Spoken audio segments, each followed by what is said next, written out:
That almost hurt! I've got you! Fantastic! Ha! Ha! Ha! Ha! Ha! Ha!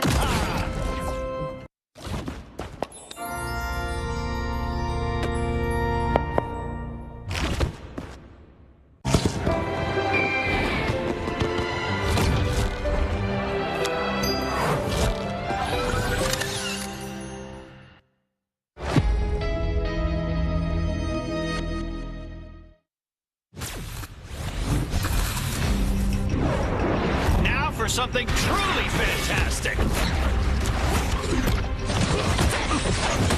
That was simple. I've got you. Double the failure. Maximum. Let me return the favor.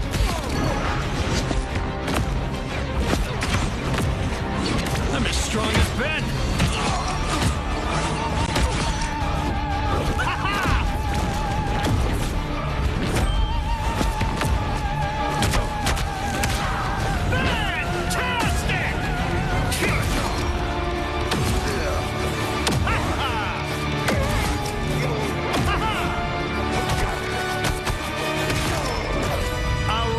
Success.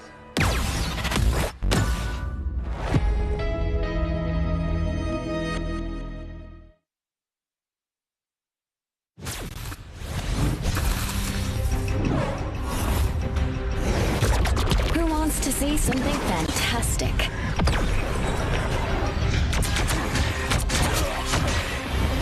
Next. Force burst! They'll never see me coming. Clear the way! You have no clue how long I've wanted to do that, Namor.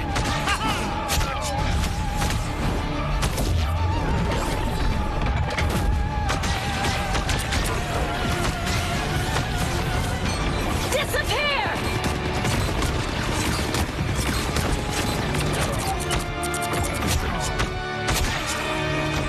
A clear winner.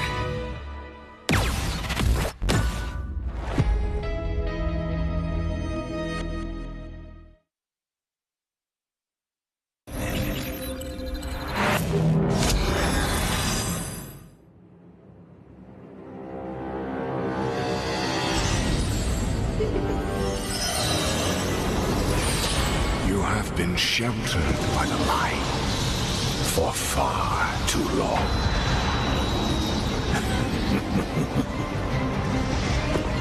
The time has come for darkness to reign. Soon your resolve will begin to crumble. You'll be stretched too thin. There will be nowhere left to hide, and your fire will cease to burn. For no light shall survive in my empire of eternal night.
Anyone say fireworks?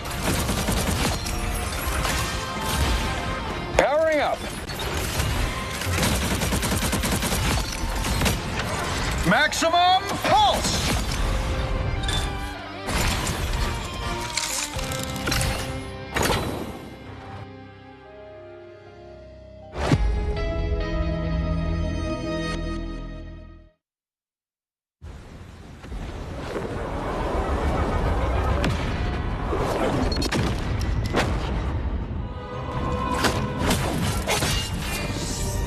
The moon haunts you!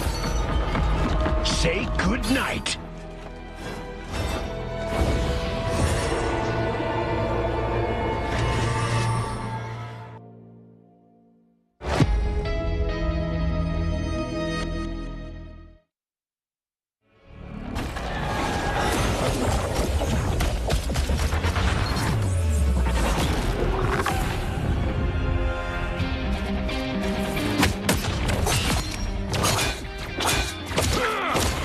Tremble before fast!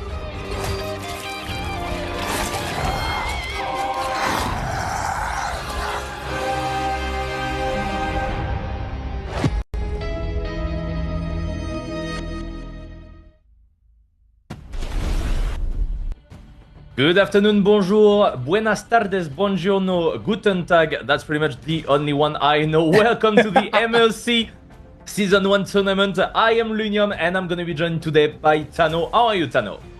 I am amazing, mate. I'm so happy to be back here for Season 1 Marvel Rivals Championship. We did it on Season 0 together, buddy, and it was electric with, well, they were called Team Cats, but now they're Virtus Pro, dominating the region for Season 0. Here in Season 1, it's pretty much been the same, but some slight differences with them losing a few maps here and there. Yeah, finally they are defeated. I am quite happy because, you know, when you got a dominating team like this, that's not easy. Maybe a bit hard for other team to be like, I want just to get better and better to face them. And it happens with us. First Team Peps, we had OG Esports also, and OG Esports has been looking promising, but they face each other in round of 32, and that was such a sad match for OG Esports once again. But we're gonna probably meet them in the lower bracket. We have a lot of good matches, a lot of new teams also that popped off out of nowhere. We had them also in Season 0, but one I really want to look on is All Business. With some former pro player for another esports, I've been quite admiring them, to be honest, and they can do a lot in this tournament. Yeah, you mentioned them while we were in the back scenes about All Business, and I, for one, am very excited for 0%. I think they're one of the most exciting teams in EU Marvel Rivals, and they've really come a long way from previously. So I think that'll be an electric game, 0% versus All Business. But you hit the nail on the head, Looney, and we've had some incredible teams come out for this Season 1 kickoff of this championship. And as you mentioned, some new teams as well. I think EU Marvel Rivals is in a great position right now. You know, we saw some big teams get picked up by some big orgs for the Invitational. We've got OG Esports getting involved, Red Bull's there, do you know what I mean? Luminosity is here, so we're definitely getting that interest now for Marvel Rivals from an esports perspective, and EU is one of the most exciting regions for it, I think. Adding to that, I like the fact that now Virtus Pro have some competition. Team Cats, as they were previously, are so comfortable in this game that they've dominated every single tournament they've played. The Alpha, the Beta, the Season 0, every single one. It was rare for them to even lose a sub-map, never mind a map, Lunium. But here, we've actually seen some teams bring it to the wire to them, even in the Rivals Fight Night. So we're definitely getting better and better as teams come into this EU region. I'm excited for it, mate. Yeah, and look, I really like Virtus Pro, let's be honest. But before jumping in some games, we have some amazing skin. One for Moon Knight, one for Black Panther. Attain glory by any means necessary. Seek your revenge with Moon Knight, Feast of Vengeance, and Black Panther Prize King costumes. Embrace the fury of Dracula Curse and use your Yearning of the Vengeance to ignite the battlefield. I love so much this Black Panther skin, I'm not gonna lie. Of course, I am a Moon Knight main. I mean, I used to be one, not playing him too much these days, and you can right now get them in the shop. Amazing skins, let's be honest, and that's not gonna be the last to be amazing. Yeah, they add so many incredible skins to this game as we kick off with this next one. The streets of Marvel Rivals are about to get loud. Iron Man Steam Power and Spider-Man Spider-Punk 2099 suits are bringing two majestic visions of alternate timelines, an innovative past and a raw, unfiltered future. In the fight for the past and future, who will you stand with? These skins have been available from March the 20th, and they look incredible, Lunium. I gotta say, I've spent a pretty penny on this game so far, buying some incredible skins. And of course, they just brought out that recent one where you can pick up the mini sort of battle pass, get that orange Venom skin, and give yourself a custom coin, a costume coin that you can get another skin with. So this game, incredible from a competitive point of view, but also from those skins. They are very impressive. Yeah, no, that's actually really worth it to get this mini battle pass, as you mentioned. And as I spent a bit of money into it, which is fine. I mean, quality is good, the game is amazing, and don't forget, we are going to jump into the Season 2 in about 2 weeks. I'm really excited about this one, to be honest, Tano. I've been playing a lot of game Seasons 1, but you know, that's always good to get some fresh air, to get new character, new map, new balance also. Yeah, I'm speaking about you, Winter Soldier. I want you to get out of my game. But is it going to happen? We're gonna see, obviously. We're gonna jump probably in a few minutes into our first series. And what are we going to see? Probably the same as other games. We are having a strong meta right now. We got the Namor with the Luna Snow, which is quite interesting. We got the Winter Soldier, as we just mentioned. But that's gonna be for later. Let's take a quick look at the schedule. So we are today going with Tano to do the round 10 and round 11, and at the end of the day, we will have the last 8 teams in Europe that will just go for next weekend with amazing matches. You're gonna find also Leg Den Lyric that you've seen yesterday. And let's be honest, we're in top 16, Tano, and that's already like the best team in Europe, and the level that's gonna be even harder to get into this top 8 because all the teams are so stacked.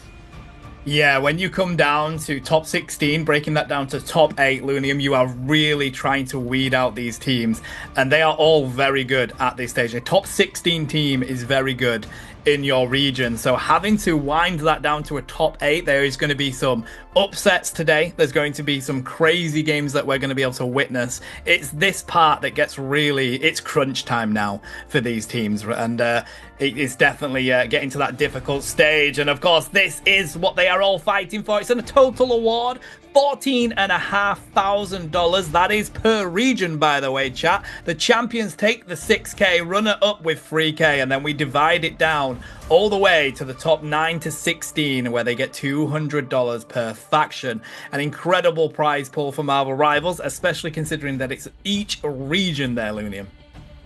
Yeah, each region, as you mentioned, we got Asia, we got North America that will come a bit more later after our schedule. And basically, all the teams that are competing today already have secured some cash prize, which is quite amazing. And as we mentioned all the time, this is only the beginning of esports in Marvel Rivals. We got Season 1 tournament. We might have tournament in the future. We got the Invitational also that was won, yeah, by Virtus.pro. But as Tano mentioned a little bit earlier, yeah, OG Sport Team Peps managed to get some games out of them. And, you know, I love Virtus.pro. Like, Ridro especially, he's a French guy like me, so I'm quite supportive of him. But other players, they are also amazing. But I would like them to drop some more game. I mean, be like the grand final, if we find them in grand final, to have a new title, a new crown team in Europe.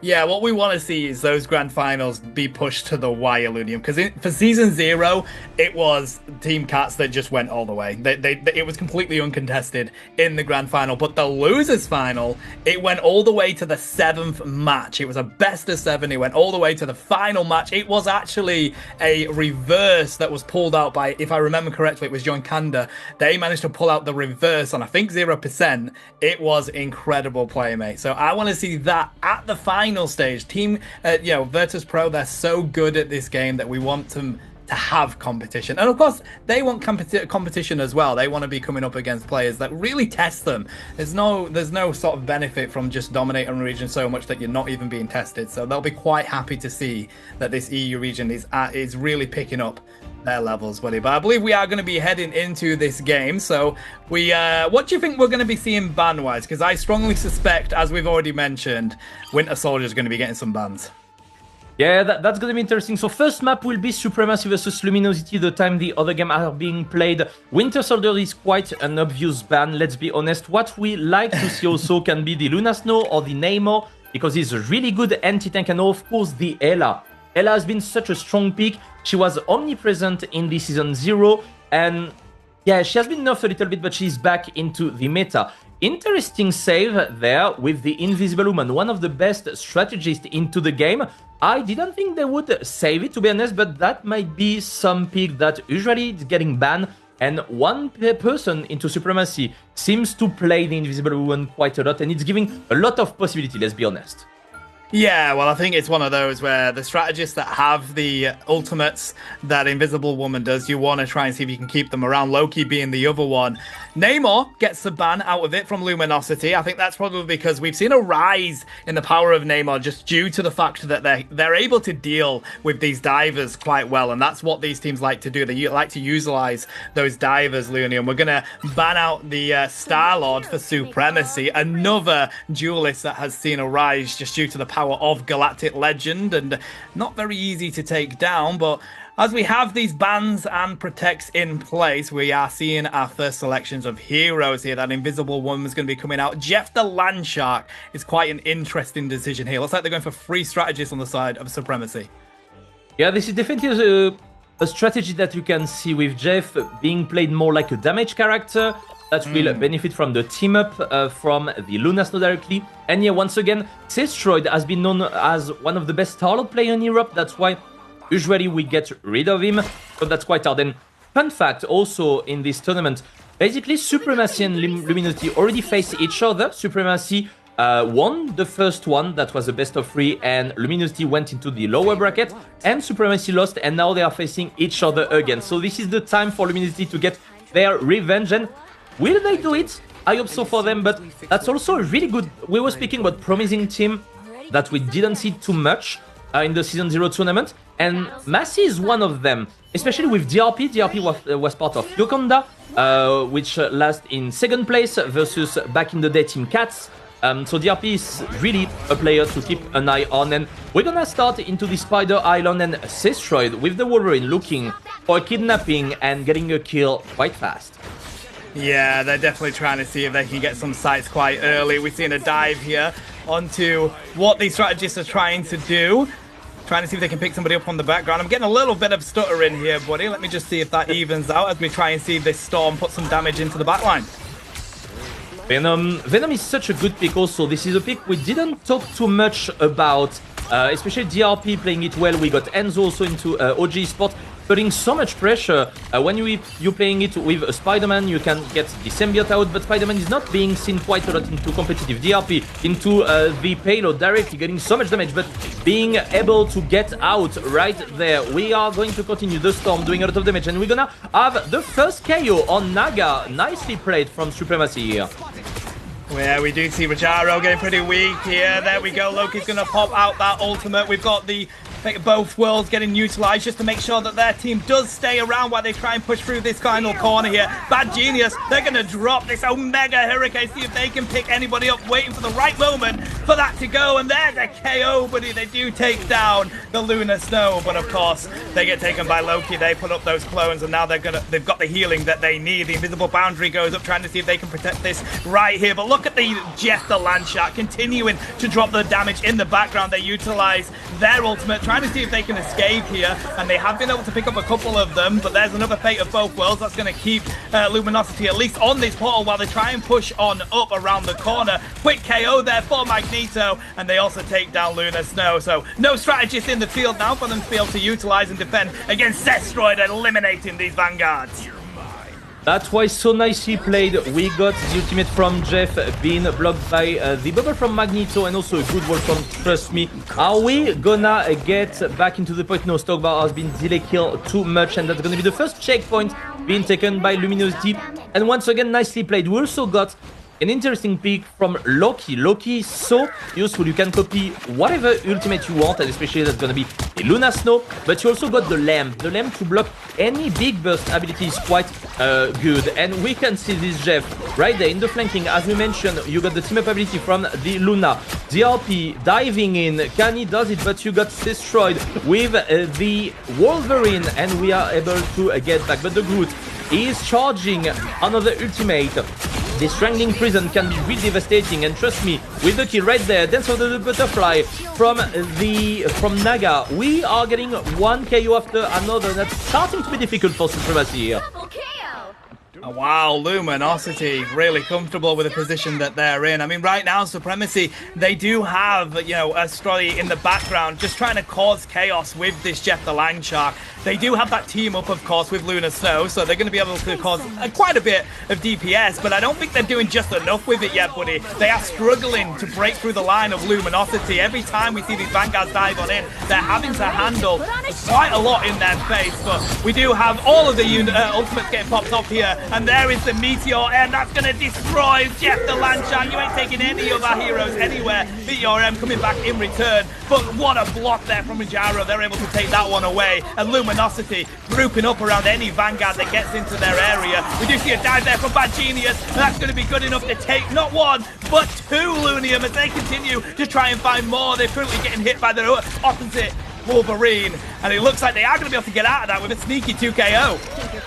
And DRP is doing so much with the Venom, also taking so much damage. And on the other end, we got Bad Genius with the good last 10, 2KO as you mentioned. But be careful, DRP, because you got so much health with this armor from Venom. 1k bonus HP right away. You can't die, which is quite annoying, but we're gonna get the Strangling Prison. Bubble from Manito, really nicely played, so we can't get others. Strangling Prison, can we do anything? We got so much damage. Naga with the Dance of the Butterfly right there. Can we get a KO on the Magneto? Yes! We're gonna get also on Invisible Woman, and that might be it for the second checkpoint. We got 2 minutes, and we still got this Jeff. Jeff is just trying to get into the payload and make them lose as much time as he can. With all the healing bubble, he can win so much time, but can make it. He's still one. No. DRP is back. DRP is getting destroyed because we don't have the healing. Oasis was a bit too late with the fate of both worlds. We are getting into this fight. Do we have some resources from LG? Yes, we do. Level 1 Crook with the copy from the God of Mischief right there. We will have also Fate with the ultimate. We will have 22 seconds there. Can we do it with the last 10 from Bad Genius? That's not a success right now. We might fall down from Naga. Wolverine being down, and we got another fate of both worlds. This is the DZP coming up. Can we do it? No, we're saving the Meteor M for the Jeff right there. This is a good job from Rajaro, and we got the Berserker Rage coming on, and Sistroid is here, and solo ultimate right there for Maluki, but that's a good thing because we are getting rid of this Invisible Woman. We are getting killed one by one, and we're gonna get securing the second checkpoint for Luminosity. LG currently 1.1 meters away from scoring this one in, and that's going to be that. I'm sorry, but Rajaro with that Meteor M says, you know what, Jeff, yummy this. What a perfect way to not be concerned about that ultimate there, Lunium. So now, Luminosity definitely with the advantage, though. We do still have Dance of the Butterflies ready to go for them. Not too far off with all the other ultimates, though. On the other side, Last Stand is getting prepared to be utilized again, so they need to be wary of that as they come around this corner, trying to see if we can pick anybody off into the corner here. Groot is really deep into the side of Supremacy. They're all wary of this Chef the Land Shark in the background, especially as these strategists try and see if they can withstand the damage that that's bringing. But as we get around this corner, Naga's trying to see if they can utilize the dive onto this Chef the Land Shark. They do find them. That's a quick KO. Don't need to worry about that anymore, but we do have Last Stand ready to go for Bad Genius, and they pick up two. They do manage to find the Loki, or DRP able to provide them with the assistance there as well. It looks like Bad Genius may have been able to find more than what they were hoping for.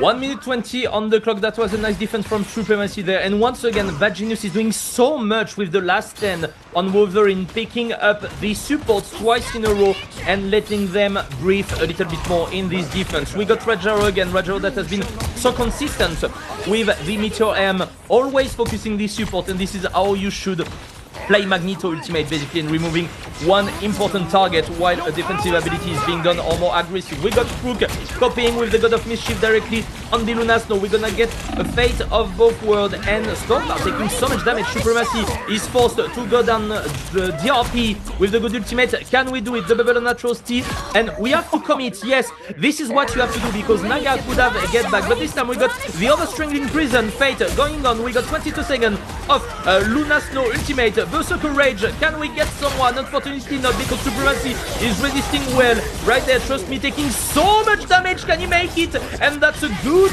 KO from Badginus right there. We got the last 10 once again on Fate and Rajaro. We're gonna reposition. So well played from these Wolverine players, and we will have maybe one last fight because Trust Me is on the Doctor Strange and he's gonna do a portal directly on point to get maybe the touch, but is it going to be too late?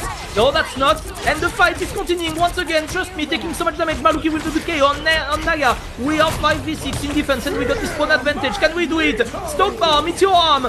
Can we do it? It seems like no, but Crook will fall. Yeah, that was from the Victory Item. Nicely played, Trust Me. Can we get to Iowa Yamato? That's mighty complicated. Naga with the dance of the butterfly. We are not securing any KO, but we are going on Oasis after that and getting a nice KO. That's such a fight, Tano. But Genius, maybe can he does it? And that seems they're gonna do it. They're gonna defend. I don't know, we are currently getting down on this overtime. We're going to dive here from Naga onto Jeff the Landshot. Goodbye to Atrocity. Now they do have the space that they need. We're prepared to go. We've got the Berserker Rage ready to go from Destroyed as well. It looks like they're just going to team on the edge here. They are picking them off one by one. And with that down Fate of both worlds, it might be enough for them to get this one in, buddy. Yes, they can. So close. Good push there from the Invisible Woman. But it's whether they're going to be able to do enough to pick up these KOs. I don't think they are. They're just going to sit on top of this payload and be prepared to heal up the rest of their team. That's going to be it. Luminosity gets it all the way. That was such an intense fight to get to this 3-0. We don't have any time left into the bank, but now Supremacy needs to go also till the end of the map to be able to go into the overtime. I'm not really sure if the Jeff was the pick to get. I mean, it was interesting at the beginning, but when you got this surprise effect being off, is it still interesting? He didn't manage to get a good ultimate ability because, especially with Rajaro doing amazing Meteor M on the Magneto, that was quite hard for him to get some value out of the pick. It was still annoying in the backline and forcing some CD like the lamp on Loki and just forcing the focus, which allows Supremacy to do a bit better and take back the momentum. And that's gonna be interesting to see how they are going to perform in attack. They got 4 minutes to go to the first checkpoint. But be careful because Luminosity are also a really good team in defense. And once again, if you got Destroyed being able to catch a pick super early, and we can see both Wolverine doing the tech with the Raccoon. You basically want to get the jetpack, and the first grab you're gonna have a double jump and a one jump that you can get back into your team quite easily, and that's basically an instant KO, which is super important, especially when you are in attack. So let's take a look at Bad Genius if he managed to do that, and we're gonna get back to Atrocity on the Jeff Dunn Shark. 4 minutes, Tano. Can they do it? Let's see now. Let's see whether they can. Bad Genius trying to see if they can pick them up, but Destroyed gets them in return. They have to dive on back out, buddy. That was well thought out by Destroyed. They knew their tech, and now they're going to dive in with the Berserker Rage, ready to rock and a roll, and we're at 100. Whilst Fate tries to continue to deal with Atrocity in their backline. They have managed to freeze them, and that was perfect, because now they've been taken down. Now they can provide this assistance. They have managed to pick up Groot here, though, and they do take them down. Stockbad providing the assistance for that KO, and now we have Destroyed in the face of Stockbad. It's literally a battle between these Wolverines right now, and I think that's how this is going to be decided. But still, they're struggling. A nice bomb there coming in from DRP. They pick up not one, but two for the double KO. And we do have the Fate of both worlds here, though. That's going to protect Luminosity at this moment. Not going to be enough damage to be able to take that one down, Lunium. We are continuing. We will have also Fate soon coming up with the Fate of both worlds, and we are forced to do it. Not yet, because we got the lamp. We have to be careful. Fate taking a lot of damage and not doing the ultimate ability. That was too fast. Stockbar with the good damage right there, and we gonna wipe the entire Luminosity team, but that's still good. We have 1 minute 15 in defense, and this is something I like. This is something I must say was created kinda by Team Peps. Like the defense really like deep. Oh my god, Atrocity, that was such a nice pick on Naga right there. And like this, LG got the time to get back and do a second defense, because sometimes you are defending a bit too much into the stairs and you can't really back, especially if you don't have a Doctor Strange. And I like seeing more and more team doing it. Or you can have a good last stand right there from Bad Genius. Can he does it? Yes, he is doing so. And can we save anyone? Roger will fall down, unfortunately. We got the Jeff ultimate. Oh my god, Jeff, he's having so much people in his ultimate, I guess. Can he does it? Can he do it? Can he throw every people? No, unfortunately, he is not gonna make any KO right there. But we got Naga also swapping into the Jeff the Land Shark. We got Destroy diving in. Can we get a KO? Yes, trust me, falling down probably because of the Jeff right there. And Supremacy is back, but we got a TP for the rest of the fight. Yeah, there's a dive from Destroy. They use the last stand, trying to see if they can pick up Groot yet again, but it looks like they're going to be able to. They dive them into their own team there. Now we're trying to see if we can concentrate on the Magneto. They're not happy with one Vanguard. They want more. Stockpot trying to see if they can get out of there, but not able to. Destroy doing what Wolverine is born to do. That is definitely a Wolverine battle into the Spider Island. Which one's gonna be the most impactful? Honestly, both players have been doing amazing on the pick. But let's be honest, that Genius has been showing so well. Now the rest of the team need to sync up. We don't have a lot of ultimate ability. We got the Invisible Woman from Maluki that can get some healing down in a few seconds. But look on the side. We got this Jeff trying to get some poking, and this is what's happening. Roger being kidnapped. Can we do it? Right there. Yes, the answer is yes. Good bubble right there on Bad Genius. We got Trust Me on the Venom to get back as fast as possible, but we'll have some ultimate ability. Fate with the fate of both worlds. Can we continue? Maluki with the disappear. Venom with the amazing damage on Maluki. We swap directly into the damage boost from Fate, managing to get one instant KO from the Venom ultimate. That was nicely played. Bad Genius, you have to do a good last stand. Can you do it there? Maybe on Fate. Yeah, the KO is being taken, and we got Naga directly with the Wolverine in his mouth. No, that was Atoski. Apology for the mistake right there. Destroyed with the last stand. Once again, Roger is falling down, but DRP is also falling down. Can we get every KO on the different support? Because that's 10 seconds still in the time bank, and that's going to be quite hard for Supremacy right there to get and touch the point again. Wow, these Wolverines are the show today, buddy. They're not able to. Unfortunately, that's going to be Luminosity taking game one. But what a storyline these Wolverines have been during that one. They were really concentrating on taking out those Vanguards, exactly what you should be doing. And I don't feel like either team, like any time Last Stand was popped there, they managed to pick up, if not one, but both Vanguards. I honestly think that was fantastic play from those teams. But Luminosity, they were a step above the rest there, matey.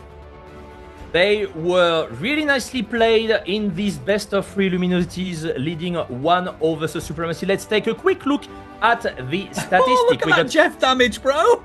Oh my god. Yeah, I mean, Naga was playing on Psylocke before, that's why it's a bit confusing. I was a bit shocked when I've seen that. But Atros is still getting 13k damage, which is good. But look at this Wolverine again. And trust me, also playing on the Groot, just swapping into the Venom. 29k damage is crazy. Honestly, LG, really good and nicely played. They get their revenge directly in this first map against Supremacy, but that's not done yet. This is a best of three. Once again, as we mentioned to you, Supremacy can still make it. And don't forget, this is the lower bracket. So the team losing this match, unfortunately, won't be able to continue the tournament and won't reach the top 16 and the game that we're gonna watch in a few. So crazy. What are you doing in this case, honestly, Tano? Because the Wolverine has been efficient in both teams. Do you want to still get rid of it? But if Destroyed managed to get his Star-Lord, that might be super complicated because he's one of the best in Europe. 100% one of the best Star-Lord players in Europe. And I don't know, but I think you're going to keep the Wolverine out because both teams play it and play it well. I think the Magneto is a really interesting pick because, again, both teams play it and play it well. And I feel like currently right now, at where we're at in this championship and where the meta is, the Magneto is one of the favorite picks for a Vanguard. So I think we're going to continue to see that played. Same with Wolverine. I'd be surprised if they do go for that ban. You never know if there is a difference between, okay, we're not really being able to do as much on it as the other team is. Let's get rid of it. But I feel like both Wolverines had a moment of like triumph during that game there, buddy. So I think they'll both stick with it. But you do have those people that can rotate onto their better heroes that they can play. I mean, Sestroid is going to be an incredible Star-Lord. That's what they're so used to being able to pick up. But if I'm Luminosity, I kind of take the approach of let's just stick with what went on. But I tell you what, best thing to do is to check these highlights, chat. Here we go.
Trapping all those fighting souls, but yet across the world I see you standing in my way.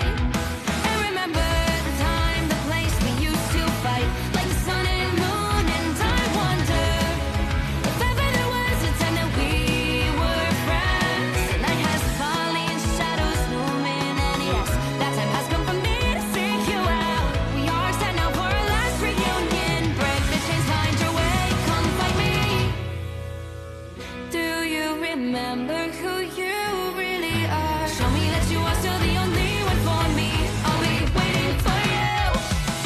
Wake up, open your eyes, raising up your fists and smashing through time walls. Before the rift splinters again, we are rebels till the end. Rise up, open your mind, hold on to your powers. No one can stop us. We are rivals till the end of time. We will clash, no matter where. We will fight.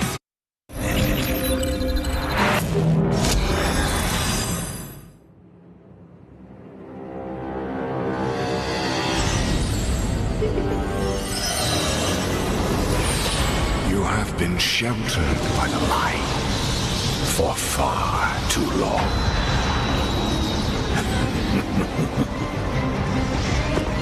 The time has come for darkness to reign. Soon your resolve will begin to crumble. You'll be stretched too thin. There will be nowhere left to hide, and your fire will cease to burn.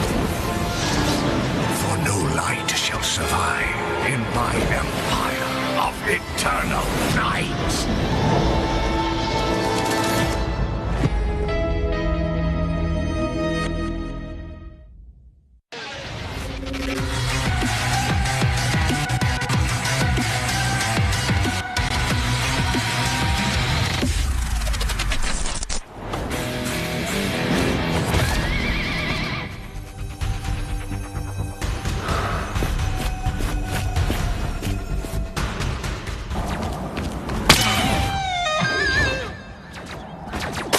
Grab the whip.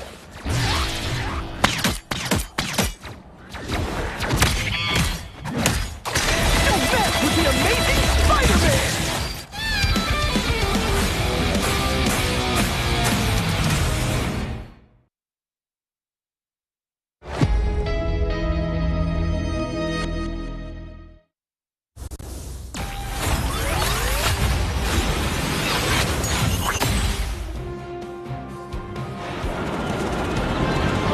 Anyone say fireworks?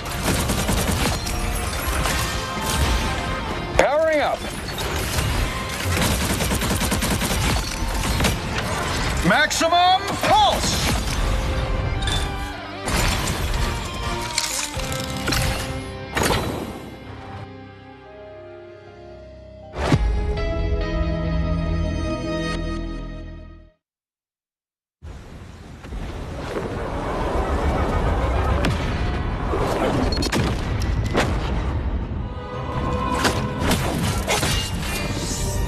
The moon haunts you. Say goodnight.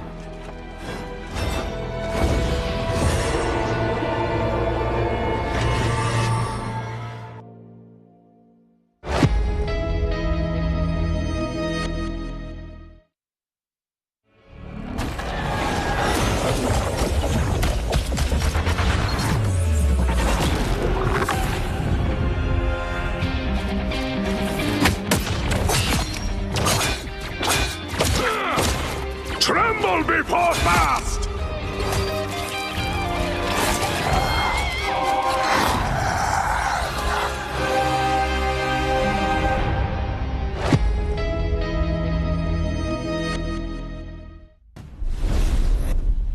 Tremble before the EU region, Lunium. We had an exciting game there, but what we're going to do, chat, is just skip off the rest of that game because we have the set that we wanted more than anything here, Lunium. We're going to be going into all business versus 0%. How hyped is this going to be?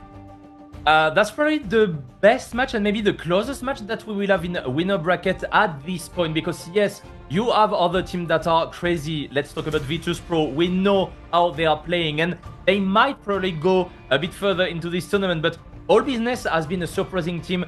They were pro player in another similar game a few years ago, I would say. I know them quite well, and they are facing 0%, the person that was under Fnatic during the Marvel Rivals Invitational.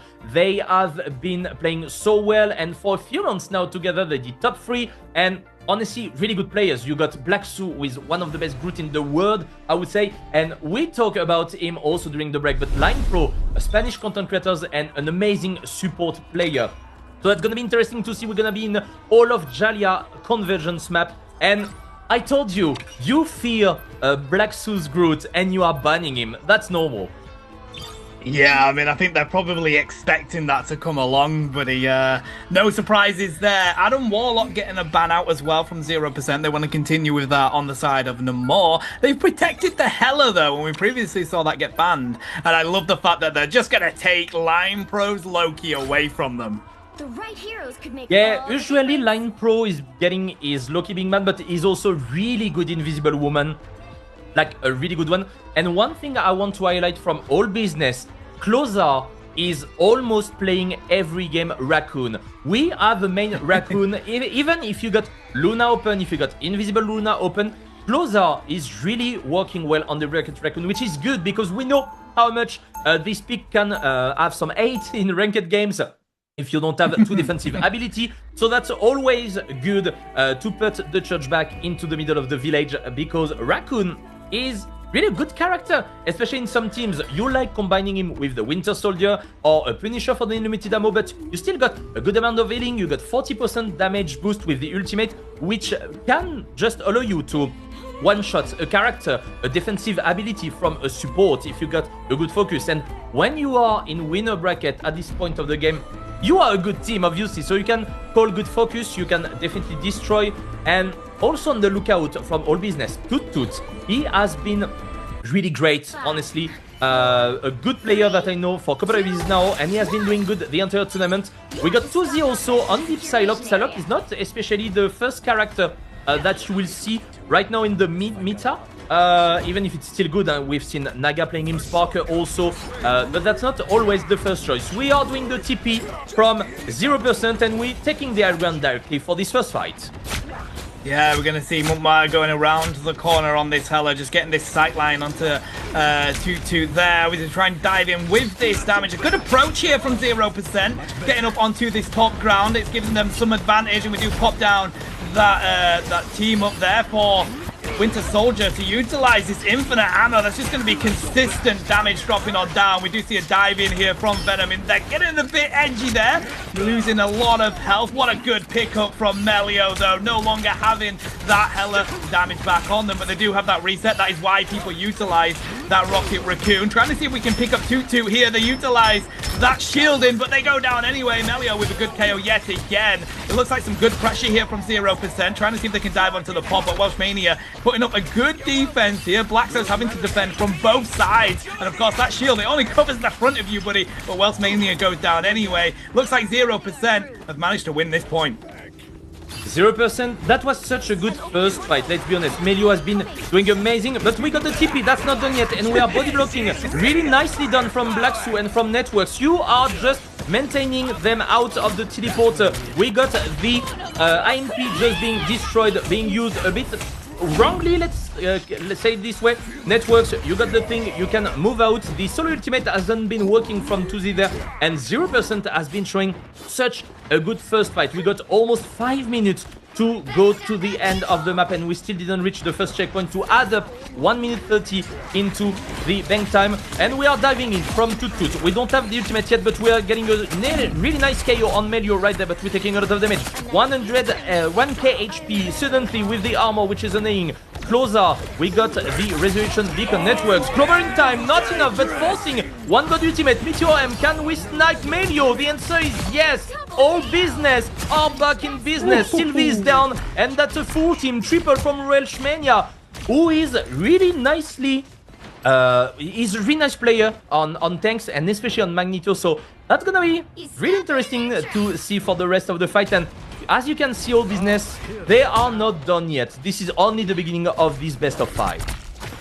Listen, we're about to get the Feast of Abyss, but we have a lot of ultimates on the side of 0%. They do have the Eye of Agamotto ready to go. Montmada, though, has been taken on out. Nextwork's going to back up to their team here as we prepare for another dive. Melio trying to see if they can capture them on the side of 0%. Not able to, though. Good pressure here, putting on to the 2-2. They go down. Montmada is back. There we go. It's just Dance of the Butterflies diving into the backline there, but they're not able to pick anything up because there was there with the Dance of Both Worlds. Montmada, though, with a really good KO onto 2Z. They're going to take out Welshmania as well. 0% now.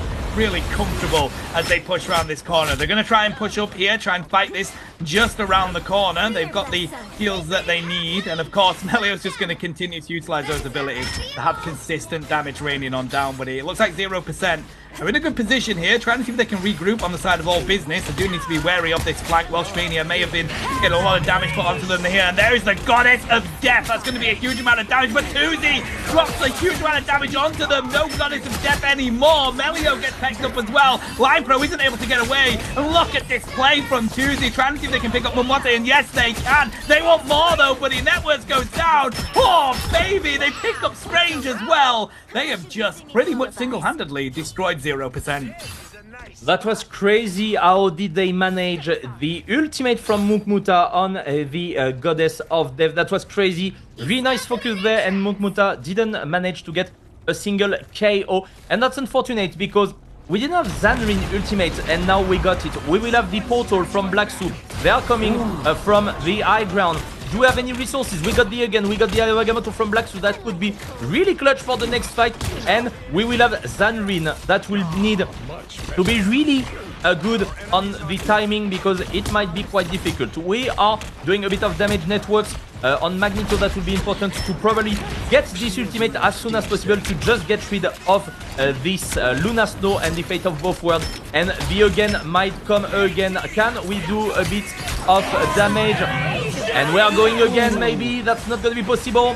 And we got the Hell Unleash from Slowpo. And we have to get back to the nicely done by Networks. Fear the Magneto, Asteroidem. We don't have the bubble. Can we have it? The answer is yes, but can we snipe? No. Unfortunately, Closer getting a good resurrection. Blacksu falling down. We went a bit too far. Double KO from 2Z right here. 2Z is doing amazing. We don't have any pickup from Sylvie. Just the Raccoon. And they need to fall back. 1 minute 10 on the clock. And all business is doing a lot in this game. They are defending quite well. And they are telling 0%, you shall not pass. That they are. So we're down to the final minute now on the board. We're going to have a regroup from 0%. It's probably going to be the last team fight that they can utilize here. Not too far from the Goddess of Death, but we do have Feast of Abyss and Meteor M ready to go. We mentioned, didn't we, buddy? Meteor M is pretty much the anti-ultimate. They're just waiting for the right moment to utilize that. There is a dive in from 2-2. They're going to utilize that shield. There is the Goddess of Death from Mukmada. This might be what they need. Trying to see if they can pick up the Hello in return. Not able to, but guess what? It's Meteor M here as well, coming out from Welshmania. They're trying to see if they can defend this pot with everything that they've got. Still be utilizing the Dance the fate of both worlds. But right now, it seems like they have got the pressure to push at least around this corner, buddy. 0% in a good position, but they just can't take down these vanguards. Utilizing the Feast of Abyss, and they're going to capitalize on these strategists as well. Might just get themselves back up to the pad, but not away from 2-2, and that might be it as we are about to hit overtime here, and Eye of Agamotto isn't going to do enough. All business, meaning all business. That was such a crazy fight once again, and we only have the fate of both worlds to maintain the entire team, but once again, 2 times in a row, you got 2Z that is falling down with the Psylocke, but instantly getting resurrected by the Raccoon, and this is such a great asset, the Resurrection Beacon, and the 40% damage. You can counter basically the Goddess of Death and destroy like super fast, which is quite amazing, and just do a lot of damage. This is why I'm really happy to see Closa on the Raccoon and showing it, and honestly, I wouldn't be surprised to see the Rocket Raccoon being banned if it's not working out from 0%. That would be weird. I know that, but I know, but honestly, it's one of his best characters, I would say. Obviously, he can play other strategists. Like, he's a really good player. You are not arriving in the top 16 if you can play only Rocket Raccoon. That's a myth. It's not happening. But that's still one of his main assets. And that can be something maybe 0% will need to think of.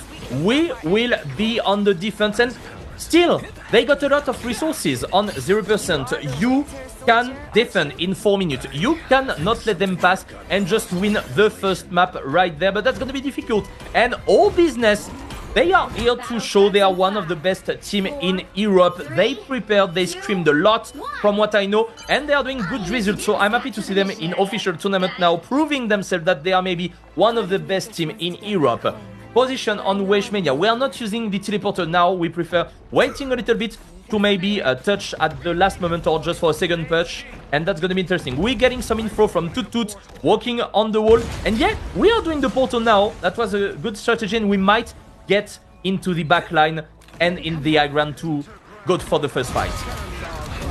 Oh, they've just thrown it up on both sides here, buddy. Give themselves that line of sight that they can break through here, trying to get onto the pad. But look at this, Melio. They do have that team up down, and they're just going to continue to drop huge amounts of damage onto this objective. Whilst Mania unable to get away from Wada there. That's the power of a Hela out of the way. Melio with a cheeky KO onto Tuzi, picking that one up, and now they're going to continue to see if they can put the damage on to the Vanguards here. All business now, being backed up around that corner. The portal play was a smart play, but it didn't quite work for them. 0%. They just need to regroup and continue to defend this.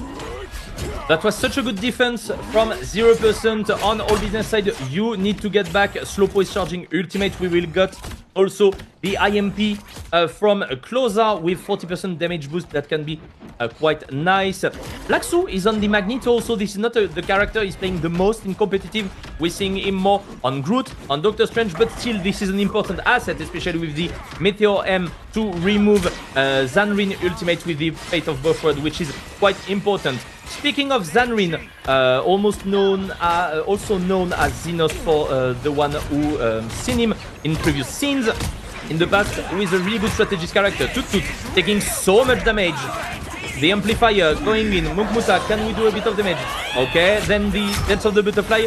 We are forcing some ultimate. A good KO right there, and we are forcing them not to have the resurrection because we get the KO on Closa, and the again comes from Melio with the triple, and again. But unfortunately for Melio, we don't have the Loki, because you like playing Winter Soldier versus Loki with the clone reset that you can have. But still, that's one fight, and be careful, Tuzi, because you almost managed to get KO and delay yourself a bit more and delay maybe your path to victory on this game. 1 minute 30.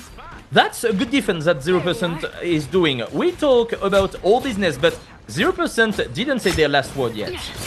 That they haven't, but if they continue this up, it looks like they're going to be able to take it away. Mutmata's finding some really clean KOs, but there we go. Meteor M has to be used by Blackstone, just trying to see if they can pick up this Lunar Snow, and that they do. The Goddess of Death used above the objective is going to be really good for all business to push on in here, but the return from Mutmata as well, but Welsh Mania has picked them off. It looks like all business have got the advantage now. It's taken them a while to break through onto it, but still, these Vanguards are so hard to take down. It's clobbering time, baby. Networks find Slowpo, and now they're going to see if they can find the rest of these Vanguards. I don't think they have what it takes on the side of All Business for this part to take this objective. We do manage to take down Sylvie there by 2-2. They need more, though. They're trying to see if they can find the opposite Vanguard. Tuzi's here, trying to see if they can dive into these strategists, trying to see if they can take Sylvie, and yes, they do. Really smart play by them, and of course, there is the Venom on that backside as well. They're getting the flank on here. They've got the Dance of the Butterflies ready to go. They might do enough here to be able to take down the rest of 0%. Of course, Line Pro is not an easy character to take down anyway, never mind the fact that they're on Rocket Raccoon.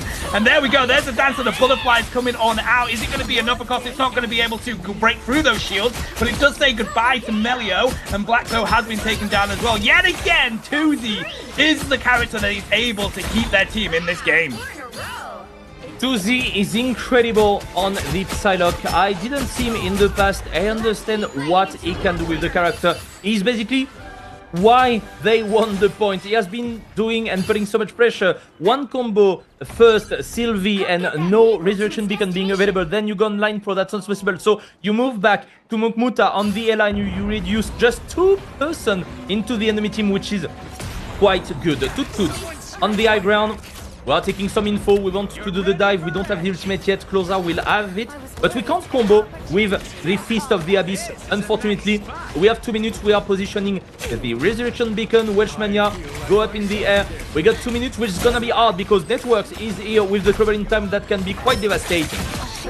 Oh, Tuzi continuing to find these strategists is going to be how 0% may possibly lose this game. We do have the fate of both worlds having to be used there because yet again the pressure from Tuzi is too much. I believe we may have seen more ultimates being utilized there as well. 0% trying to see if they can just get around this corner, but Mukmada runs into Tuzi. Not the hero you want to see. Line Pro has to utilize their escapability to get on out. 2-2 putting the pressure here onto Sylvie. They're not able to heal their team right now. This is difficult for them.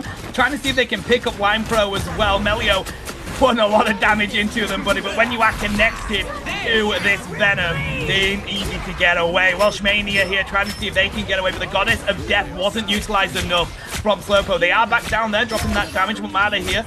They may have done enough to defend this. We are teetering just on the edge, but it's just under that 100-meter mark. Welshmania trying to deal with what's in their face. But the thing is, it ain't easy to take them down. Networks does get broken though, and this might be it. If they can take down Strange, and they have, the shield is up just to get that edge. We're getting ever so closer. 1.85 meters. The Goddess of Death has been utilized again. Huge amounts of damage coming on down. The Meteor End takes out Melio. If we can say goodbye to Mukmada, but it doesn't matter. They've been able to defeat them.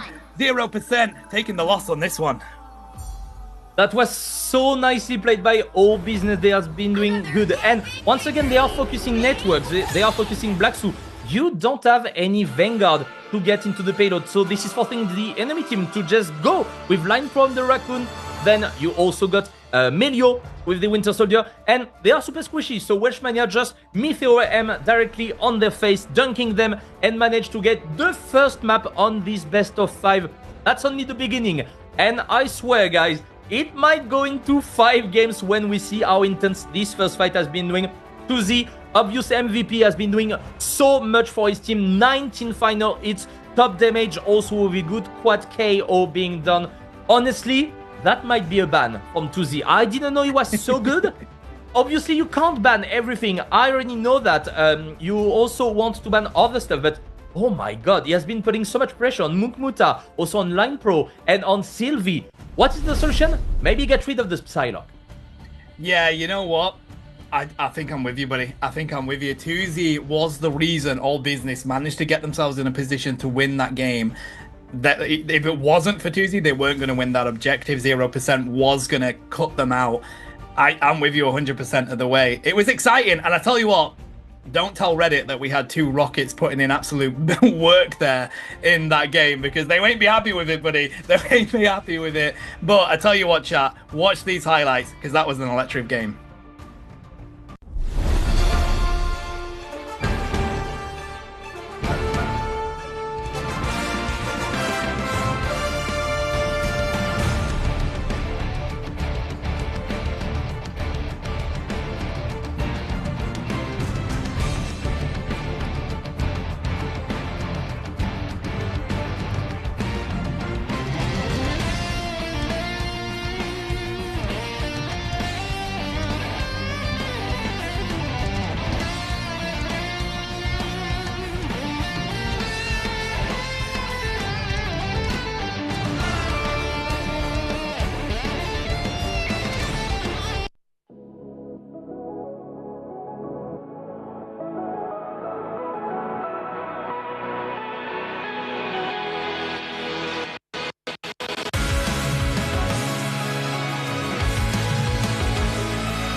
among all those fighting souls, but yet across the world I see you standing in my way.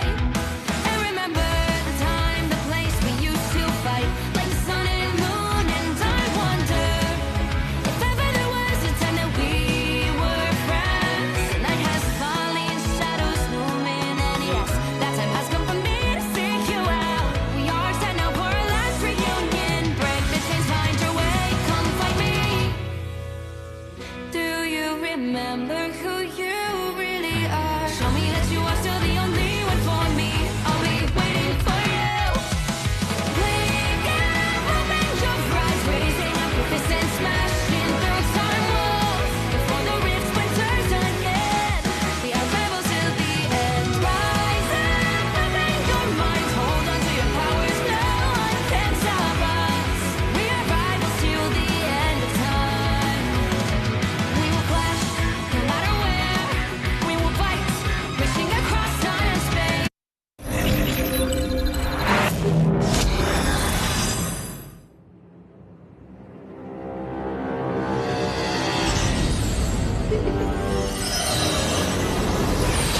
You have been sheltered by the light for far too long.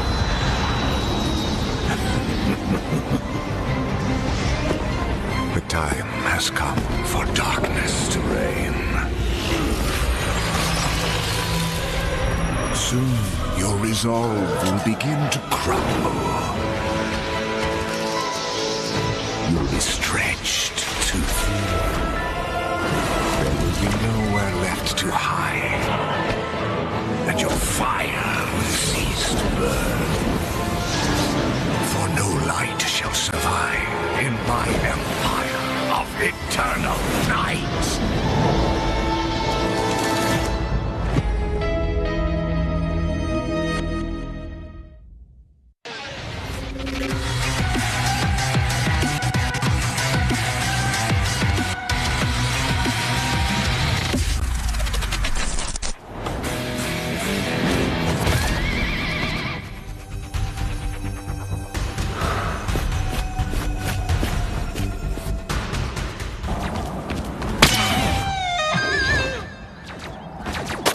Grab the whip.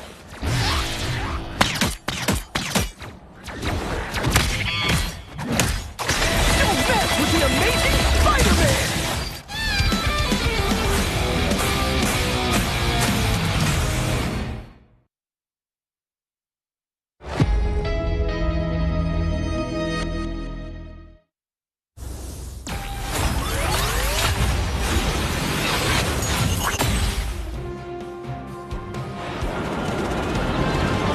Anyone say fireworks? Powering up. Maximum pulse!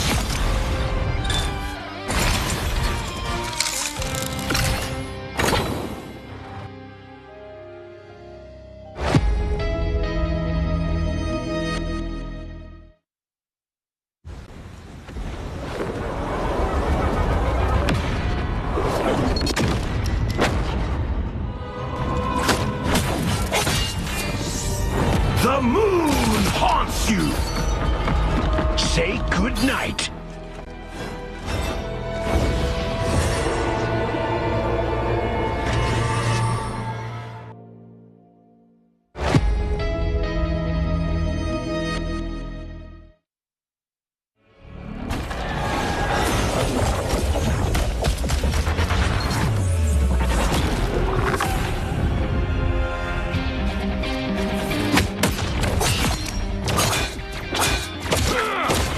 Tremble before fast!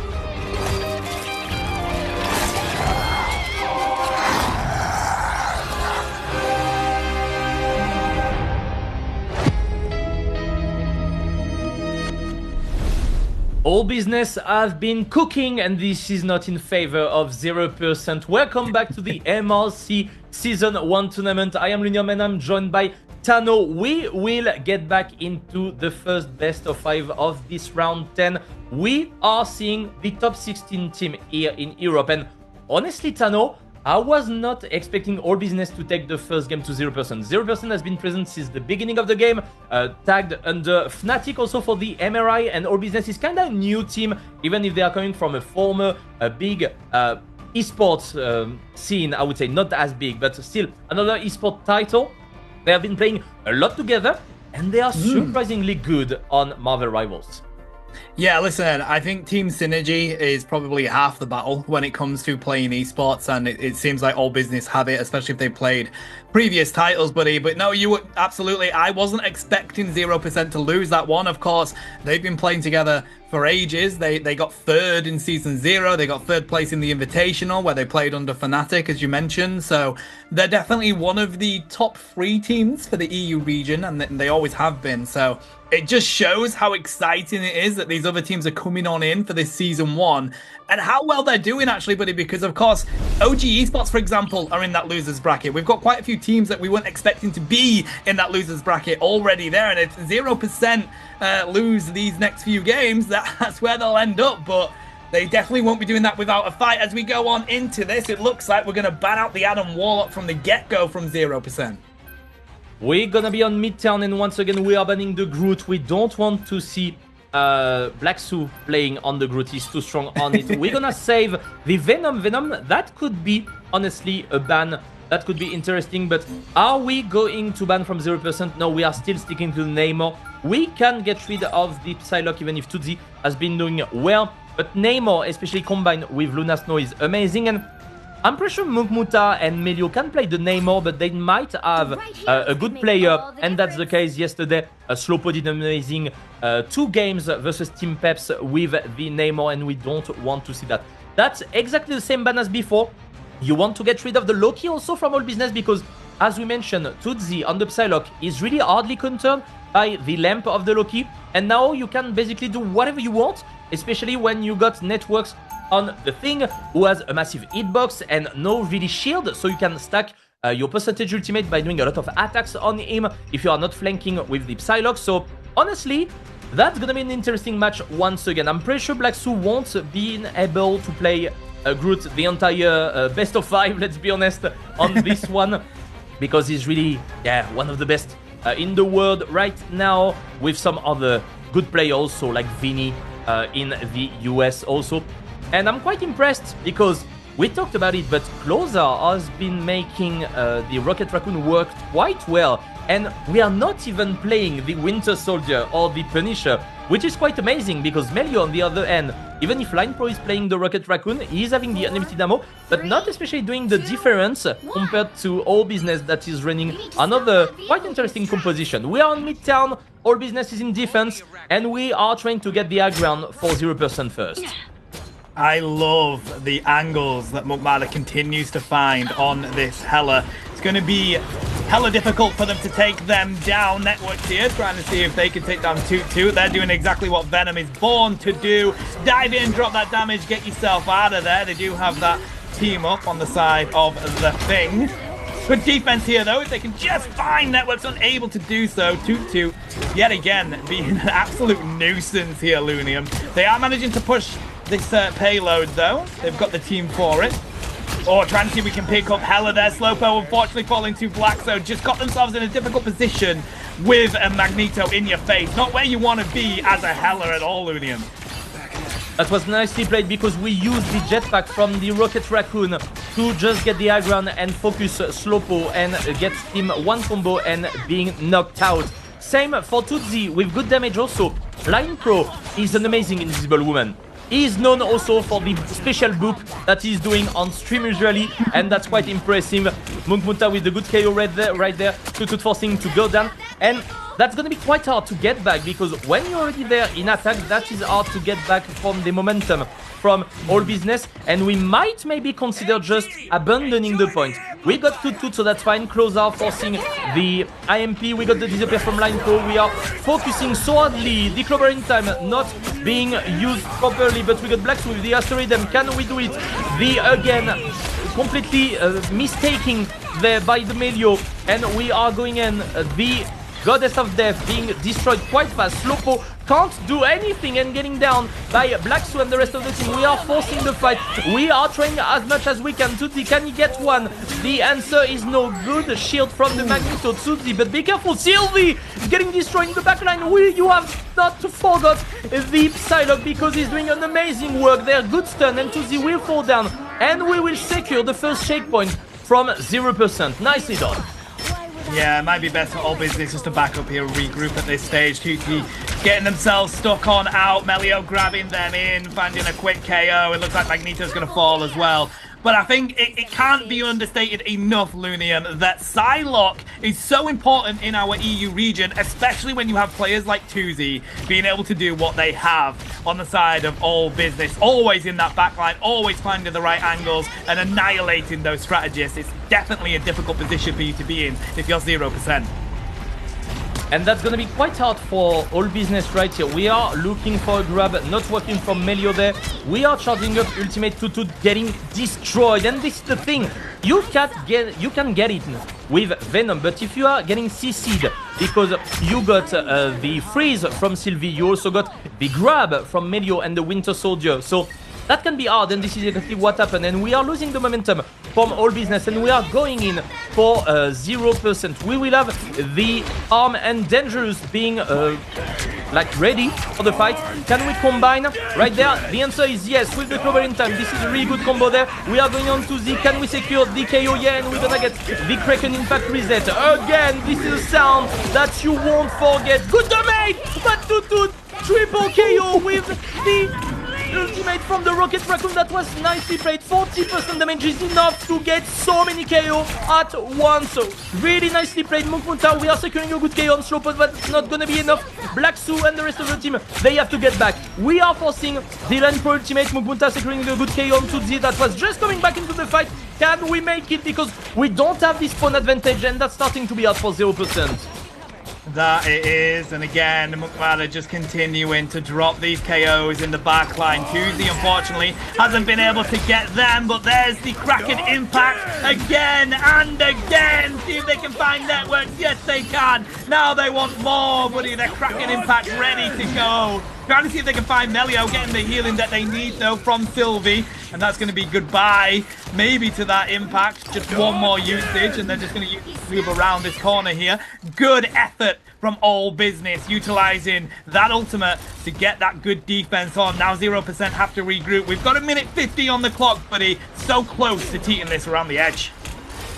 That was so nicely played, and once again Rocket Raccoon giving 40% damage boost to the Fist of the Abyss, managed to get the fight turning around in favor of All Business. And now we have to get back. We need to charge this Clover in time from Network and combo once again with Melio. This is something that worked out really nicely, and we need to keep going.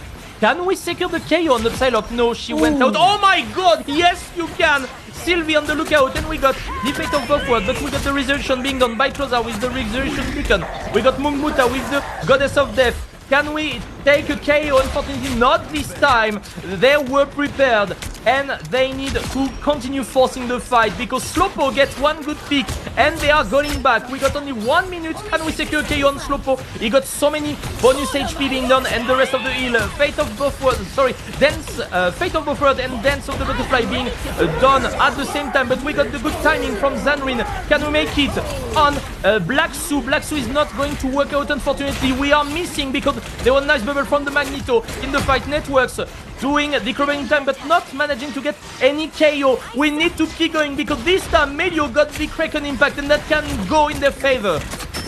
Yeah, Kraken Impact may be the way that they edge this around. We do put up the boundary there from Lime Pro, trying to see if they can keep their team here. Tuzi doing what Tuzi does best. They find Mukmada coming around the corner. Now that's a huge amount of damage. No longer accessible. There's the Kraken Impact from Melio. They haven't found a quick KO onto it, though. They've got the 8 seconds to do so. And we do get the return from Slowpoke. They find one, they find two. Sylvie down, Melio down. Network's taken down by Welsh Mania. All Business cleaning up 0% here, trying to see what they can do now that it's overtime. But guess what? Closer manages to take out Lime Pro, and with Magneto falling down, that looks like that's going to be game.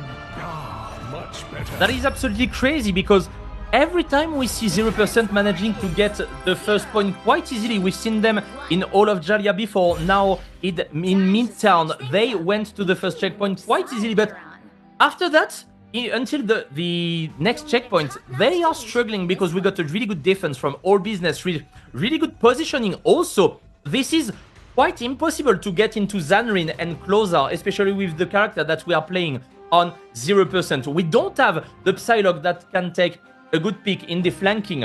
We only got Munkmuta that can snipe well, indeed, but you got frontline first, you got also the DPS, and you got just a perfect positioning, which is good to see, and they are just free to heal over again and charging ultimate and get utility for the rest of their team. So that's gonna be interesting to see. Fuzi once again, magnificent on the Psylocke, has been checking for Munkmuta and taking good picks on Sylvie also from time to time. So once again, the Psylocke has been an issue, I think, from 0%, and they might think on removing it, but I don't know Tuzi too much, but he might have all the good character. He knows how to play, so that's why maybe removing Psylocke won't be simply the solution, because you got so many other picks that are interesting in the meta right now and being played by All Business. So that's gonna be interesting to see how 0% reacts in defense. Can they make it? Can they defend for 4 minutes to get back into this best of 5 to get to 1-1? We'll see now. Yeah, putting the pressure on from the get-go here, but they've just got themselves onto this payload on the side of All Business, and they're going to be able to push this quite effectively at the moment. They've not been able to find those picks, and I think that's the difference with these teams right now, is that Tuzi is managing to get some massive flanks on with that Psylocke, and they don't have that on the side of 0%. Whilst that flank is happening, they do have Tutu in their face, whilst Mania in their face, so it's a difficult position for 0% to deal with. They're defending every single corner of this network. It's getting pretty low there. They do manage to sprint on out with the thing, but right now, it does seem like All Business have the momentum that they need. They need to find some quick picks here for the side of 0%. Again, they don't quite have anyone that can get into the background. Tuzi did get pretty weak there, but they do have the strategies to bring them back to the stage they want to be. There we go. Blackzo managing to find Tuzi might be the difference they need to defend this now. The momentum seems to be failing, but there we go. The amplifier is on the field. The plus 40% damage isn't going to do enough for All Business to make the push. Monk Mara getting the right angles here to find some quick KOs. We do have the fate of both worlds utilized just to keep them around. The Kraken Impact was ready to go. And there is the Meteor N. They're going to try and use that to take out their strategist, but they just found the Magneto in return. 0% here, Lunium may have found the defense they need for the first section of this game. I really like what happened with Blackzo there. He knew that the Magneto would bubble the support, not to be KO'd, of course. So he managed to just turn around and focus the Magneto himself, and Welshmania falling down. This is something a lot of Magneto are not doing enough, unfortunately. And Blackzo getting down. We are getting destroyed right there, and we don't have the Resurrection Beacon. We are getting focused on Munkmuta. We are doing the Meteor M to get all the damage from the Goddess of Death, and we are going in once again. Can Tutut make it? No, but we got the Arm and Dangerous. Slowpoke getting destroyed by Munkmuta. Nice repositioning right there. We're getting a double right there with Tutsi on the flanking, and Line Pro once again saving his entire team with the good invisible boundary, which was amazing. Now we get back to the momentum. We got Blackzo getting back into the payload. We got only 1 minute 30, and Munkmuta once again. What is happening? He's not missing a single shot, and that's helping a lot his team. Oh, Melio! Oh, with a cheeky pick onto Tuzi there. So on the offense, Tuzi isn't managing to cook the same way they previously have on the Psylocke, buddy. I think 0% are so aware that Tuzi's continuing to dive on in and find those flanks, and it's definitely harder to do when you are on the offense than you are on the defense. They do have the Dance of the Butterflies ready to go. We also have the Amplifier that can be thrown down. The rest of the ultimate's a little bit far away, but we're going to continue to push here from the side of All Business. Mania up front. Slowbo continuing to drop this damage and get those resets that they need. It does feel like 0% are on a bit of a back foot here, especially with Melio getting taken down. Fate of both worlds has to be utilized, and using that Strategish ultimate might be the difference. Both Meteor Ends confusing here, and they do manage to find Sylvie. No Fate of both worlds for 0% anymore, and we're saying goodbye to Networks and Monkmada. They might be it. We're going to be able to hit this point.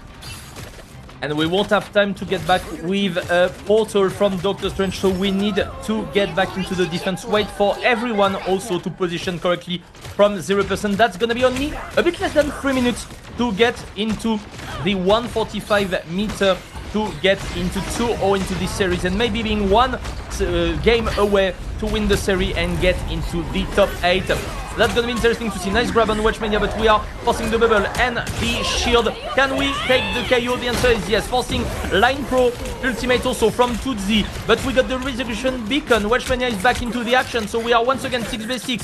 Can we do the difference? We got the unlimited ammo, which is working, and the again Arm and Dangerous. We don't have the Invisible Woman ultimate anymore. Melio, can he get it? Yes, this is going to be him who gets the reset. Can we get another one? Washmania, unfortunately, with the bubble and the shield, we won't get another one, but Slowpo is out of the fight, and we need to reposition because we are split into 0%, and they are continuing their progression.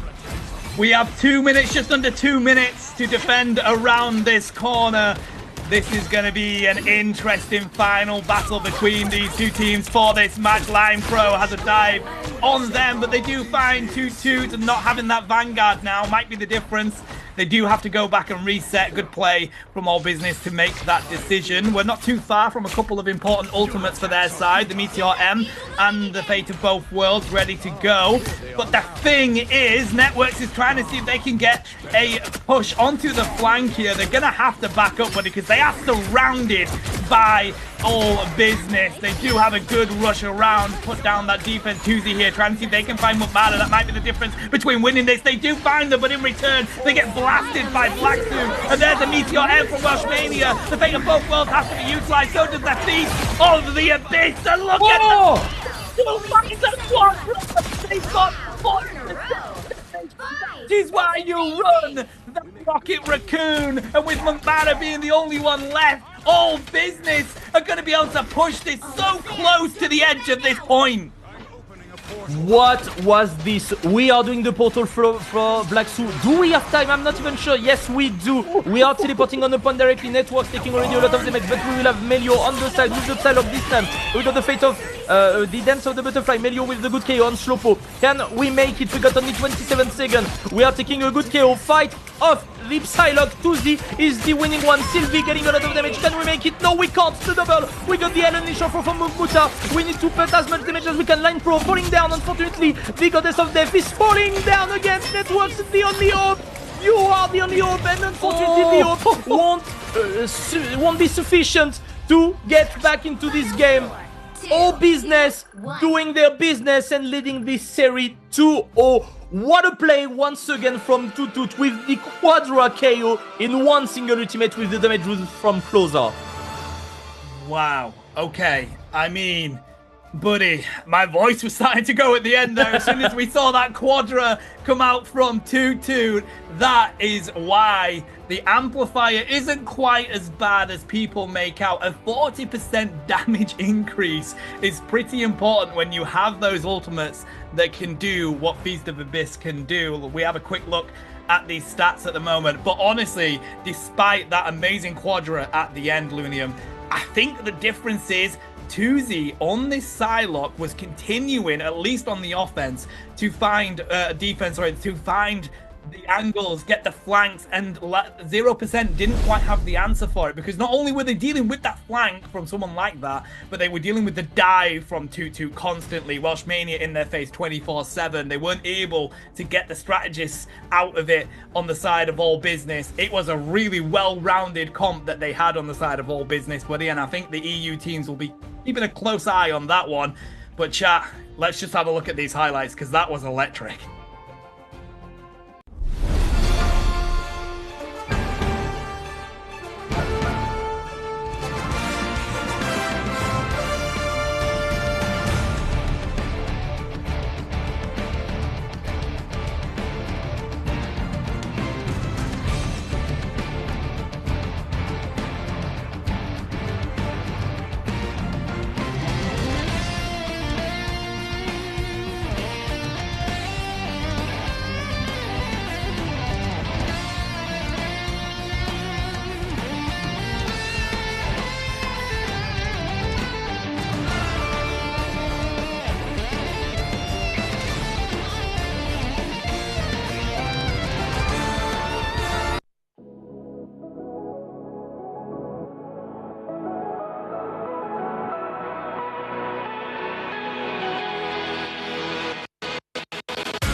among all those fighting souls. But yet, across the world, I see you standing in my way.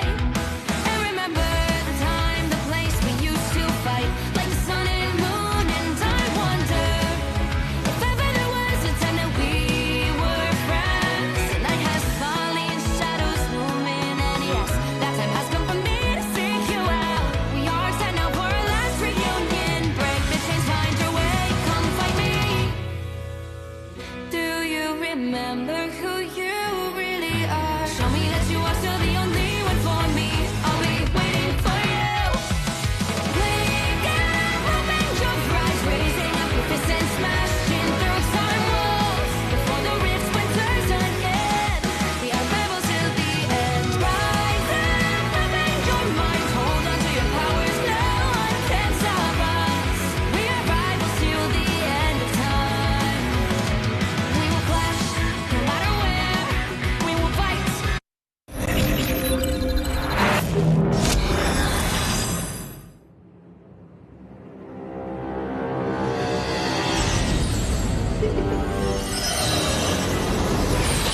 You have been sheltered by the light for far too long.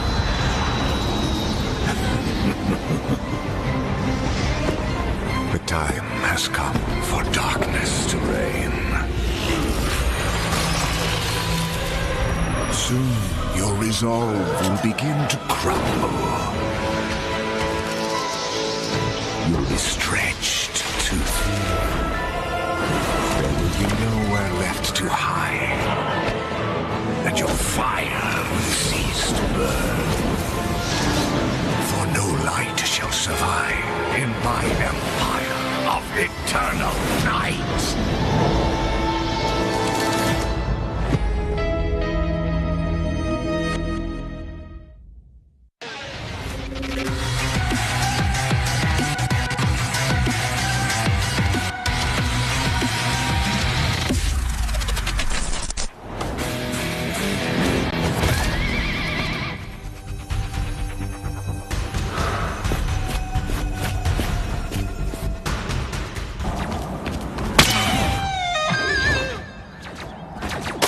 Grab the whip.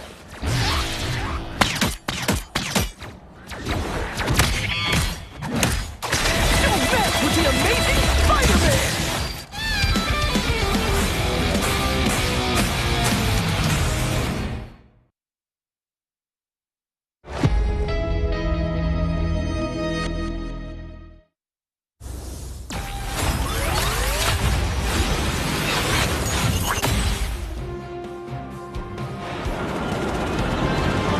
Anyone say fireworks? Powering up.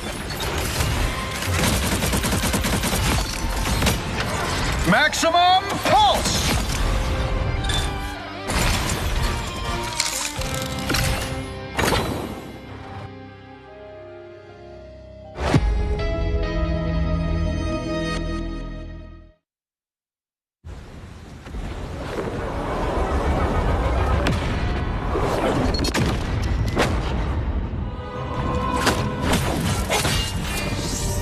The moon haunts you. Say goodnight.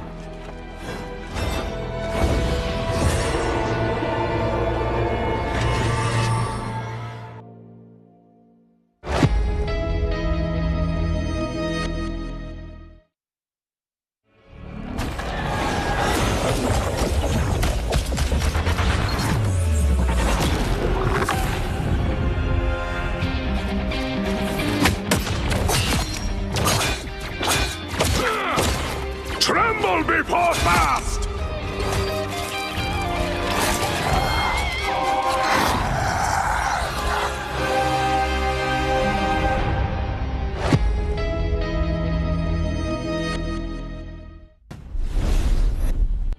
Alrighty, what an incredible showing from All Business there. Just to end it off with a Quadra KO from the Ultimate and then picking up networks for the Penta there at the end, Lunium. Incredible play from that team. 0% now are on the back foot. It is 2-0 to All Business. We're currently on match point if they can take this one away. Yeah, we need to find solution for 0% because for now we are sticking to the same strategy. We want to get rid once again of the Adam Warlock. We don't want Slopo to play on him because he's doing good, and with the Resurrection composition, especially with the Mantis, where also 2Z is playing a good Star-Lord. What do you want to do? And also, speaking of 2Z, the Psylocke has been doing amazing, even if I think 0% managed to take her down a few more times with a good focus. On the other hand, you got Toot with this Venom, which is super annoying and super nicely played also. So maybe one of the solutions, that would be weird, I know, team, but maybe can we ban the Rocket Raccoon because we won't get the 40% damage boost to get one combo with the ultimate, but that would be maybe a ban being worst. Let's get back into the game, into the phase draft with Burning Shadow Domination, and we spoke about it. We don't want to see the Venom, and we still don't want to see the Groot, and we might dare save the Adam Warlock for Slopo. Yeah, I like the fact that they're getting rid of the Venom here. I'm not sure whether that is the answer, though. I feel like the Rocket was it, because each time we see 0% not really wanting to utilize the Rocket that much. Of course, you want Line Pro on someone like Invisible Woman, but they are going to protect the Loki here, so maybe they want to give Line Pro access to their most favorite strategist, and they are going to ban out the Star-Lord. So this is interesting here, Looney, and what are all business going to stick with for their final ban? Protecting the Adam Warlock means that we're definitely going to have a different strategy going into this game than what we've previously seen. Definitely, like, you want to play Star-Lord and Mantis with the Adam Warlock, that's why they are removing it. That was nicely played by 0%, and we want to get rid of the Luna Snow from Sylvie, which is quite good. Zanrin was playing a super Luna Snow, but we can definitely play Invisible Woman. That's all good on this one. And that's going to be Sylvie playing on the Loki, because, yeah, that's the thing. Line Pro is really good on Loki, but I think Sylvie is also really good, and if Luna Snow is not open, I think that's the best way they can make it work, basically. We are sticking to the thing with networks, and it seems like Toot we also move forward with the thing as the Venom has been banned. Interesting. Okay, let's see whether this is because of course, you know, you do utilize the thing as a kind of dive Vanguard, right? You dive in, you drop that damage, you drop that stuns, and then you get yourself out of there, but it doesn't quite have the maneuverability that Venom does. Probably why we've just seen that rotate onto the Hulk instead. I think that's probably got more similarity or better dive for this game, the way that All Business likes to play it, buddy. But 2Z locking in the Psylocke yet again, and to be honest, a pretty decent map to capitalize on those flanks that they do so well. We're about to kick this one off again. If All Business take this next game, they're going to be able to take down 0%, literally 3-0. And Toot is moving on the Hulk. Hulk is a character that we didn't see too much because he has been nerfed, but Toot is one of the best, I would say, in Europe, so that's good to see him, especially doing and giving him the team-up ability with the Iron Man from 2Z and with also Welshmania on the Doctor Strange. And we are taking the high position with the TP, and we're doing so much damage that 0% is forced to get back. And the point will be here. Zanrin, oh, nice pick from Mukmuta. Blacksu also on Toot because Bruce Banner was in there and he couldn't manage to survive and get back his Hulk form. And that's going to be first point from 0% with a really nice pick from Mukmuta. Yeah, finding those Vanguards is always going to be massive for your team, and they want to continue with the aggression on the side of 0%. They're just going to get round this corner and put the pressure on to All Business. 2Z's rotated here onto the Iron Man. They're going to be able to utilize this beam to drop that good damage, but they're getting pretty close there. They get cut down out of the sky. They do have that invincible pulse cannon, and they go for it. They aren't able to connect with anybody, though, with like them having the clones there, and they're going to be able to take down more from the side of Melio. Oh, buddy, it's a triple KO. The Kraken Impact finds another. Toot taken down on the poor Bruce Banner. And we are getting back on Welshmania, also getting another reset, and this is really hard for 2Z because you got the Infinite Pulse from the Iron Man, but you got the Lamb from Loki. You can just have the shield from Blacksu also that can tank, so how can you make it work? That's why we might maybe see another strategy a bit later, but we got some ultimate, so that's gonna be good to see. Networks on the lookout with the Clovering Tam. He's gonna do it. 4-man ultimate, forcing the ultimate from the Invisible Woman. We are getting the lamp out from Sylvie right there. Suzy with the good damage. Can we take a KO? And it seems like yes, on networks. And we might be able to force the Mantis ultimate. Eye of Agamotto. Can we do it? And that's nicely played by Welshmania. We're securing good KO on the entire team. Aggressive play that is rewarded. And we're going to take the point back from All Business. Still 73% on 0%. So that's going to be one more fight to win. And it might be the first round for them. Yeah, comfortable position for 0% to be in. They just need to break through this line and capture that point again. It's interesting that Toot and Tuesday have gone for this team up, buddy. We don't see much of it now since the recent changes. Clapping networks back to the spawn room is Toot though. They're going to continue to dive into the backline that is 0%. They are ready to go Monster Hulk as well.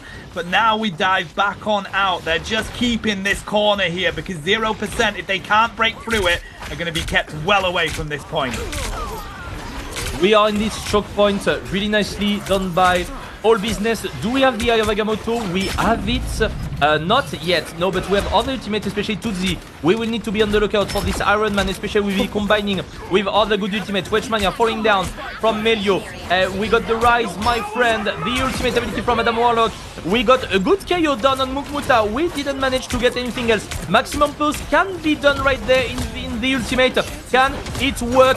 That could be the clutch of the fight. V again is coming from Melio on the Bruce Banner, and we're not gonna get this reset with the really good shield. Eye of Agamotto coming down from Welshmania, and we are all in it. The lamp being used by Sylvie. Will it be enough to resist Suzy being knocked out by Mukmuta, with him coming back directly into the fight? And we're still here. Welshmania, he can't do anything. He will fall down. Black Suit taking a lot of damage. Closer must fall down also, and we are going to take back the point. We have to resist a bit more for All Business to be sure that we are not taking them too much percent. That's still 90% on the clock.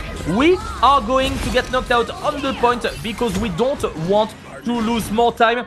That might be the last fight of this sub-map, Tano. And that's going to be an important one because we got 2Z with the Iron Man. We can do the TP from Welshmania. This is what is going to happen. And he might do the ultimate through the portal because you can't hear the sound of it. So that could be a big play there. Yeah, maybe, but no, they dive on through. I thought that was also going to be the play, but of course they do have Black Suit ready to block off if they're able to. Trying to dive on in here. Sylvie puts up this healing rune. Oh my god, they've been able to take down Toot so quickly, and no longer having Bruce Banner there makes a difference, but I'm pretty sure that Blaxo utilized the Meteor M to get rid of that pulse cannon from Tuzi, and this looks like it's going to be it for this first sub map. We are on overtime. Mukmada trying to get the angles here. They do find them. The power of those shields from Line Pro are absolutely huge, buddy, and that's all they needed to take this first round. Stellar Spaceport gone to 0%. Warrior Falls up next. This is what they needed. They needed this map to get back into the entire series because they were led 2-0 and they can make it back to 2-1 and have some more chance to advance in the upper brackets of this Marvel Rivals tournament. We've seen last fight Tutut has been managed quite nicely by 0%, and that was the win condition. Tutut is doing so much work for this entire team with the shielding, with just the presence into the backline. And that's really cool to see some Oak plays right there because this is not a character we're seeing too much compared to Season 0 and also compared to Season 0 in other regions. It was massively played in Asia and in North America and not that much, to be honest, in Europe. That was not the pick. We enjoyed the most playing. We had other strategy. We like doing different. Seems like it in Marvel Rivals European esports scene. So let's see what they got. We're gonna move forward into the point. We are sticking to the same team composition for All Business.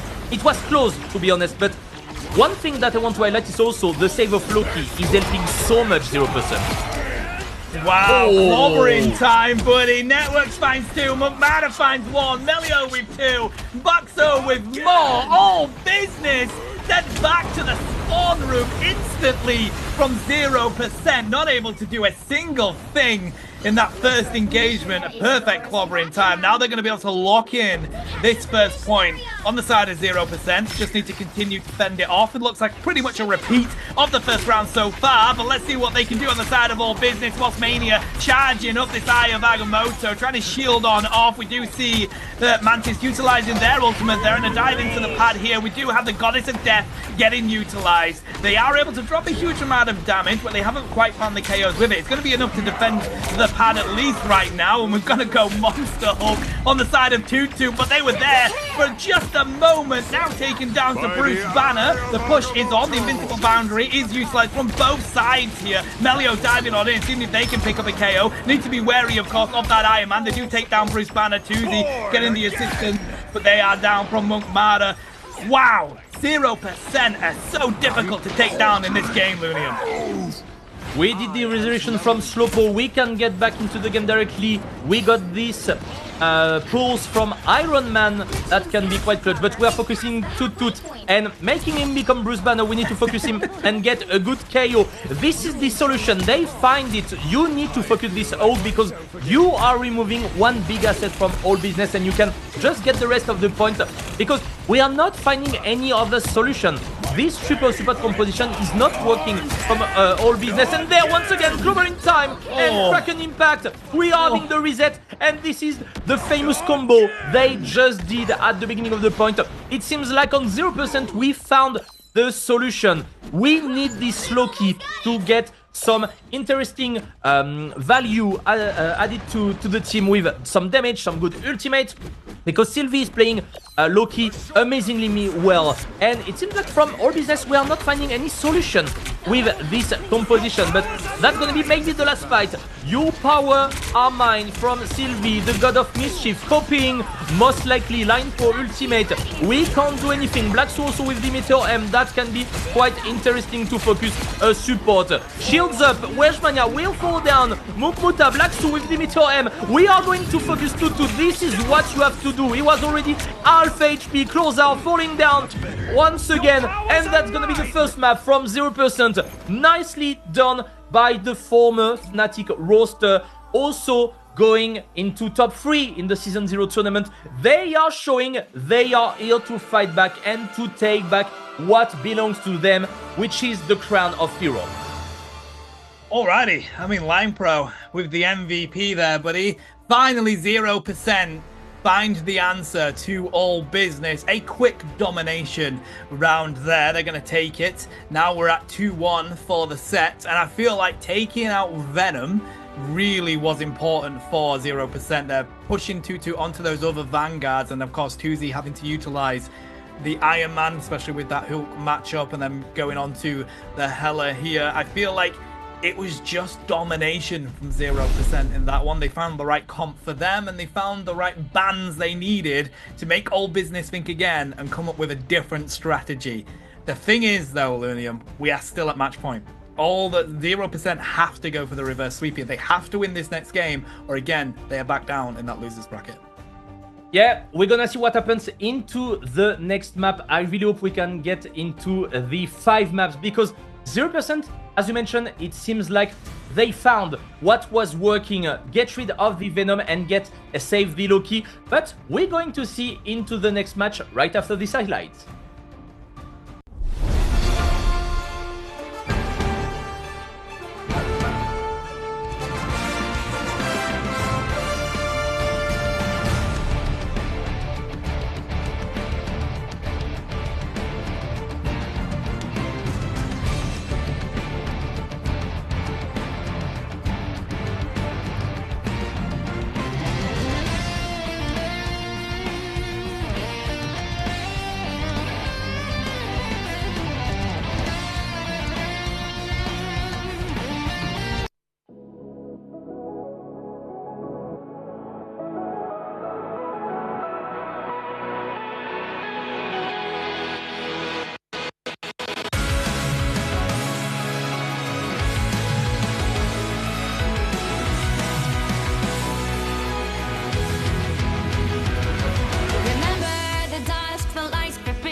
Trapping all those fighting souls, but yet across the world I see you standing in my way. And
You've been sheltered by the light for far too long.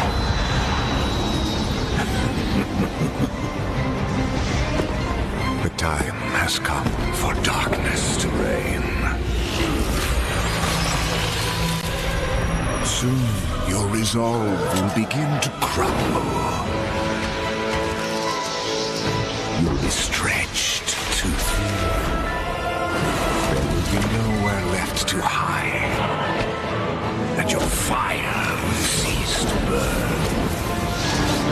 For no light shall survive in my empire of eternal night.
Anyone say fireworks?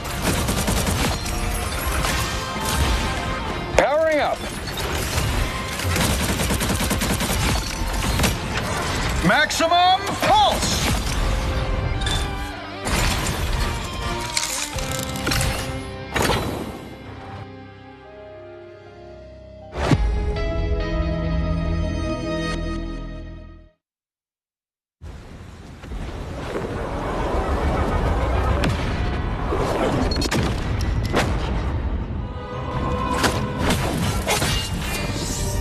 The moon haunts you! Say goodnight.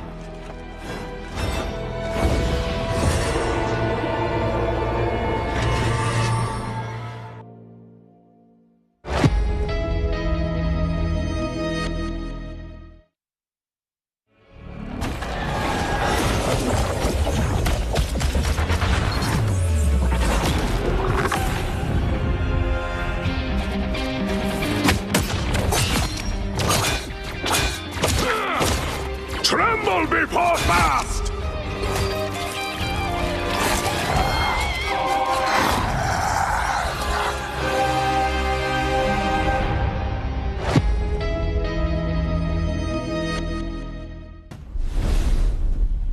Alrighty, we're back, buddy. 0% managing to find themselves a win there on domination, which, by the way, the next round is also domination. Maybe that's the edge that 0% need over all business. And if they take this one, the reverse sweep may be on. Maybe. We will see what's going to happen into the next map. We're gonna go into Royal Palace Domination. And it seems like on 0%, we managed to see and understand what was the issue. And it seems it was the Venom from Toot Toot. And they managed to work well. So that's gonna be interesting to see if they are planning to do the exact same strategy. So let's get into the ban phase session right there. Are we gonna let Black Soup playing Groot? I don't think so. But are we going to remove the Venom? That might be once again the solution from 0%. Groot is being banned, obviously, once again. And are we sticking to the same strategy? The answer is yes. And I think that might work out for them. Yeah, I'd expect 0% to do the same here. I mean, if it worked in the last game, you're going to try and use it in this one. It is domination, of course, so very similar. I feel like maybe from the side of all business, because they had Tuzi on the Iron Man there, which isn't easy when you've got a Winter Soldier on their side and a Hela on the side of 0%, buddy. That's probably not a matchup that you hope for, so maybe they shake things up a little bit here. They're going to protect the Adam Warlock, at least for their side. Looks like Tuzi maybe looking at going away from the Iron Man going into this one, if we have a nosy at it at the moment. But what we do know is that 0% will stick to the same strategy for this. Domination is where they got their victory over All Business. Let's stick with it. Interesting Winter Soldier ban.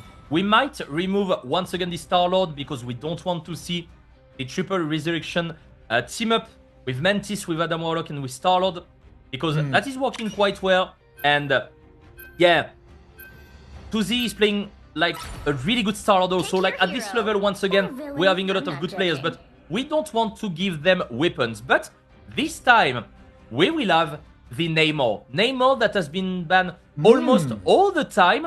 That is playing well by Slopo, but Melio is also a really good player on the Namor, and we will have this time the Luna Snow, because previous game it was banned, the Luna Snow, so we couldn't really play the Namor next to that. So that's gonna be interesting to see how it's working out. It seems like we still want to go for the same comp on All Business with combining the Hulk and the Iron Man, because on the other end, you have less pressure to put on the Iron Man because you need to get rid of the squids from Slopo with the Namor. So that's gonna be interesting to see how it's working out. And Mungmuta once again with the Ella doing amazing as always. We are not really playing Ella on to this side, so that's gonna be interesting to see if it's swapping out in case. 50 seconds on the clock. 0% has to win this one, or they're going to get kicked out of the tournament and go into the loser bracket. Obviously, this is not the end for the losing team for today. And Closer, that's gonna do the strat of putting some bubble on his team and just get back with the Raccoon. No, that's gonna be the Invisible Woman, but just to get to the point first. Yeah, great team play there, and we saw Line Pro rotate back onto the Lunar Snow to give that matchup to Melio, the team up. We do see that coming in from All Business as well. I think these Namors are going to be the thing to watch in this game right now. Here's the connection. Blackstone trying to see if they can take out Toot. Network's trying to do the same. Just destroy this top path is usually what the teams go for. Diving in onto the objective now. All Business managing to get a little bit onto it. But there you go. The Squids, again, right in a great position to try and take out Melio there. Melio and the flanking. We are trying to get him out of the fight, and that's going to be the same for Slopo, but Slopo seems to be a bit more free for now. We are in the flanking, we are doing some peeling, and we will try to combo also with the Global in time. Oh, be careful, Melio. Melio forcing to use the bubble, but we got 2Z also with the Ella. I was speaking about it and securing a good KO there on Melio. Slopo on the other end falling down. That's 5-4-5. Networks with the good shielding. We are taking a lot of damage right there, and 2Z not on the Iron Man. The point has still not been secured by any team. We got some ultimate, and that seems to be the same for a couple of minutes again. We got the Global in time from Networks being forced to use the Invisible Woman ultimate, and we're gonna rush the Ella. Can we get a KO on Mukmuta? The answer is no, because we got Line Pro on the Luna Snow, and the fight is still going on. Oh, 2Z managing to find Loki there. Might be the difference. The Hell Unleashed is brought out. Goddess of Death trying to drop that damage, but Wealth Mania is there to make sure that that doesn't do what they want to do. The push onto the point is here. Zanri managing to get some good healing here. Finding Line Pro, taking them out. Strategy is no longer in this fight. Haymaker in the face from Tattoo. That might be what they needed. Of course it is. They take down Network and Blackstone. And with Slowpoke putting the pressure on, All Business have done what they need to continue with this cap.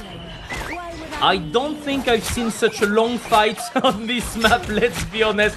That was really nicely played by All Business, forcing some mistakes. Line Pro maybe positioning was not the best here, but he needed to hide, but you had just 2Z on the side, and that helped them to get into the action and just to get the first point. Black Suit with a lot of damage being taken. Networks going in. We will have the clobbering time. Line Pro, the ultimate. Who is doing it?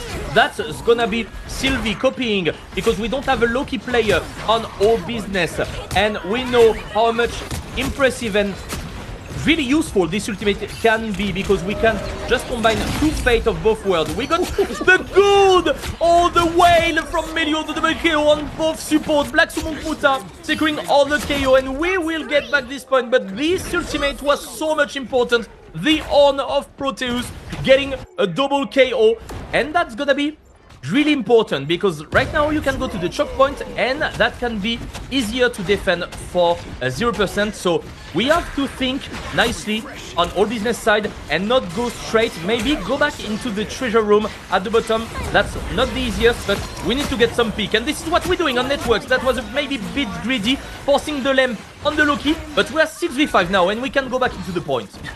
We can just see networks here sprayed on out while they try and put the pressure on from the side of all business. They have managed to take down Tuesday though, with two putting some pressure on here to Blackstone as well. Fate of both words having to be utilized from Line Pro. That's going to keep them around for the rest of this fight. We do need to take down these Vanguards though. That's where the target needs to be. Some good effort throwing in here, but of course it's all about the power of Slowpo. Managed to find Melio. These tridents are so much damage and they get wailed on again. Line Pro down. Welsh Mania finds networks. This is going to be a pendulum of a match, Lunium. Going to one, going to the other. We're at 50% on the point. And again, all business being able to kind of watch out on this choke point.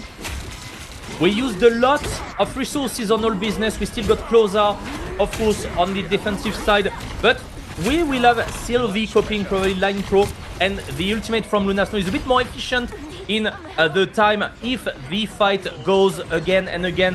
And if it's becoming longer. Munkmuta on the flanking. Nicely done on Zanrin. We don't have any... Oh, on closer. We don't have support anymore. That's going to be the moment for 0% to go in and get back the point. That was nicely played by Munkmuta. We need to get rid of the seller on the side. Black Su with a good KO. Melio forcing the knockout onto the Light Pro. Getting the last one, Slowpo. And once again, that might be one of the last fights, because if this one is being won by 0%, that's gonna be hard for all business to get back. Except if you go with the Doctor Strange portal, but right there, you are on the choke point, and networks don't do the same mistake as before.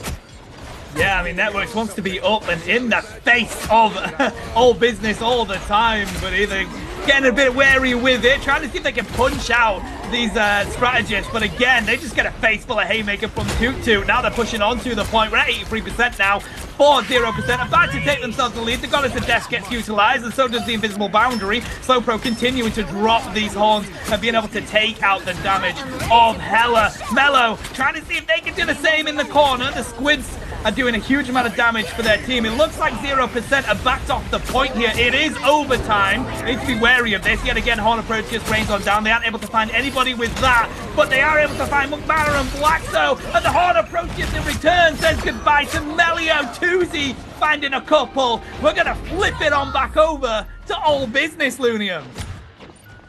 And I'm not sure we got time. Black Su with the TP. Can he make it? Can he make it faster?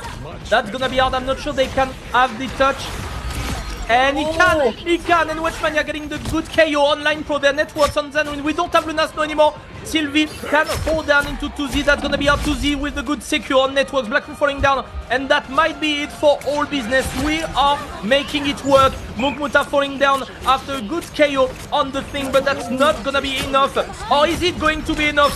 That's gonna be hard there. Oh! This spear directly into the face of Line Pro. And that's gonna be the point for All Business. Oh, that was teetering on the edge, was that one, buddy? It was pretty close, but they do manage to find it on the side of All Business. That one really was a pendulum going either way, and just down to that final moment, they weren't able to keep enough people on that point. So now we're going to go on over to Bifrost Garden. Now, do we shake anything up here? I feel like those Namors were so good with their Horns of Proteus. Getting some pretty clean KOs there, Lunium. Get ready. Yeah, the Namor is a problem. Melio is doing good also, but Slowpo is one of his main characters. We have been seeing Melio more on the Winter Soldier that has been banned for this game, which was a really good strategy for All Business. So we will see. And honestly, it's just a few mistakes, and not even mistakes, it's just some timing and ultimate resources being like delayed by few seconds that make All Business win this first round, which is honestly a close game, and I'm pretty sure 0% can make it happen. They can definitely get back into the Bifrost Garden, which is an open map, which can be really efficient for some flanking from the Namors and even from the Ela, so that's gonna be hard, and all strategists needs to be on the lookout. Yeah, speaking about open map, of course, that previous one was quite closed off, making it easier for those Horns of Proteus to connect with quite a few people. We're utilizing both Goddess of Deaths here. Network's trying to work through this one straight away. I am liking that from these teams, trying to destroy them. The second they go up, they find Wealth Mania as well. Network's now utilizing this Doctor Strange, trying to back on up here on the side of Slowbro. They got to watch out because the squids are there to do the damage, and they find Melio in return. This is all business, and they are meaning all business, buddy. They found a couple of KOs already. We have to utilize these strategists ultimates just to keep 0% around. They have backed up onto the point now. Meteor M has been utilized, trying to see if they can find Wealth Mania. They do put up the shield though, so they're not able to, but we do have the Fate of Both Worlds used on the side of all business as well. We're able to use it here on the side of Xanrin. It does look like they're backed on up though for 0%. Not a position that they want to be in. And we still got the point. Slowpo has been putting so much damage, and we've seen him really close on the tree, managing to get 2 important KOs and managing to get the rest of the point. He has been incredible on the Namor, and that's probably why we are banning him or banning the Luna Snow to make him less efficient. We didn't manage to get a good KO, unfortunately, from Blacksu with the Meteor M because really nicely played by Weshmania with the bubble and also with the wall. We are not getting a KO with the Honor of Proteus right there, and Slowpo once again forcing the bubble on Melio. Melio with 4 down. We got the Meteor and Mugmuta with both Goddess of Death. Can one of them be more efficient than another? Mugmuta with the good KO on Xanrin, Sylvie falling down also, but Tutsi with the double KO on both strategists. What can be done? That's gonna be so hard. We will have the TP, probably we want to delay as much as we want. Networks here, can it be possible? We are putting so much pressure, but be careful. Mayo, good KO on Weshmania, and that might be what they were looking for. Both KO on both Vanguard to get back into the points. This is it. They need to get on this point, and they need to do it now. We're at 80% for all business. If they don't cap it here, they will never cap it. We're trying to put the pressure on. We've got to watch out for the Horn of Proteus that finds someone yet again. The Meteor M has to be used, and they find 2. They take out the strategist. This might be the difference that they need. They find the triple. Blackstone may have saved this game for 0% right now. 94% for all business. But now they have to fight through the front line and get back onto that point. Well done there. We spoke about this Meteor M being super impactful and important to get rid of a Fate of Both Worlds, obviously. But when you get 2 strategists at the same time, this is even better. We got ultimate ability on both Loki, both God of Mischief can be used. Melio will have the Honor of Proteus quite soon also. That can be quite clutch for the next fight. So that's gonna be our Networks with the good damage. Be careful with the anti-heal mechanic also, not to get anti-heal too fast. Melio, he is trying to get the kill on Slowpo. Can he make it? Unfortunately not. But we won't have VCD on the bubble. You need to be careful right there. And if it's working out for all business, that might be the last fight of this series, and that might be the win for all business. So they don't have the right to do any mistakes on 0%, and that's gonna be hard. And we're starting the fight with Sylvie pushing on with the Loki ultimate ability. Honor of Proteus not taking a single KO, but Mugmuta with the good follow-up, getting a good KO on Closer, and we will save some more time, and we will keep this position as a leader in this Bifrost Garden.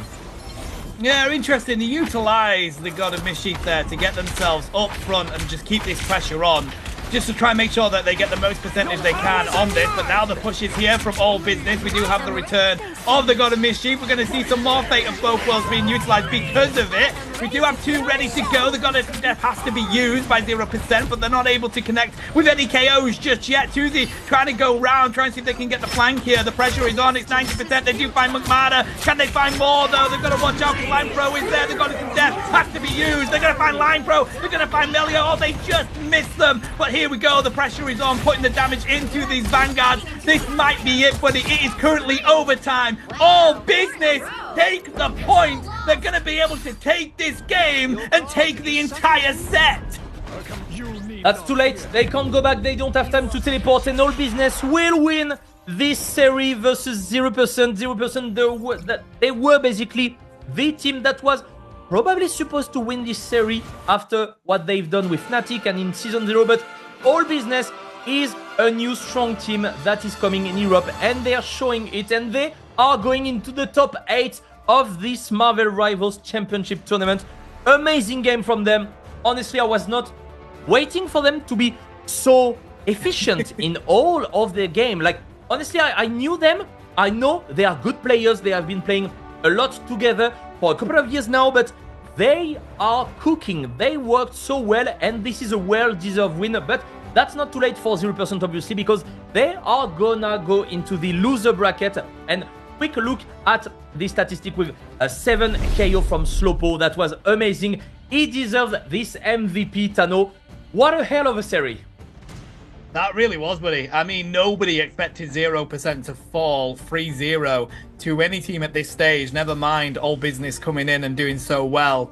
Now they're going to go to the losers bracket, so you definitely cannot count 0% out at any point. I would not be surprised to see them come on back in, but that was a really, really ecstatic series. I'm sorry, 0% did manage to get that one, didn't they? So it is one of those where we felt like domination was going to be the benefit for them, but then they just come back into it to All Business and take the 2 maps straight away, the 2 rounds, to be able to win that one. This is why I love the EU region for Marvel Rivals right now, Lunium. It feels like there are so many different teams that are coming out of the woodworks or have been playing together for a while, and are really beginning to put the pressure on these teams that have continued to win from the alpha, from the beta. But I tell you what, chat, watch that again, because here's some highlights for you.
Trapping all those fighting souls, but yet across the world I see you standing in my way.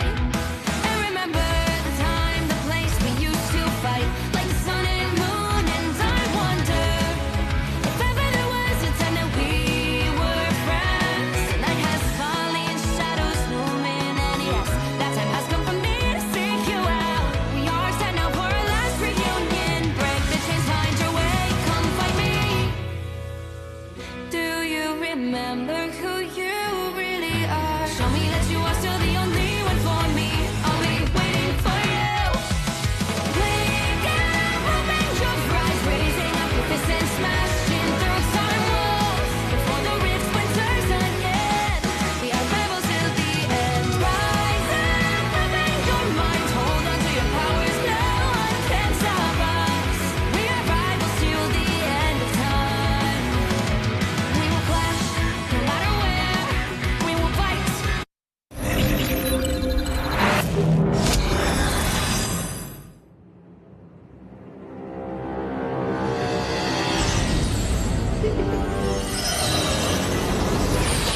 You have been sheltered by the light for far too long.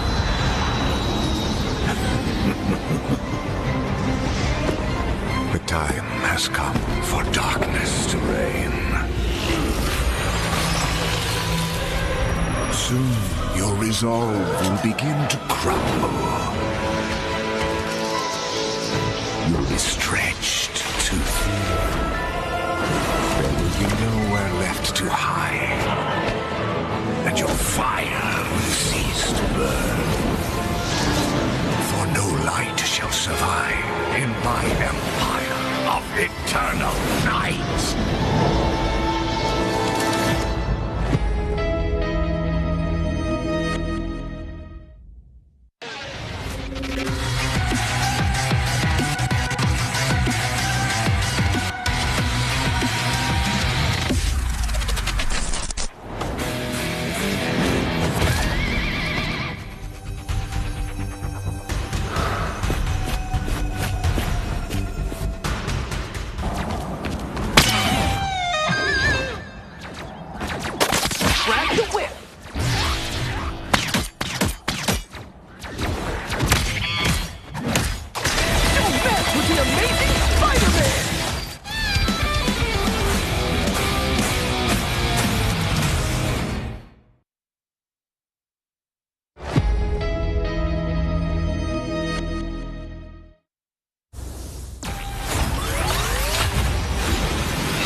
say fireworks.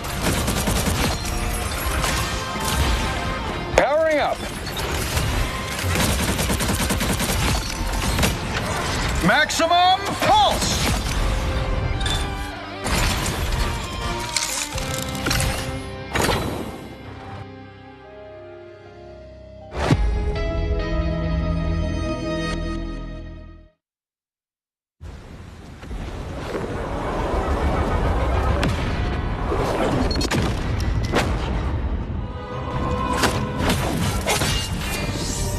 The moon haunts you. Say goodnight.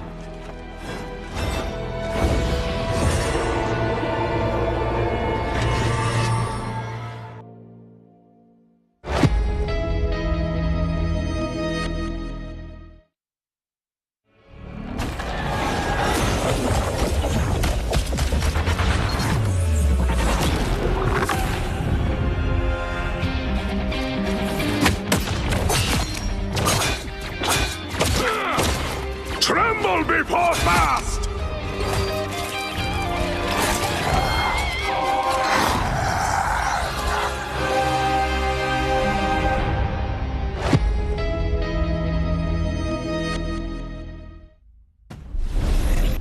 All Business managed to get their win versus 0% in a really interesting 3-1. They have been doing amazing, and I'm pretty sure a lot of people were waiting 0% to win this series, but All Business, look at them, because we will see this name quite a lot, I think. I am Lunium and I'm joined by Tano for this series, for the following series for today till the end of the cast. How are you, Tano? Like, that was the first series, that was amazing. Yeah, mate, electric, honestly. I feel like I've been following 0% all the way since we casted them in Season 0. And they've been having a really good season, to be honest. They've been playing really well in the EU region. They've done really well in Fight Nights. They've done really well, obviously, in the Invitational. So it is definitely not an easy team to beat. So All Business really making a name from themselves from that. I've seen the chat and I feel like we've got a couple of fans of All Business already. I think they played impressively well. Really good comps that they were bringing out as well. Not the typical stuff that you expect to see. We saw the Venom, we saw the Psylocke, we saw some stuff that we haven't really been seeing from these teams. So I think they're a really good team to watch, and that was not where we expected that set to go. Now, speaking about sets, I believe we are going to be seeing OG Esports next against Flingers. And you said you know these teams quite well, at least on the Flingers side, right? Yeah, I know a few people. They are coming from other esports also, and they have been doing some trials also for Team Peps that I know really well. And of course, OG Esports, they were previously known as Yonkonda. They did some changing on their roster. Since they are playing under OG, they did top 2 in Europe. They lost against Virtus.pro 4-2, but this is probably the closest team that we have from Virtus.pro for now. Of course, we got new teams emerging and playing really well, as we've seen with All Business, so that's going to be good to see. We are banning the Wolverine on Flanger's side because Tanuki is amazing on him, like, definitely. And on the other side, OG Sports, we are banning the Adam Warlock. We don't want them to have it because it seems like they are playing the Star-Lord, and we don't want to get the team-up ability with the auto-resurrection. And we are saving the Winter Soldier for Etsu. Etsu has been playing Winter Soldier and Psylocke, and is a monster on Winter Soldier. You don't want to face him, and you will be acknowledging this probably in this series, because, yeah, Etsu is really a great player, also coming from another esport, and yeah, just showing off. Since the beginning of the game, he has been a really important player for his team and doing a lot. So that's going to be good to see. Ella save for the Flanger team. And we are banning Luna Snow. Alex has been doing and playing Luna Snow quite a lot also. And this is also a pick that you want to remove, especially if you have a Namor in front of you, because you don't want this team-up ability to work well.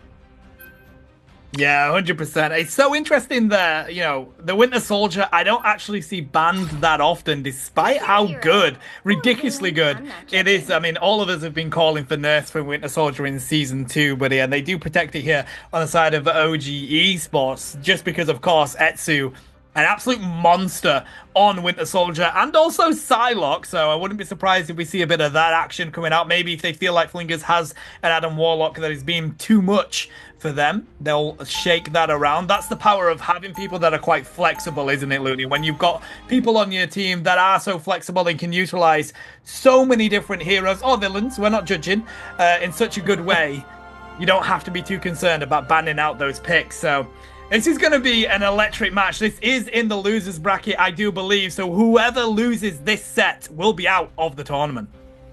Yes, this is do or die. We will have Snaze playing on the Doctor Strange. He has been playing him a lot, and Magneto, this is basically his two main pick. And I also want to speak about Enzo. Enzo is a controller player playing with this team, the same as DRP that is no longer in the tournament, unfortunately, but he's amazing on Venom and on Groot, so happy to see what he will bring once again into this series. Tsuyo, also a really good tank player, coming from another esports. And we are starting on both teams with a teleport from the Doctor Strange to go on the point fast, and that's going to be a first fight already. Straight onto the first fight here. This is what we like to see from both of these teams. We have to utilize the healing straight away from these strategists, trying to see what they can do to take them down. We do get a pretty weak on the side of this Strange, but Snaze is here, putting up the pressure as well. They do dive on in there. Good grab from F2. But they aren't able to capitalize on it, buddy. Some good pressure from OG Esports straight away, though. They do cap this point, and now they're pushing right up to the choke point around this corner. Wow, OG Esports, some great aggression from the get-go. Flingers right on the back foot here. Very aggressive play right here. We are getting the points, the first KOs also.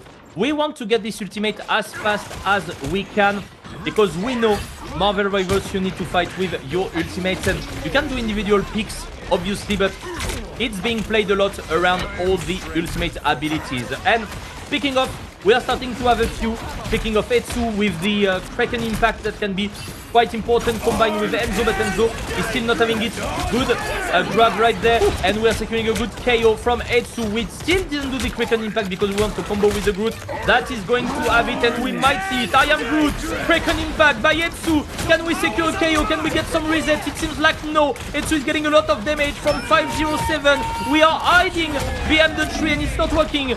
The Galactic Legend up in the air from Tanuki. Is it going to work? We are not getting any KO, but forcing the lamp into the fight. Good wall from Enzo. We are still maintaining and getting that. We will have the Galactic Legend from Not Huge, and we need some picks right now. Tanuki falling down. That's a good first pick that we have. Snaze might fall down once again. We don't have the shield, but no, that's not gonna be enough. Koeda going in with the Eye of Agamotto. Is it enough? Yes, Ken falling down, and we might have the first good fight from Flanger, and we might take down this point.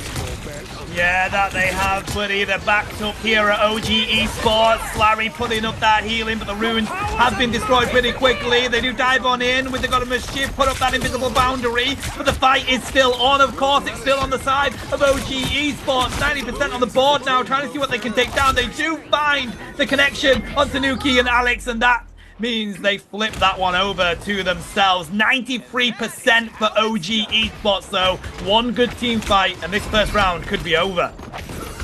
We got Enzo with the ultimate. We got the Eye of Agamotto also from Snake. That's going to be important. And we almost got X001 with the Invisible Woman ultimate. That's going to be really important to hit if we don't want to give out this first sub-map to OG Sport. Enzo looking for the Strangling Prison. Waiting for Etsu also, maybe. No, we are solo ulting. Not Huge. Is it going to work? We need to put enough damage, but that's not going to work. That was not the best Strangling Prison, unfortunately. The again is coming. Can we defend? Yes. Ken with the good damage. We won't have it. And on the other end, Etsu is going in. We got some ultimates being done once again.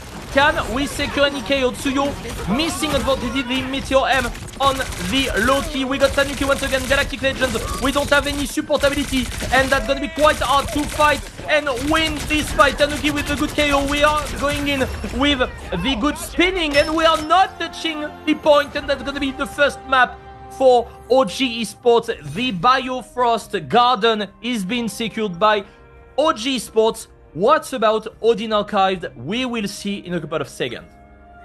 Alrighty, OG Esports with aggression from the get-go, finds that first team fight, takes the KOs, caps it to 93%, knows they only need one more good team fight, utilizes the good economy of their ultimates to get that cap. I think that is a dangerous thing for Flingers to be looking at. OG Esports really tough in that one. And the connection with Ken finding the KO onto 507 as soon as they use that Kraken impact at that final moment. I think that may have been the difference on why OG Esports were able to take that one, buddy. We still have ultimates ready to go. Snaze with the Eye of Agamotto, Alex with the invisible boundary. It's just the Galactic Legend on the side of Not Huge. But Kyoto's very close to utilizing that portal. They're going to have that here for the Eye of Agamotto. I think with these portals being used straight away, we might yet again have aggression from the get-go, buddy. As they all dive onto the top side here, we do see Ken just providing that healing from inside the portals. Not Huge trying to dive into the background here. Are they able to pick up the Vanguard? There's the ruins used by Loki. And there's Snaze with the Eye of Agamotto. They connect with 3 of them at least, but they don't have the damage to back it on up. That wasn't utilized enough. The invisible boundary gets used by Alex and also actually from the Loki, sorry, and now we're diving on in onto the point. Coda has managed to find Etsu and Alex. Tanuki finding them in return as well. This is so close between these two teams. We are taking KOs left, right, and center, but it's actually Flingers now that have the advantage as they try and cap this point. If they can take down this Venom, and yes, they do, that looks like that's going to be it for this cap. Really nicely played from Flanger because you had so much pressure being put by Enzo with the Venom. We've seen him directly diving him, and that was quite hard. We've seen also Snaze with a good Eye of Agamotto, but we had so many defense with the lamp from Loki, and then you're just going Koida doing amazing with on his side good Eye of Agamotto with securing a good KO on Alex, just wasting his ultimate on the invisible woman with the invisible boundary. So good first point being secured, and now OG Sport needs to get back because we got the Kraken Impact being ready. That's the same for 507. We will also have both Galactic Legends. No, only the Tanuki one that's gonna be ready way before, and that might be it. But we have some defensive ability that can work out. Enzo getting back into the Groot. We know that can be the solution, especially combined with Etsu Kraken Impact.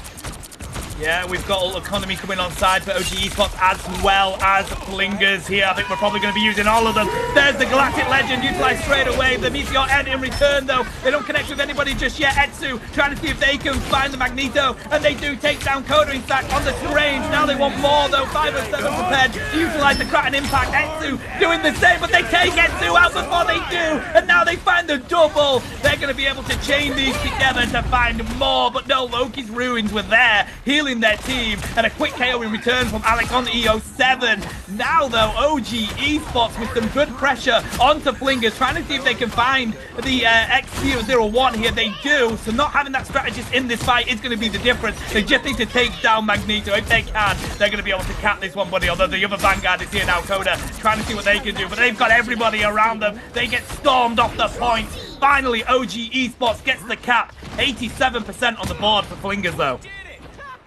Flanger just need one good more team fight to manage to secure the point into Audience Archive. Really nice grab right there, but that was not enough. We didn't manage to get a KO. We're trying to do the same on Etsu's side. We will have the Eye of Agamotto on Koeda's side, and we decided to move forward with the Magneto from Snaze.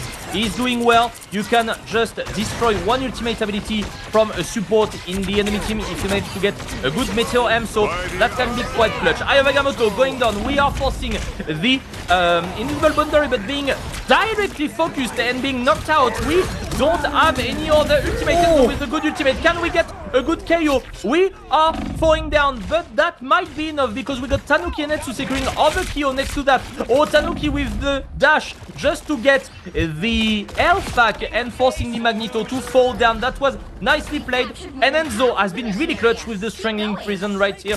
Even he's falling down, that's fine because we still got the point and we still got Ken with the God of Mischief. Ult Economy may be more on the side of Flingers here, though, because 507 is getting very close to Kraken Impact. Etsu is as well, but Oh, Tanuki also with the Galactic Legend. This is going to be the fight that probably decides this game right now. Backing up onto the point here at OG Esports. Trying to see if they can pick up a quick KO, but with a Kraken Impact coming on down into the invisible boundary, as well as those runes, the Galactic Legend. Oh!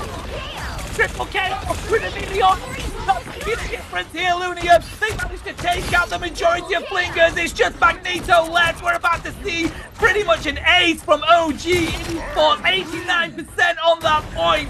One final team fight if they can get to this objective. Koeda going onto the Spider-Man to try and secure the touch. Can we make it? We are doing the Galactic Legends and they won't be able to touch.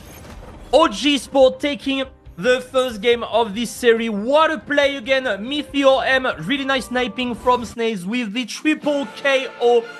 Oh my god, what a play. That's definitely make them win the last team fight and make them win the game. Honestly, let's say it, Flanger has been showing good gameplay, but OG was stronger. Like, what a play. Enzo on one side with the strangling prison and then Snaze. Vanguard are being cooking. That they are, buddy. What a Meteor M to really end that game off. It felt like there were moments where the Kraken Impacts were doing absolute bits. There were moments where they were failing with them. That is the difficulty of being so close in these maps like they are in that one. But yeah, I feel like OG Esports showcased how aggressive they are in their games with that one. I feel like Flingers had some good moments, like 100% I'm with you, but it honestly felt like OG Esports were so tough to take down. If they did lose that team fight, they'd regroup, come back in even better, and be able to win it. I think they're going to be a team to watch here. Of course, whoever loses this set is out of the tournament. So, you know, it's one of those situations where you do have to go all out and be as aggressive as you can be. You don't have anything else to fall back on here, Lunium. If you lose, you're out. That's it. Yeah, but OG Sport has been like playing together for quite a long time. Maybe Flanger is a new team. They need some more practice, and that's good practice to play against OG Sport. They have been doing well. Koeda, especially with Doctor Strange, really good Eye of Agamotto, securing good KO on Alex with the invisible boundary being destroyed instantly, which is quite interesting. So I'm really happy to see what they can cook and do for the rest of the game, because I think they have some other words to say, but we're gonna discover this right after this highlights.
Trapping all those fighting souls, but yet across the world I see you standing in my way. And remember the time, the place we used to fight, like the sun and moon. And I wonder if ever there was a time that we were friends. The night has fallen, shadows looming, and yes, that time has come for me to seek you out. We are set now for our last reunion. Break the chains, find your way, come fight me.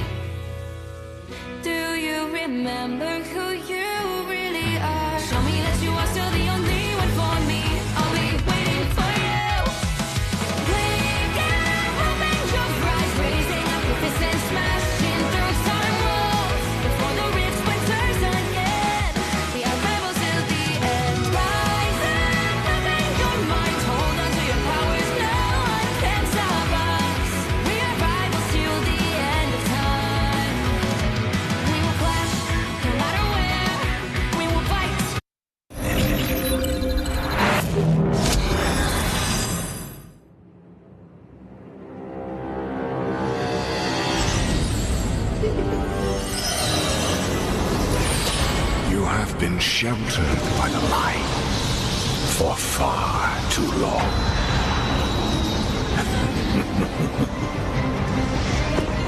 The time has come for darkness to reign.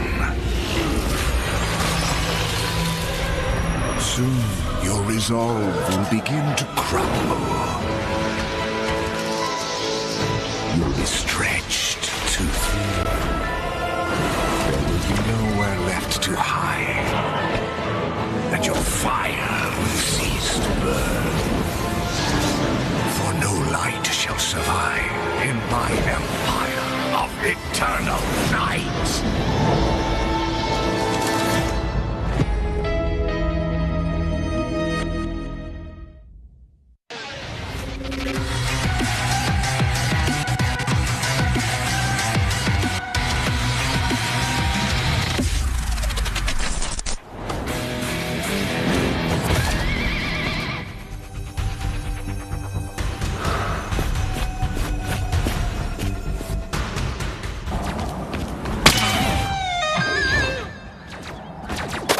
Grab the whip.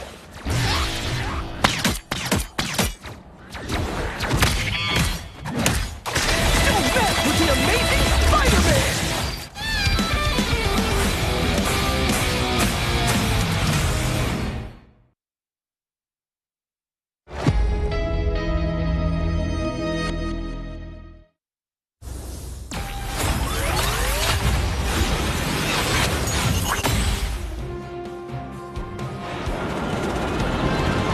Anyone say fireworks?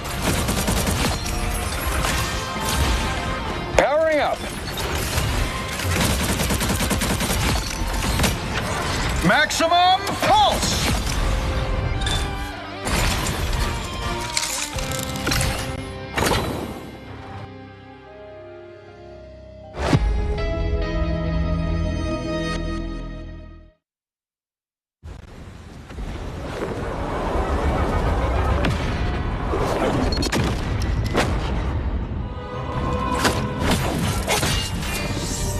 The moon haunts you.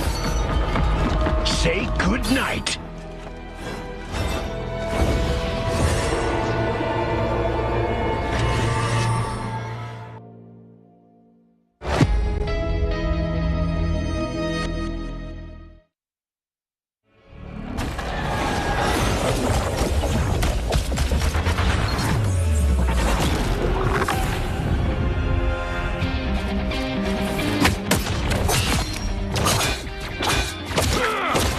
Tremble before fast!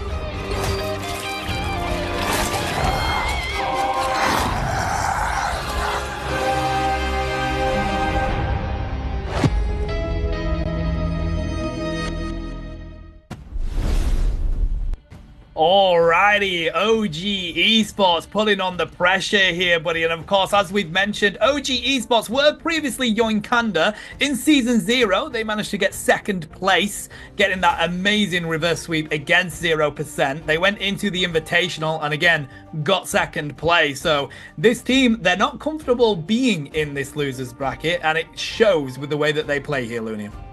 Yeah, will they break their curse and maybe face again Virtus Pro in Grand Final? That was unfortunate because they have been facing Virtus Pro in round 6, I guess, in this tournament. So unlucky, one of them had to go in the lower bracket and they are here and ready to get back into the Grand Final. And I think they got what it takes to go to the Grand Final versus Virtus Pro maybe, but we've seen a lot of other teams. I really wish we can see All Business versus Virtus Pro. That could be an interesting fight. We now got also 0% into the loser bracket, so we might see probably in the next phase 0% versus OG Sports, which is gonna be a massive banger. That it very much could be, but to be honest, with the way OG Esports has been playing in this set already, I would not be surprised if they take this one altogether, mate. But we are getting the game prepared to go here. Let's head on into this ban phase and see what they want to go with. Flingers, of course, they need to come back in this one. You don't want to be giving match point over to OG Esports so early. Yeah, you don't want this. We are going to play in all of Jalia Convergence map. We're gonna have OG Sport in defense first. And once again, on Flinger's side, we are banning the Wolverine. We don't want Tanuki to play on Wolverine. He's one of the best Wolverine in Europe by far. I can tell. We got a lot of other good players. We got Leaf on Peps also, that is amazing. But really, Tanuki is on another level, I can tell you. We are doing the same strategy on OG Sports. We are removing the Adam Warlock. We don't want to have the res, the team-up ability, especially with the Star-Lord from Not Huge, even if we could benefit from it also because Tanuki is playing a good Star-Lord, but let's not give them too much weapons. And once again, we want to keep the Winter Soldier for Etsu. Yeah, I mean, you're going to stick with your game plan, aren't you? It worked so well in the first round. Let's not change it up. It's Flingers that have to have a think about what they want to do. They're sticking with getting rid of the Wolverine and protecting the Doctor Strange. They also take Lunar Snow out of it. No surprises there. I think it's this Winter Soldier matchup that's going to be the one to keep a close eye on, Etsu and 507. It went both ways in the previous set, buddy, but Etsu is incredibly strong on a lot of duelists, to be honest. One of my favorite Psylocks in this entire region, but as you mentioned, they've been playing Winter Soldier pretty much non-stop for a long while. Yeah, he's one of the best picks in the current meta, so you have to play him. We are removing the Ella, which is a really good pick. And the fact also that in OG spots, yes, Etsu can play Ella, but not as good as Winter Soldier. So we don't want to give too many options to the enemy team, especially maybe 507 or Not Huge can play a good Ella, and that could be really annoying to face simply as that. We are keeping the Loki also on Ken, and I don't remember the Flanger having also the Loki before. Maybe that was the case. No, yeah, they had him also. Larry is playing him. And I really hope we can see Enzo on the Venom, and that might be it because we've seen some good gameplay from him on the Groot. He's playing him remarkably well. That combo well with the Winter Soldier, but especially on an open map like all of Jalia, you can get rid of some interesting pick, and you can also just move from a point to another super quickly, get back to the point also if you're getting catch too early, and that's really an interesting pick even if you're not playing him with a Spider-Man. As we can see in Ranked, most likely we don't have a lot of main Spider-Man player into competitive yet. Maybe it will come at one point, but he's so annoying diving in and taking all the damage and not dying because he got too much HP and too much things to go away and get away from the fight. We are destroying all the part of the map to proc, to just have the curse going on, and the TP is being done from Koeda, and we're starting up on the high ground, but Ken is chilling up there. Trying to see if they can get some aggression here. Flingers going in from behind with the portal. I don't think they've done just enough yet. 507 though, Tanuki running into them was probably not where they wanted to be. Venom getting pretty much taken out here in the background as well. Snays trying to throw in this damage on the outskirts. They haven't been able to break through just yet though, despite that portal. Tanuki running on back here. They're going to be able to get a good flank on, seeing if they can pick up Larry. Yes, they can. No longer having that strategist in. Not Huge, taken out by Ninzo as well. And I don't think the portal play has quite worked yet. They were unable to break through quick enough. OG Esports picks off Flingers one by one. And Enzo, as we were mentioning, just going in, putting some more pressure, but we did a little mistake. We used the Vine to go in, and this is really what you are not doing with Venom, because if you are getting focused too much, you don't have any way out. So that's going to be difficult. And we've seen Ken right up there and not being just targeted by the enemy team. He's just chilling there and doing a lot of poking for healing, a lot of poking in damage, and it results in him already having the ultimate. And speaking of ultimate, we also got the Kraken Impact. Enzo diving in once again. We are trying to focus him, but we got too much healing. We got so much resources putting on him, but that's not working. Etsu getting down. Nice grab from 507 there, and that might be it. Double KO right there. Invisible Woman ultimate being used, but that's not gonna be enough probably. We might have maybe a Snaze going and doing a portal. V again from 507 on Tanuki. We are doing it on Enzo right now. This is the Quadra, baby, and we are going to do the TP. That might be okay because Ken is going in. And is it going to work? No! He's getting delayed by Larry, and we are getting back into the point. Here comes the Galactic Legends, Tanuki. Oh my god, with the double KO, that was not even... Oh, triple being secured, and Etsu coming back with the Kraken Impact, and that might be the point being defended by OG Spot right there. That was so close because we had the Magneto ultimate from Tsuyo, but that was not enough, and just before falling down, Tanuki managed to get a triple, and that managed to get OG becoming stronger into the fight and securing the defense once again. We got 1 minute 15. We don't have TP yet. It will come back in a couple of seconds for Koeda, but we want to use it probably for the last fight. And we don't have any resources from OG Sport, so that might be the moment to get a fight for Flanger. Yeah, I think we're going to have better ult economy on the side of Flinger. It's getting a quick KO onto Enzo there as well from Not Huge. This might be the final decision in this game, the final team fight that will make the difference. Let's see if they can pick up these quick KOs. They need them. Taking down these duelists. Etsu's trying to see if they can get a pick. They do find Koda, and they push them into the wall as well. They take them down with a great KO. The invincible barrier is up. Are they going to be able to do enough with it, though? We're about to find out. Venom dives on in. They connect with 507, and that is the person to take out right now. OG Esports with a good defense so far, trying to see if they can take down Magneto. If they can, that will be the difference. The invisible boundary comes up yet again. Kraken impact from Etsu. They find one. They try and go again, but they end up in a portal. Not what they saw. Koda trying to see if this will do enough to distract them, but it looks like OG Esports has got the defense on. We're 10 seconds in here, but we're about to hit overtime. Tanuka dodges the Kraken impact. They pick up 507, and they no longer have that ultimate to be able to utilize in the backline of OG Esports. It's all down to this Galactic Legend. They don't pick up Etsu with it. They're trying to see if they can do, though. They do manage to find him just on the corner. There's too much defense from OG Esports with it. The Eye of Agamotto, though, dives on in, and they pick up the 2 strategists. Koda may have won this. 4 Flingers on the objective point, just down to Enzo. And there we go, in overtime. They can cap it if they take down Tanuki. Woo, what play from Koda there.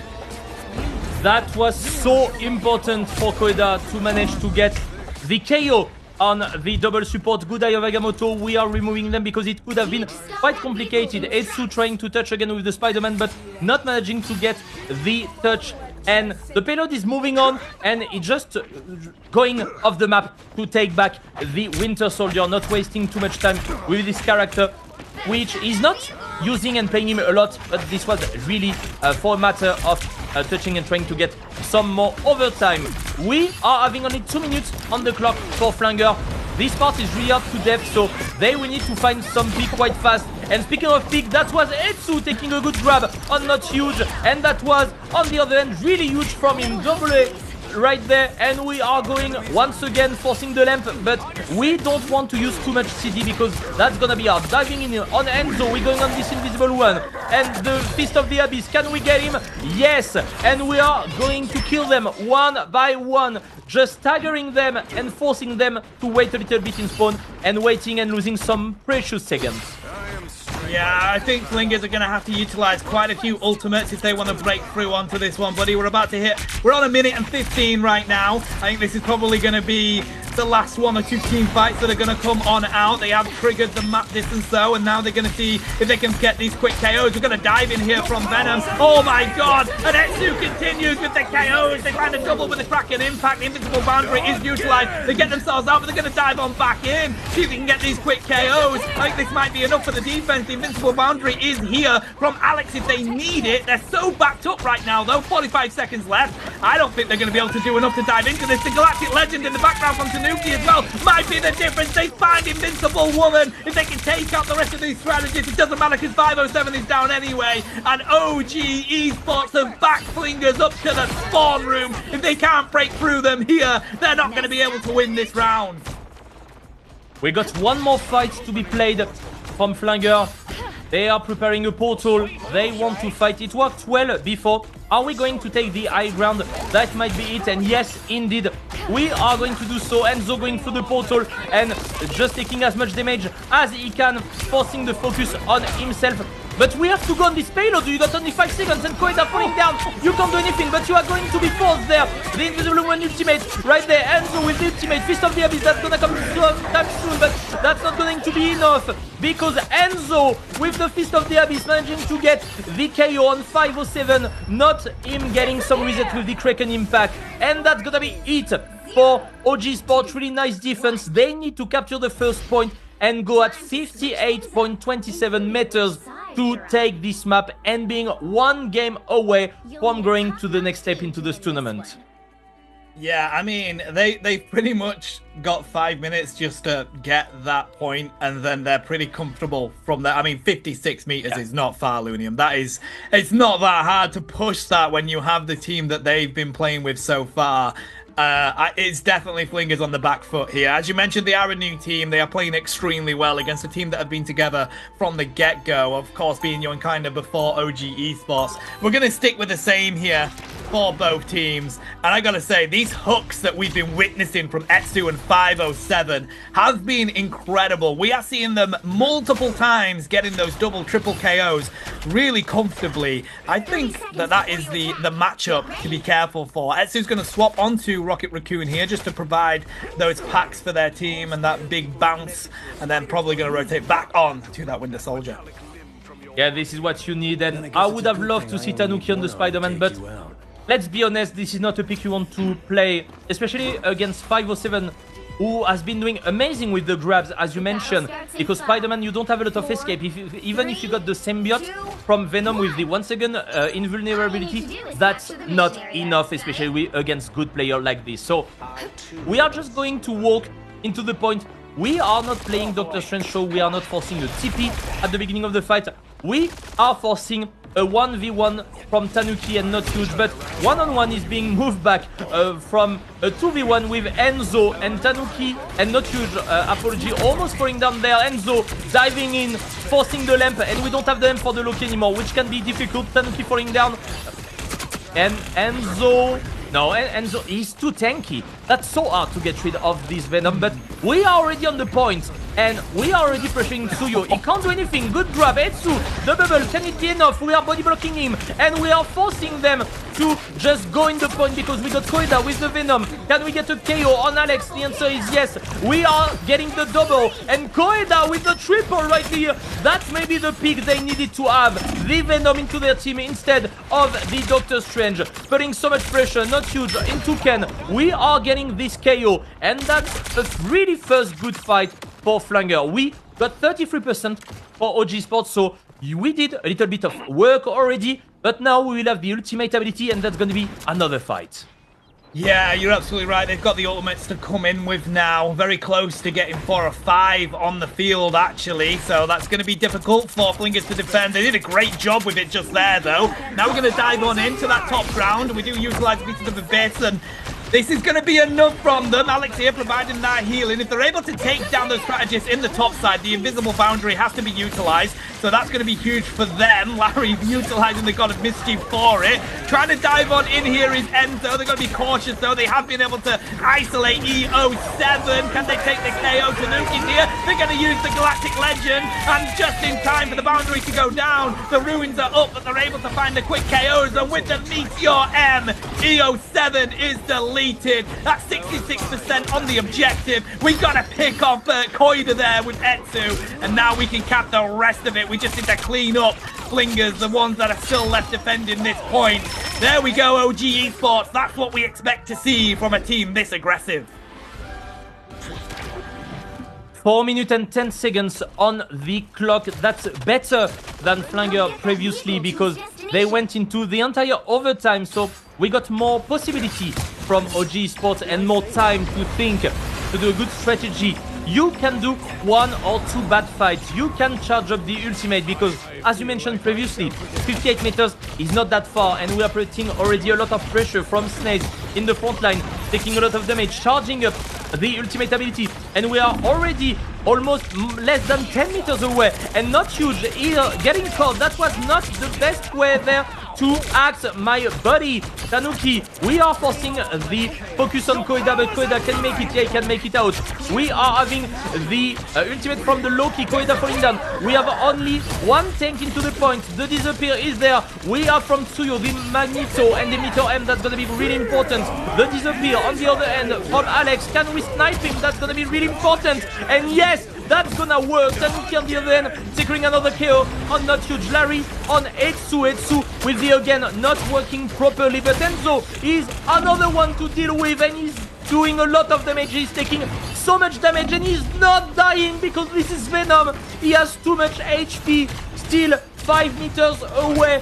What can they do? We still got invisible, but 507 falling down. Unfortunately, Tsuyo taking a lot of damage. Also, he's forced to play into the point. Enzo with everything right there. We are forcing the KO on Tsuyo. You have to touch the point. You got Enzo 1v5, but that's enough because you can't get the retouch. Enzo was managing 5 people. Tsuyo was alone and he gets KO'd. And unfortunately, they don't have the touch. Really well played from Enzo, even if he's falling down, he's being knocked out. But he has put so much pressure into the enemy team. And OG Sports will win this one and lead 2-0 into this series.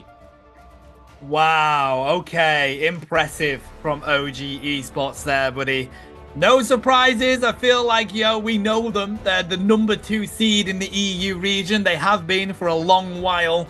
They're quite surprised with themselves to be down here in the losers bracket. But as you mentioned, they came up against Virtus Pro, the team that beats them consistently.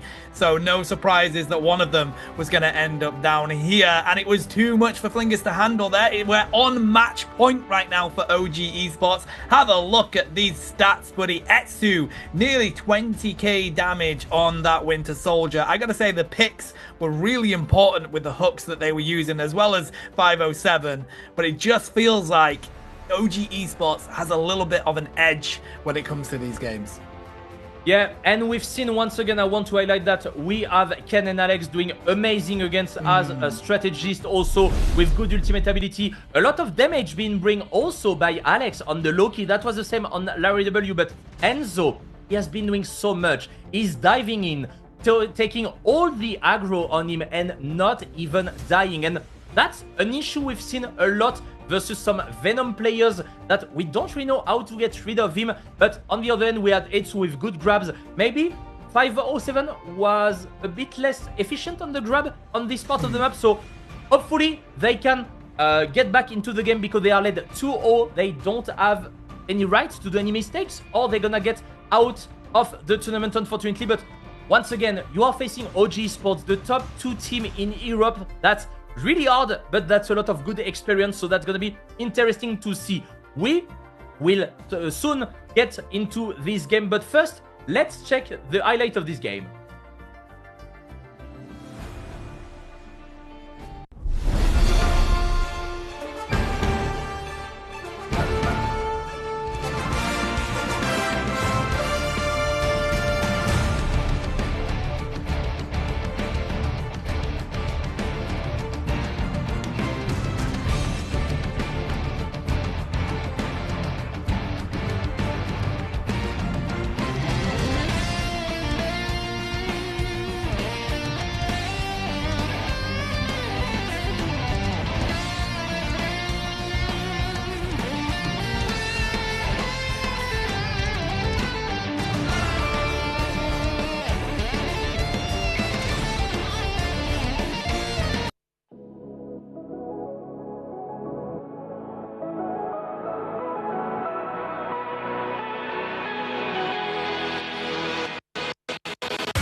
Trapping all those fighting souls, but yet across the world I see you standing in my way.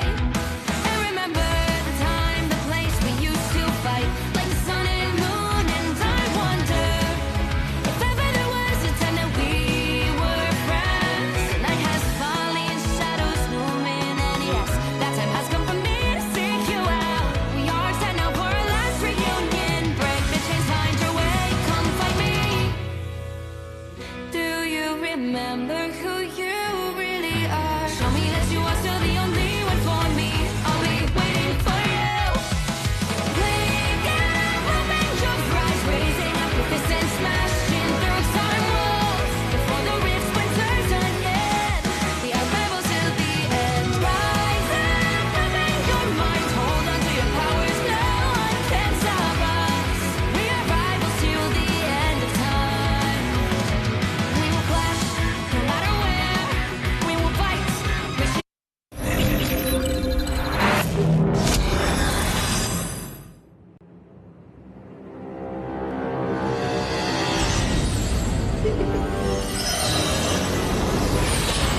have been sheltered by the light for far too long.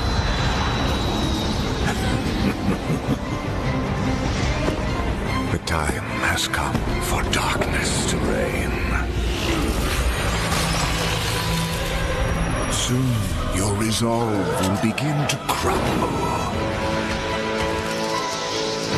You'll be stretched too thin. There will be nowhere left to hide, and your fire will cease to burn. For no light shall survive in my empire of eternal night.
Anyone say fireworks? Powering up. Maximum pulse!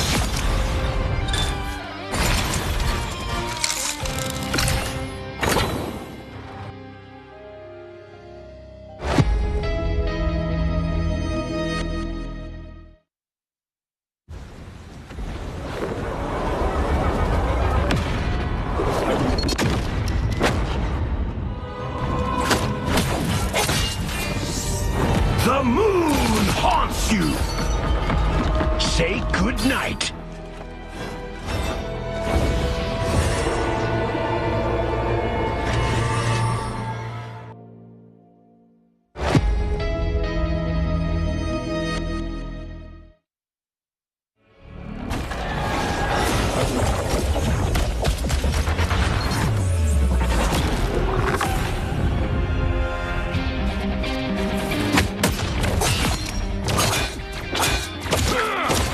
Tremble before fast!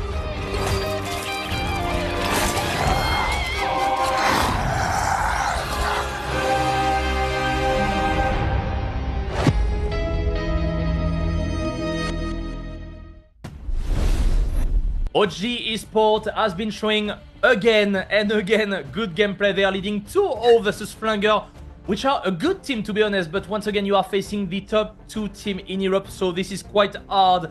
And is it going to be the last game or not? We're gonna see. We're gonna turn into Shin Shibuya Convergence in a couple of minutes, but what do you think would be the strategy, Tano, there? What can Flanger do to come back into this series?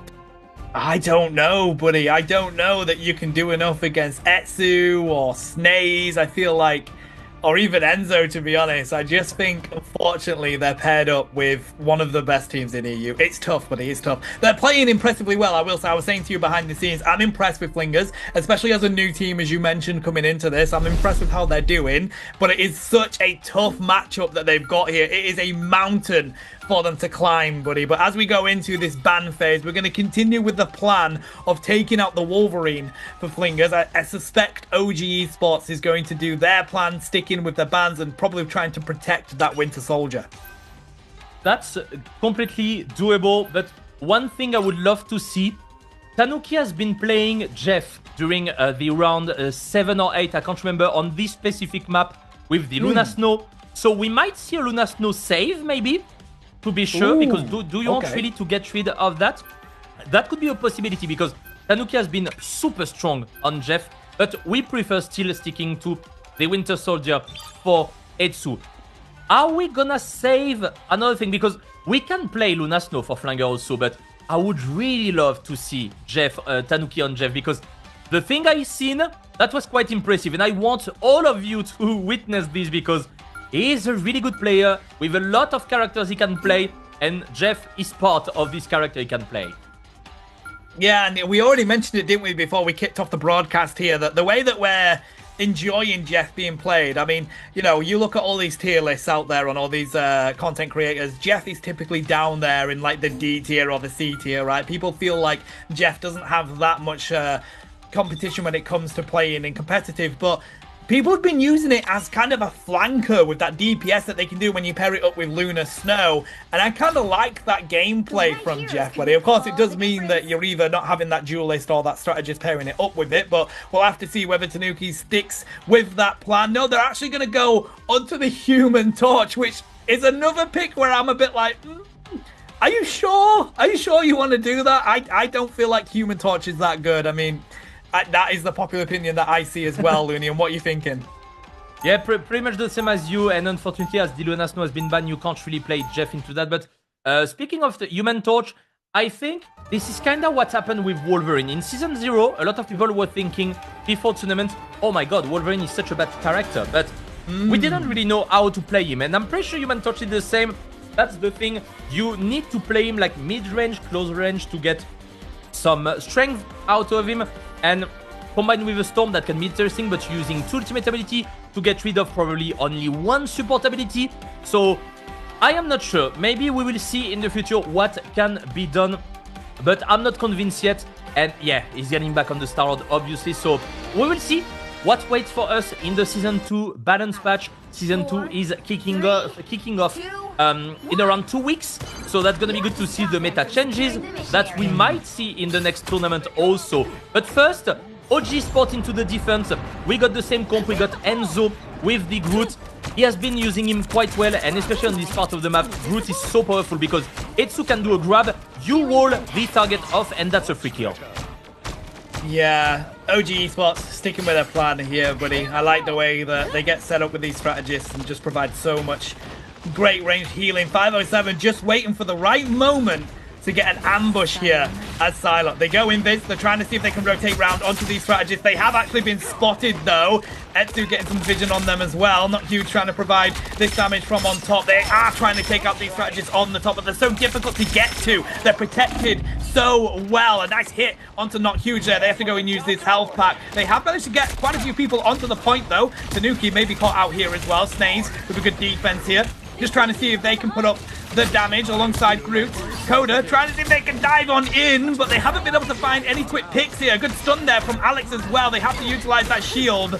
We may be able to take them down. Etsu in their face. The runes are up. Straight back to that full health. And they get a good pick onto Not Huge.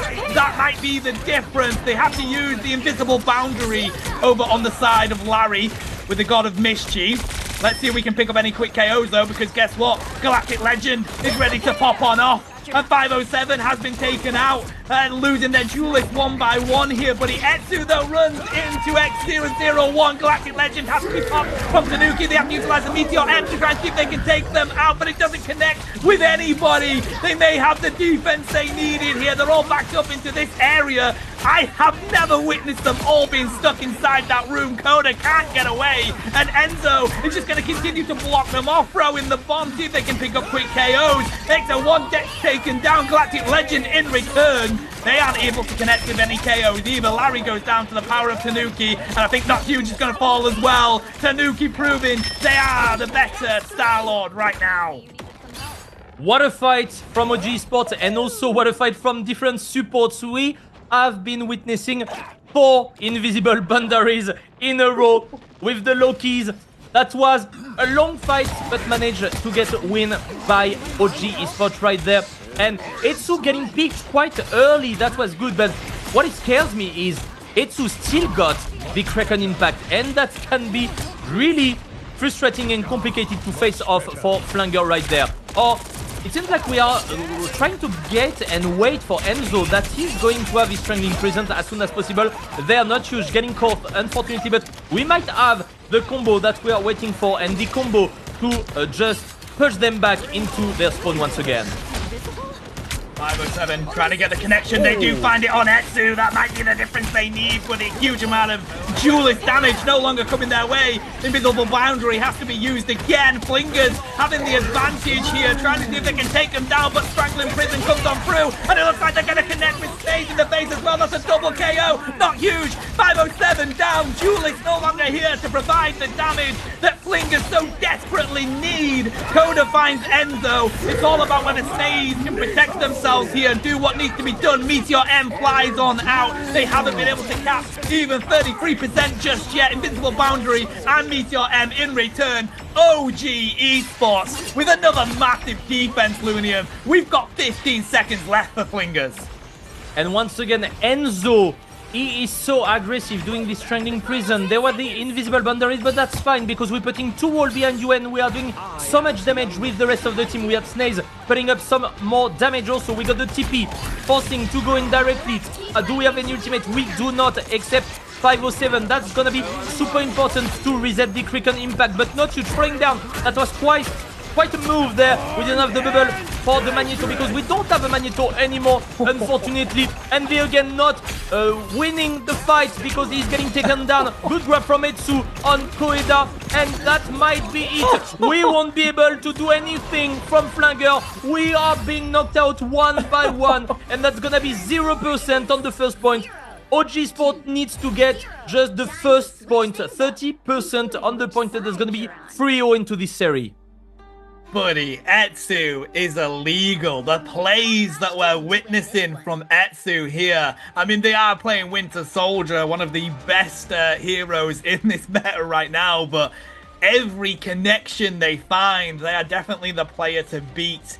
And it's so difficult because everybody else on OG Esports are so, so skillful as well. Snaze is so hard to take down. They're trying to connect with Tanuki, but they're proving that they are the better Star-Lord in this so far. It's a tough matchup for Flingers. Now all OG Esports needs to do is get 33% of this cap, and they're going to be able to win this set.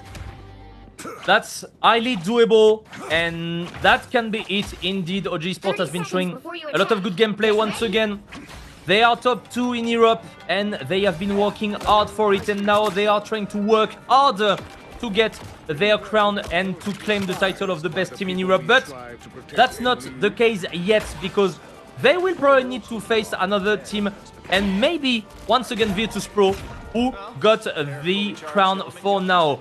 Let's take a look on what's going to happen. I think we're gonna stick to the same team composition, and honestly, we need to win only one fight for OG Sports to make it work.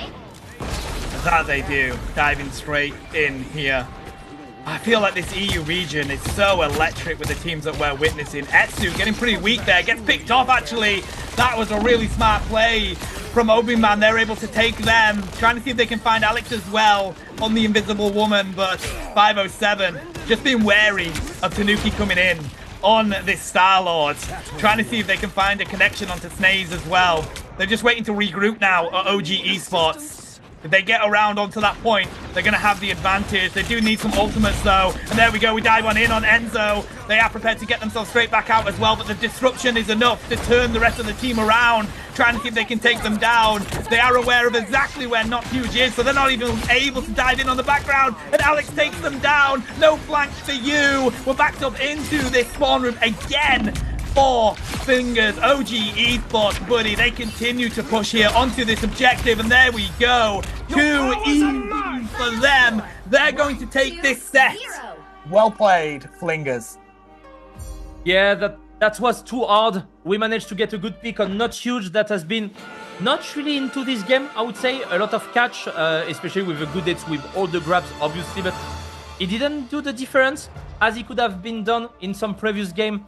Unfortunately for Flanger, it's gonna be the end of their way into this tournament, into the Marvel Rivals Championship. They are still top 16, like one of the 16 best team in Europe, which is massive, as we could say that more than 2,000 teams has been registered for the tournament. So that's really a good first tournament that you're doing, especially when you are a new team. So I'm really happy for them, and I really hope we're gonna see them in the future. That's a clean 3-0. Let's be honest, we will see in the next round, round 11, who OG is going to face, because I think after the break we will go into the round 11 as all the game has been played. But yeah, I think we're gonna have a lot of good games. I'm quite honestly I would love to see who OG will face, because in lower bracket we got Luminosity, we got Team Pest, we got 0%.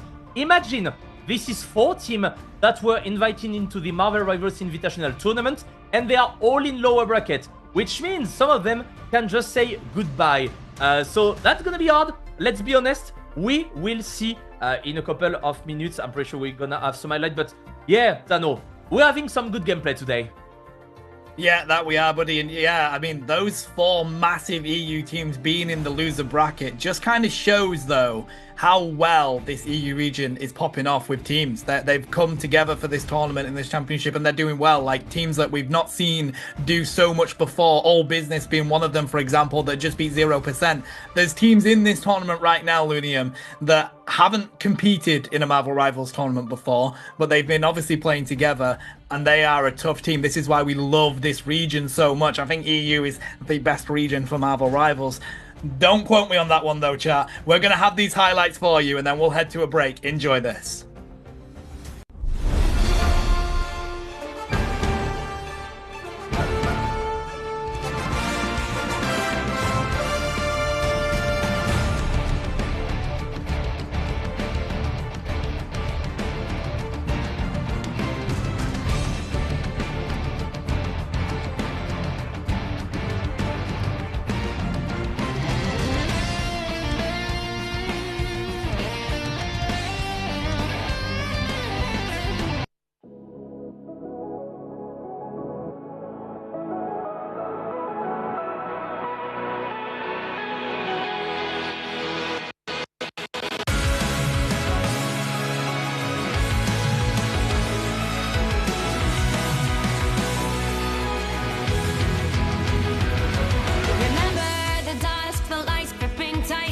Trapping all those fighting souls, but yet across the world I see you standing in my way. And remember the time, the place we used to fight, like the sun and moon. And I wonder if ever there was a time that we were friends. The night has fallen, shadows looming, and yes, that time has come for me to seek you out. We are set now for our last reunion. Break the chains, find your way, come find me. Do you remember who you really are? Show me that you are still the only one for me. I'll be waiting for you. Playing out, hoping you'll rise, raising up your fist and smashing through time walls before the rift splinters again. The unravel till the end. Rise up, hoping your mind, hold on to your powers. No one can stop us. We are rivals till the end of time. We will clash, no matter where. We will fight.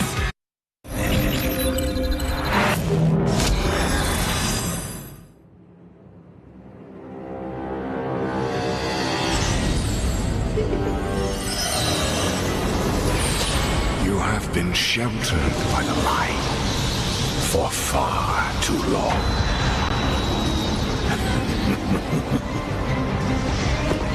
The time has come for darkness to reign. Soon your resolve will begin to crumble. You'll be stretched too thin. There will be nowhere left to hide, and your fire will cease to burn. For no light shall survive in my empire of eternal night.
say fireworks.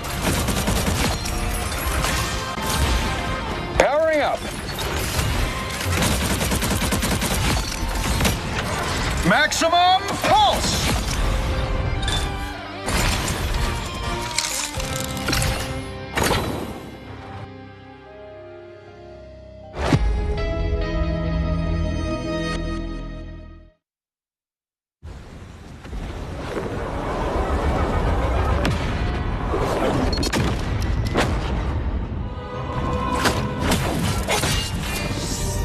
The moon haunts you.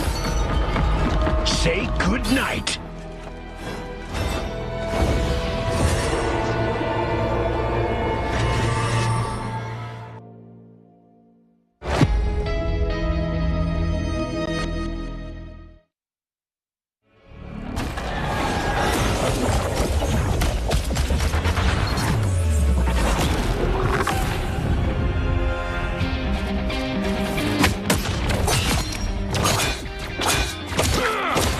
Tremble before fast!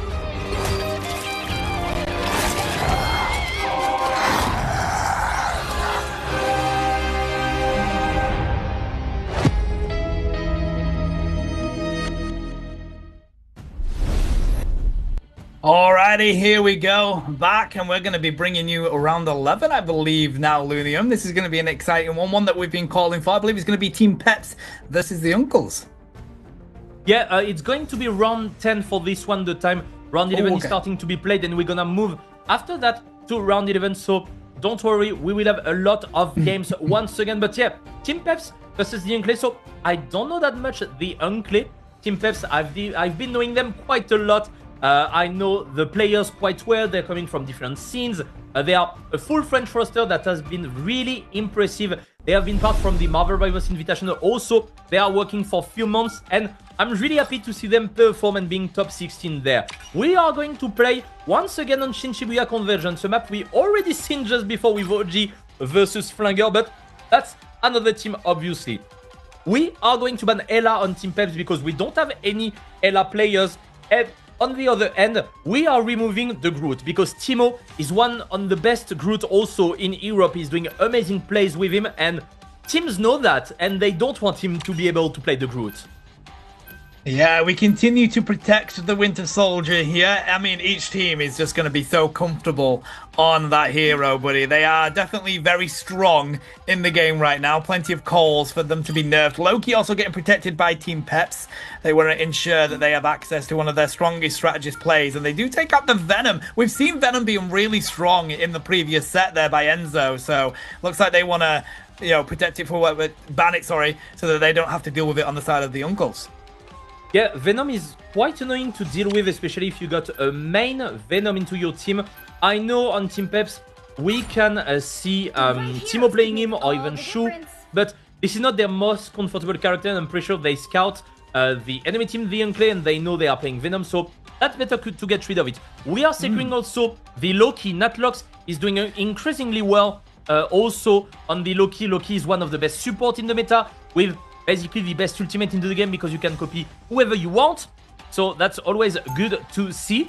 And yeah, we are just removing the Namor. Namor can be played also by Hardest, but Namor is so annoying because he can be flanking and doing a lot of good KOs into your backline. He can do the on-off Proteus that is quite clutch, combined with maybe a Eye of Agamotto or other good ultimate, or even just good sniping. You will do a big one-shot because you are unable to use any movement ability the time you are in the area, which is quite annoying, especially when you are a squishy character. So we don't want to play against Namor, and that's, to be honest, one of the character I would like to see being nerfed in the next season, but that's gonna be for in 2 weeks. Obviously, we've seen two just around the corner. We will have the Unclay in defense and Team Peps starting in attack with, once again, Winter Soldier clutch that can be basically the character that makes you win a match. That it can, I like it. You're going to pair up the Winter Soldier with the Psylocke, so you're going to have some flank as well as just straight in your face DPS from that duelist, buddy. So, good comp here. We're going to go with the TP portal straight onto the face of the point here from Team Pets, trying to see if they can get some good aggression on top of this here, but they're just going to destroy the roof on the side of the Uncles, trying to see if they can pick up some quick KOs onto this strategist or this duelist in the background. Leaf here, continuing with some great amount of damage. Not able to pick up any KOs though just yet. Consistent damage raining on in. We're still waiting to see who manages to get the first pick here. The song, weary of them diving on down to them. Magneto here, straight onto the point. Looks like that's going to be the first KO. They fall all to the power of the Winter Soldier. And then again, only legs find Shu. 2 Vanguards down now. It's going to be easier for them to defend, or rather push, on the side of Team Pets. Leaf with the good grab, with the double KO, that can help them to win the rest of the fight because Timo has been catched, unfortunately, but that's fine because we got Shu, we got the rest, and we can see both strategists in the back of the map. They are not being annoyed. They are quite safe. And Timo understood that. And he's going directly into the Loki. And then we're getting rid of the Doctor Strange that can TP back. So be careful. Maybe he doesn't have the time because he just died quite recently. That might be complicated. So we are going to try to touch because we got the fate of both worlds. We will have the TP going in. And then comes probably the next team fight with all the big ultimate. We got the Arm and Dangerous from Leaf. We don't have it from Basong. Too many information with Natlox being focused by the Dance of the Butterfly. We're securing the good kill on Natlox. Legendary coming up also from Ardus. Can he get any KO? Good defense from the Doctor Strange. We going up into the air and we are protecting with the shield. That is a really good defense right there from the Uncle Shu that might go down. We got the Magneto, the Meteorite M from Timo. Can we secure KO? Unfortunately not. We might be able to defend, but we still got Leaf on the side that did already the Arm and Dangerous, the freaking impact. We are forcing the ultimate from Natlox, copying the fate of both worlds from his own Luna Snow, switch with a good KO on the Psylocke. We might be okay, and we will cap the first point because we didn't have any defensive resource anymore. We will have 4 minutes for Team Peps to go till the end of the map. That's a good defense from the Uncles, but yeah, I thought Team Pets were going to be able to grab that one a lot earlier, so good effort from them. They're going to have to back on up here, though. Really good for McEpholitz to take down Hardest there. Now the Duelist isn't there to back them up on the side of Team Peps, just having the one. Going to have to wait for a regroup here as we try and drop as much damage as we can into Shu's shield. Peps is getting ready to try and grab somebody. They weren't able to connect with the hook just yet, but they do find Lulish anyway. So Psylocke no longer here to provide their damage in the flank. Magneto's got the face of Leaf there. We do see the Iron Bag of Motion dive into the background, though. Are they able to pick someone up? No, they're not, because guess what? Fate of the both worlds was used by Switch. Now they're going to be able to fight it off while the dance is ensuing from both sides here, but Hardest manages to connect with Denia. They're down. Can they find a second Vanguard? Yes, they can. Tato, Peps with a good push around that corner now. Just waiting for this next choke point, trying to see if they can pick up the Psylocke. They've gone for the Invis. They do find the health pack. There's the Dance of the Butterflies. The shield is up on the Magneto. So are the Ruins. They don't connect with a single KO on that one. Such a shame by them, but they're going to be able to at least back on out of there. Shu finding a good connection onto Basong. They're trying to see if they can get the flank on. They do find Leaf. Ulex trying to see if they can find Hardest as well. They've gone for the Invis. Now trying to see if they can find the Strategist. But they've been able to use the God of Mischiefs. Trying to utilize that ultimate. Right now, though, the Uncles are backed on up here, Lunium. We got some resources, and speaking of resources, only legs with the fate of both worlds thanks to the God of Mischief, and we're doing the same with Natlox right here. Battle of the Luna Snow. We have a better timing right there. Hardest with the Galactic Legend, forcing the Magneto ultimate with the Meteorite, and we want a fall down right there. Can we get a good KO there? Yes, on the Psylocke, not being able to get the health pack. We are going in, and that seems to be a full team wipe for Team Peps. Really nice use of the ultimate, and that's super important to have this timing on the Luna Snow ultimate. We get the fate of both worlds 2-3 seconds after the enemy team, so we know we got the advantage into the fight. And then we got Ardust forcing the Meteorite M, and you just need to go into the Luna Snow and get the bubble from your Magneto, and this is just it. You are winning the fight. 3 minutes in the time bank from Team Peps. They are in a good way to get into the end of this map. They are playing really properly.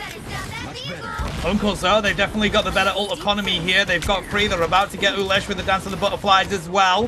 That's going to be really important for this next team fight with 240 on the time bank right now. They've managed to destroy this bridge. They do find a quick KO from only legs onto Shu there. The thing is no longer in for this battle, so it's going to be a good defense that they can put on up. Really having to get them around this choke point here, which is difficult because the spawn room is right there as well. But you want to make sure that they can't get it around this final corner, buddy. That's where it can get quite difficult. Good connect from Eclipse again onto Hardest, trying their best just to keep their vanguards up in front on this fight. They are wary of where Magneto is on that corner. Toto continuing with the shield. We have nearly all the ultimates ready to roll on the side of the Uncles for this next dive on in. They definitely don't have enough on the side of Team Peps to capitalize on it just yet. If they can get a good pick onto a Vanguard, that might be the difference. That's why they're trying to dive here onto their Naya, but they've dived on in. There's the ruins on the Loki as well, though, buddy. We're just waiting for these ultimates. Getting ready with the Galactic Legend. Good pressure there from Silo. There's the Magneto, and we're going to put all that damage into it just to destroy it. The fate of both worlds has to be utilized, and here comes the Kraken impact. Is it going to do enough, though? It does land onto the fate of both worlds. Now they're not going to have the reset. They do find a KO onto Tato, though, and that Vanguard being down. That could be the difference for this Galactic Legend to do what it needs to do. Hardest managing to connect with the song. They need more. The runes are up, though. Can they take down the Kiddas? Yes, they can. That's the second KO for them. And now Shu trying to put up the defense with the haymakers. They have been able to take out only legs. That is a good defense from Team Peps. Really clean fight. Once again, you are waiting the fate of Buffer to go down. You got Hardest with the Galactic Legends just going in. And once again, Basong has been catch quite a lot into this game with good drops from Leaf also, but good damage from Team Peps. This time it was Ulish, unfortunately, with the Psylocke. We are moving into the Hawkeye, trying to find some headshot and one combo that could be done. Shu on the thing. I really like this pick. He's doing quite well, and especially with the Clover in time, you can do a lot. Basong finally hitting a good headshot right there, removing Leaf from the fight, and that might be it to get a better defense. Yeah, I like the rotate onto the Hawkeye here, but it's whether it's too little too late, though. That's the difficulty of it. We are just around the corner here, and they have backed up Team Peps. Great play from the Uncles to do so. Now we're trying to see if we can pick up these Vanguards yet again.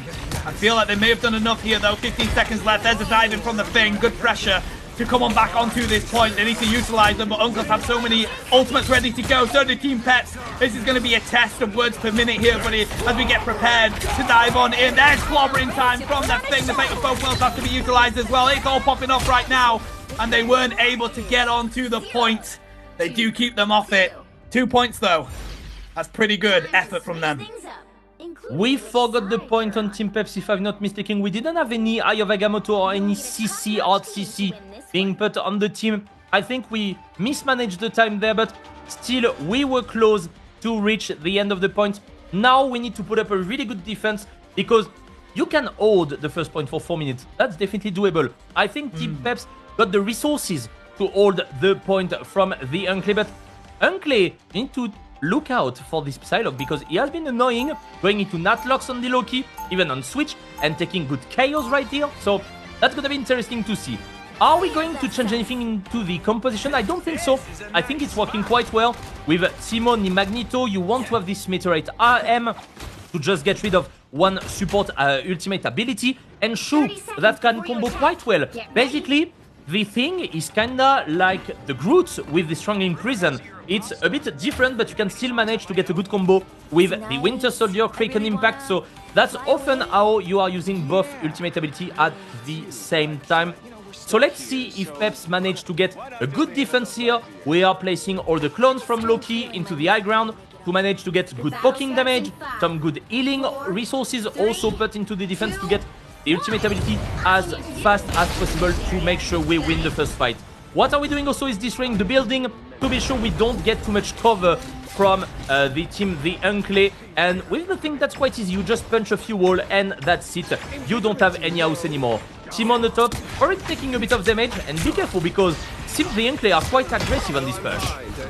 Yeah, that they are. Nearly being able to take down the Hawkeye there. Not able to get their positioning to get these KOs that they're looking for right now, but the Uncles able to get around. We do find a good connect onto Hardest. Duelist taken out of this fight. It's all down to what Ulesh can do to get around to these strategists. They have been able to get there to netlock, and you called it, buddy. Managing to pick up some quick KOs quite easily there. Leaf has to back them up. Are they able to find them? Yes, they do.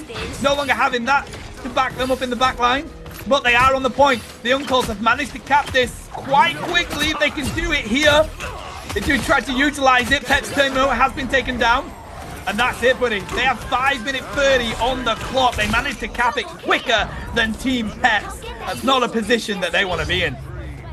That's such a good fight and a good cap from the Unclear. I was not expecting it, and the first pick on Hardest was really important for them because they were fighting 5v6 the entire defense run, and that was quite hard for Team Peps. And then one KO after another. If you're getting pick on the Psylocke, because Liv did an amazing grab and follow up on this one, you are getting destroyed one by one. You are letting too much time on the point, and you are kind of forced to go on the point to try to get the overtime, but you're already done, so that's quite hard. Unleash on the flanking once again. We love the dance of the butterfly. Can we make it work? And it seems like it's Natlox running down. We don't have the time to do the lamp, and we are forcing the ultimate from switch. Nicely done there from Ulish, and on the other end, only legs starting once again with few seconds delay the fate of both worlds. So we have the advantage into the fight. Can we do it? Ulish, good KO on Shu. Can we force a good KO there on Ulish from Hardest? Unfortunately not. And it seems like the Unclear are showing off, and they don't have time. They want to show they are from a great resistance, and they can win this game as soon as possible to lead this series 1-0. Yeah, this is impressive play from the Unclays. I'm really enjoying it so far. They've given something to think about for Team Peps. Looks like they're going to be able to push around here to get this second cap. Team Peps are going to see what they can do, but oh my god, Ulesh takes down Shu. That Vanguard has been decimated. We do see the God of Mischief utilized by Natlox. There was a Meteor M as well from Timo, but they weren't able to connect the KO with it. Fate of both worlds has to be used here. Ulesh has been frozen, but nobody's there to connect with the damage. Getting so close to being able to cap this here. Good pressure yet again from the Unclays. Both Fate of both worlds have been used. And Ayabagamoto, though, into the backline is great from Team Peps. Not able to capitalize on it just yet. Timo taken down yet again. Dahania really able to connect with these double KOs. The dance of the butterflies has to be used as well, but it just looks like the Unclays are winning these team fights every time, Lunium. There's the cap. Now they've got 4 minutes 45 just to get this into that final room. That's a lot. They are on the highway, unlimited speed, and they are just going into the last point.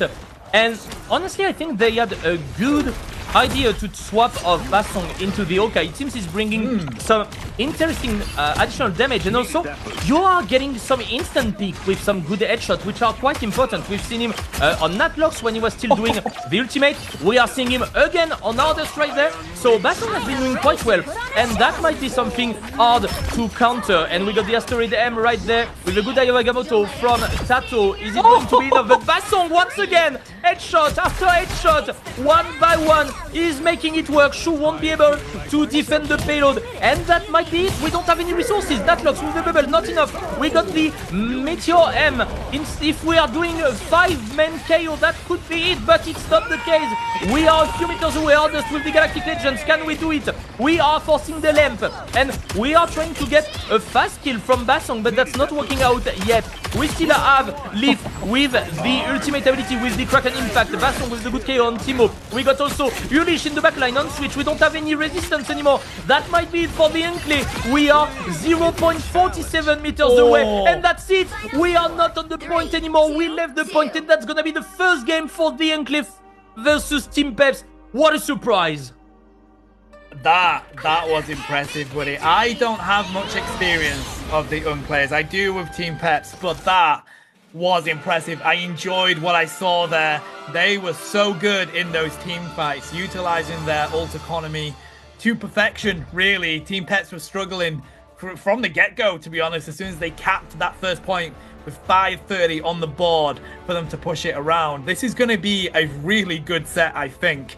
We'll have to see what else comes on out of it, but looking at these stats, nothing too ridiculously surprising, kind of what you expect to see from both of these two teams, but I do feel like it was the Unclays with better ult economy in those team fights that made the difference there, Lunium. Yeah, you're completely right, because we got more damage on Team Peps, but we got better execution on the Unclay. As you mentioned, good economy on the ultimate. We are doing the correct pick at the correct moment, and we can move forward into the game and just win the first round on Shin Shibuya. And yeah, we lack a bit of execution on Team Peps, on this one, but that's not done. This is the best of 5, you know it, and Team Peps has been in the Marvel Rivals Invitational. They have been doing quite a lot of tournament these days. They are practicing for a few months. This is one of the best team in Europe. We are once again in top 16, guys, so this is not done yet. And honestly, I'm really surprised, positively of course, by the Unclay. So I'm really happy to look at this series, because I think that's going to be a really interesting one. We will have in a couple of seconds the highlight of the game, and yeah, I'm expecting some good gameplay, some reaction also. Are we going to see an Okai ban maybe? I'm not sure, but Basong has been quite useful on him. But do you really want to get rid of an Okai when you have so many other characters that are important? That's going to be interesting to see. Yeah, that's the difficulty of the way this game is at the moment. There's so many strong picks. You don't expect a Hawkeye to be that much of a problem, but that was such a good shout by the Unclays to swap Basong onto it, and then they were just able to find those quick single KOs. So I think that was pretty impressive, buddy, and I'm sure chat found it, but let's watch these highlights anyway.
Trapping all those fighting souls, but yet across the world I see you standing in my way.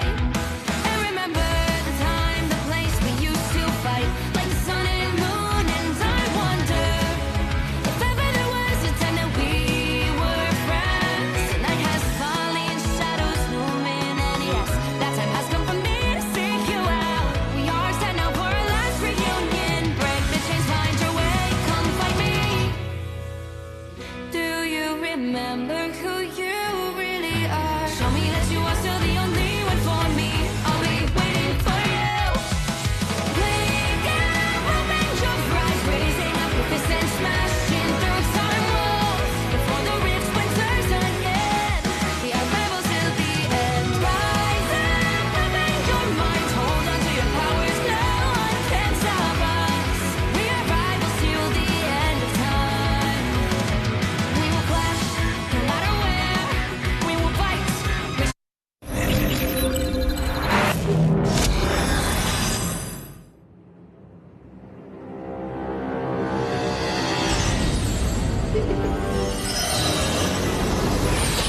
You have been sheltered by the light for far too long.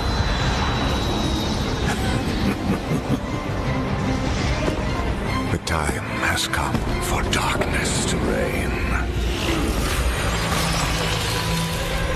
Soon your resolve will begin to crumble. You'll be stretched too thin. There will be nowhere left to hide, and your fire will cease to burn. For no light shall survive in my empire of eternal night.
Everyone say fireworks.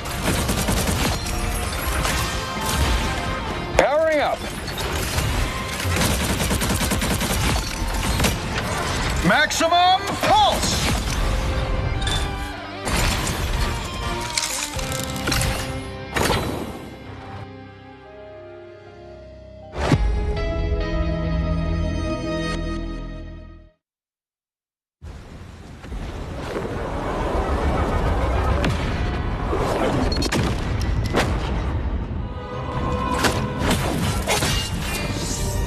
The moon haunts you. Say goodnight.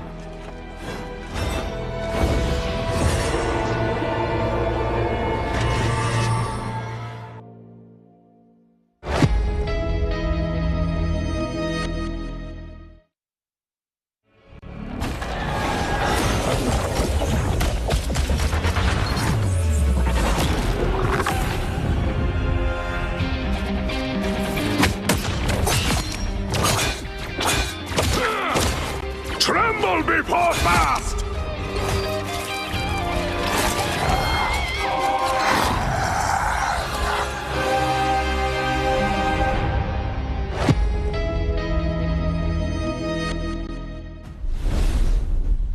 And we are back in the MRC in round 11. I think we're gonna move into round 11, Tano. That's gonna be a lot of interesting matches that we're gonna have. That's gonna be probably the two last best of 5 that we're going to have for today in Europe. But don't forget, after our broadcast, we will have the North American tournament taking over with a lot of good teams. We got 100 Thieves, we got also FlyQuest, Sentinels, a lot of big names that you might know. So we got action all around the world. But now, Tano, I think we might see Luminosity again. Luminosity, that has been one of the great team. Also, I think that was top 4-5 in the season 0. They have been doing quite well in the Marvel Rivars Invitational, also with big players from another esport title, which is quite known. So I'm quite curious to see what they're gonna cook us. Yeah, I'm with you, buddy. Luminosity in pretty much any game that they take part in always have great rosters, always play really well. So it's no surprise that here for Marvel Rivals, that's exactly where they're at as well. But we're in the losers bracket here, of course. It is going to be one of those where you have to win out or you unfortunately don't stay for the rest of the tournament. But it's going to be Luminosity versus Losing Sanity. It's going to be an exciting game here, buddy. Let's jump straight on into it with that group ban from the get-go. Group ban, that's quite interesting, and this is a ban I think we're seeing pretty much all games, because trust me, is insane on it. And look at that, we are removing Human Torch. It seems like we got a one-trick pony Human Torch into Losing Sanity, and we don't want to let him pick it, because we still want to respect the pick, even if it's not a meta pick. I think if it's like into good hands, it can still be valuable. And what we are going to do on Luminosity's side, as we didn't ban the Ela, we're gonna save it. And yeah, we got good players, It's-Can players into Luminosity. Yeah, the thing is, like, you're always going to have, especially in competitive esports, you're always going to have that player that can make a character work. I mean, we saw it in Season 0, didn't we, where people felt like Wolverine just wasn't capable. But there were people like Team Captain and Monkmada that were able to really show the power of Wolverine. So it does also mean that Luminosity have done their homework. They're aware of what Losing Sanity can bring to the table. That's what we like to see. And finally, we do have a ban on the Winter Soldier, mate. We're not going to be seeing any of those agains this time. I was waiting for this, not gonna lie. But on the other end, the Namor is not banned because we saved the Luna Snow, so we might see some Namor Luna Snow. And a Wolverine also. Wolverine is a pick that we've seen quite a lot being banned, especially versus certain team. We can see OG Sports, Tanuki is unable to play him because it's permanently banned, whereas it's maybe one of the best Wolverine in a competitive scene here in Europe. But we don't have the Winter Soldier, which opens the door to the Namor Luna Snow combo, which is quite good and impressive. And second DPS, we talked about it a couple of times already, but Ela, one of the best DPS of the game right now. You have a lot of damage, you have good mobility, you have the Goddess of Death also that is putting so much pressure into the game, which is quite good to just force a defensive ultimate ability from the enemy team. So that's gonna be super cool to see.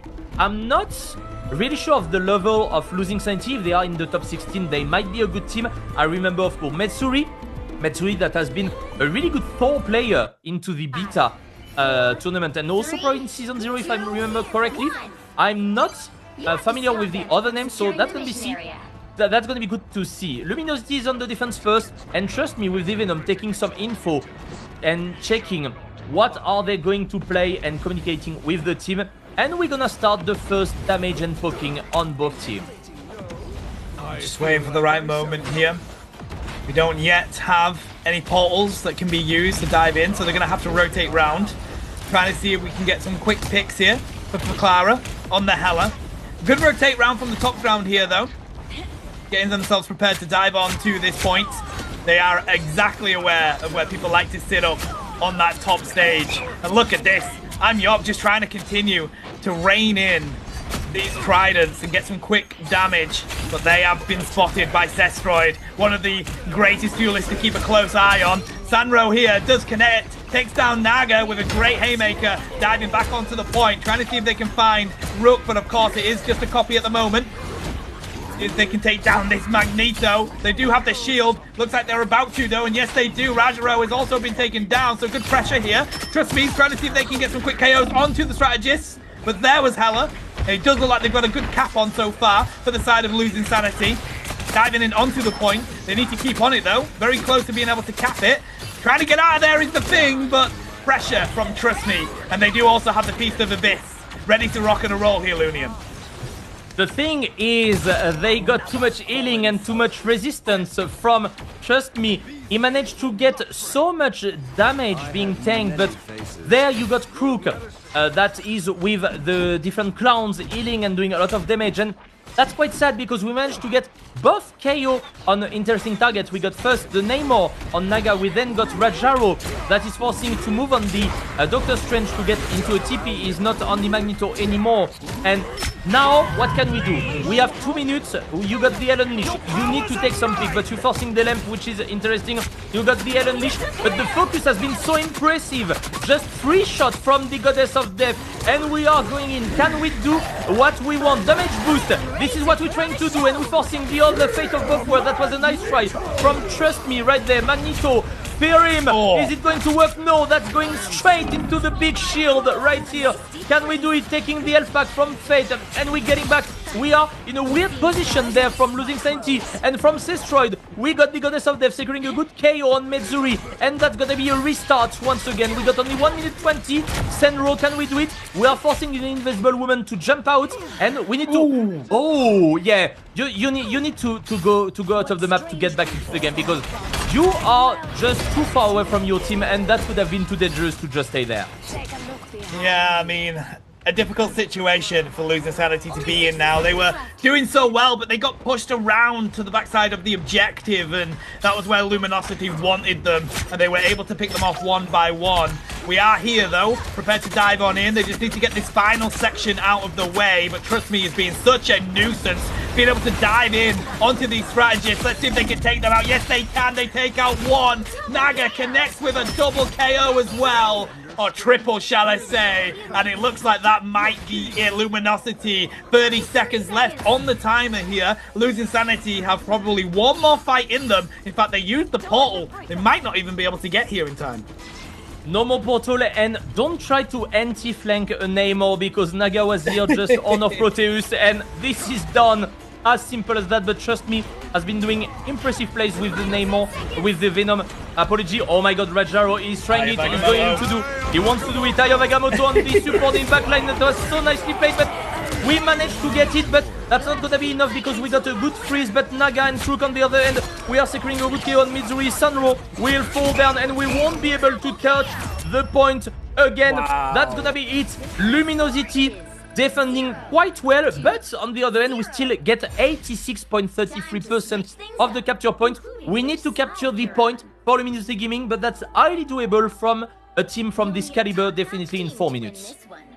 I mean, I thought Losing Sanity were going to have that, buddy. They got the 66%, nearly got it all the way, but luckily, Trust Me was able to get onto the point and disrupt it enough for the rest of their team to get in and be able to defend it. And then it was just one of those where you had to regroup, and unfortunately they were pushed to the side and back around where Luminosity wanted them to pick them off one by one. So it's going to be a good, hell of a defense that they're going to have to put up here on the side of losing sanity.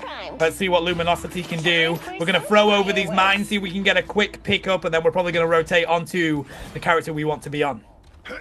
Yeah, that's a good lineup. It works once with me, and I remember the Psylocke was so upset that she disconnected, and that was a free win for me. So yeah, try it in ranked, guys. That's working. But of course, don't do like the Psylocke did. But yeah, this lineup starting to be known, and especially in pro plays, you can't really surprise anyone with this. But that's gonna be interesting to see. They are not changing anything in the team composition. I don't think that was an issue with the team composition from losing sanity. That was just better pick and better management from Luminosity. The economy was good, the pick were better. You just need basically to aim a bit better from losing sanity, but they have been showing a lot of good things. We're gonna teleport obviously from Trust Me directly into the back line.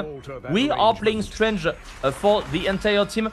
Are we gonna move back? Yeah, we are moving back. We are just doing a TP and we're gonna get back onto the Venom because we know we can get back into the fight quite fast. So we're gonna position differently to get as much pick as we can in early game to maybe get the first win in this best of 5. Taking down the squid straight away is a good advantage for losing sanity, but then Kara really weak here. They do manage to find one, but Trust Me finds them as well. Wow, this Venom so difficult to handle. They are really good at diving on in and picking up some quick KOs. These strategists just cannot get away either. Discordance is down. Trust Me finding some quick KOs on important targets. Hella now in a great position with some great angles. Put some pressure on. Goodbye, Yoke. Taking them down, and Missouri's also gone from Rajaro. Luminosity in such a strong position. It looks like that is going to be game. Good effort for losing sanity, but Luminosity will not be defeated. 1-2-0. Yeah, they were ready for this, and as you mentioned once again, the Venom. No one can deal with the Venom. He's taking so much damage, but also putting good damage and putting so much pressure into the strategist. And you can see how defenseless was this Invisible Woman. She was running away for her life, trying to get the health back, but that was not enough. Once again, Trust Me deserve the MVP, not dying a single time into this game. Luminosity Gaming is leading this series 1-0. Yeah, that was a domination. Let's say it honestly. I think the other team can do it. They got some interesting composition and even like they got good decision making from what I saw. Just you need to deal with this Venom. If you don't deal with this Venom, ban him or just try to find a counter, but that's definitely gonna be the way you can win this series and win some games into this series, because right now, Trust Me, looks scary as fuck. Yeah, definitely. I feel like it's a difficult position to be in, because if you can't take down, Trust Me, and let's face it, Lunium, Venom is not an easy target to take down. Of course, they have that shield, and then they've got a way of getting out, so it's difficult anyway to take down the Venom, but then you've got someone like Trust Me who's so comfortable on that character to handle. So I was impressed, though, by losing sanity. I honestly felt like they were going to be able to get that cap. It was so close, teetering just to the edge, but unable to because of, Trust Me, getting back onto that point and then just holding it for the rest of their team to dive on in. We've got to see what they can do, though. Luminosity feeling pretty confident with themselves after that one. We've got some exciting highlights for you to watch out before we dive into the next set.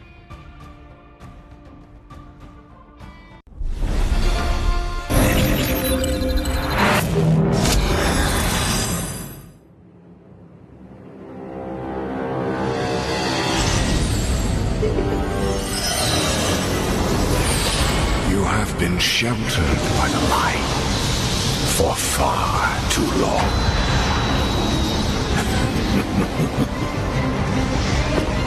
The time has come for darkness to reign. Soon your resolve will begin to crumble. You'll be stretched too thin. There will be nowhere left to hide, and your fire will cease to burn. For no light shall survive in my empire of eternal night.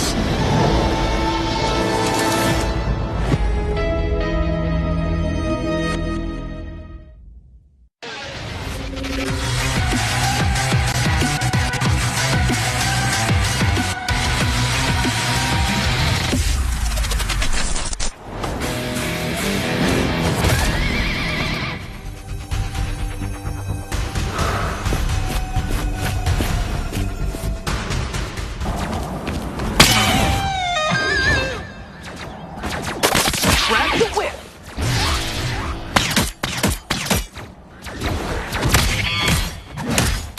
Don't mess with the amazing Spider-Man!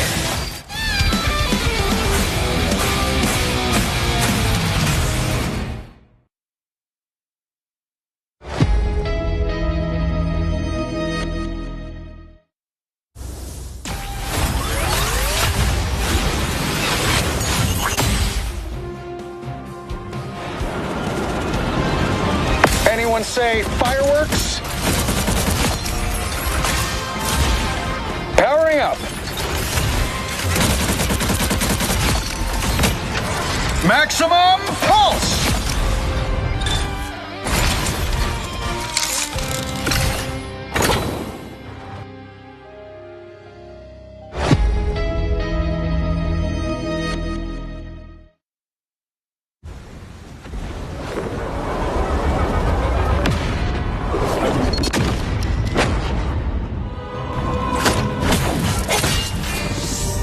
The moon haunts you! Say goodnight.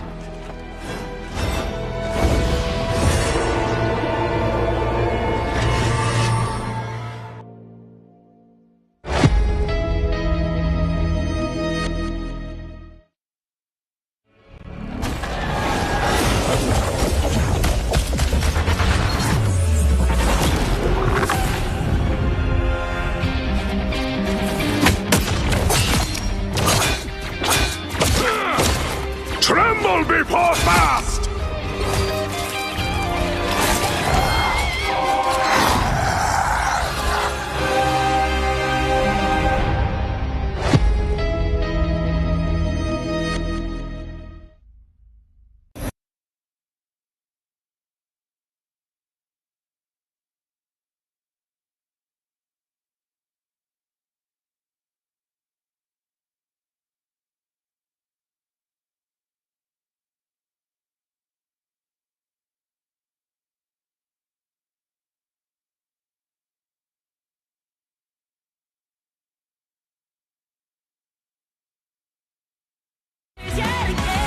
We are rivals to the end and rise and open your mind. Hold on to your powers, no one can stop us. We are rivals till the end of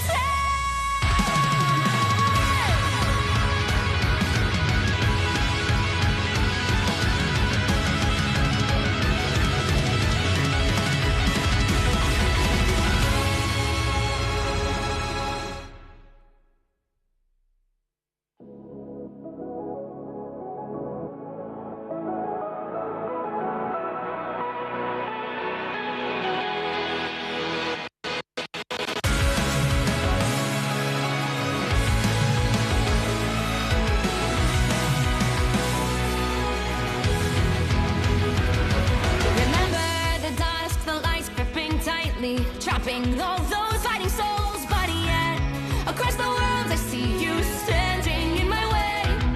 And remember the time, the place we used to fight, like the sun and moon. And I wonder if ever there was a time that we were friends. The night has fallen, shadows looming, and yes, that time has come for me to seek you out. We are set now for our last reunion. Break the chains, find your way, come find me.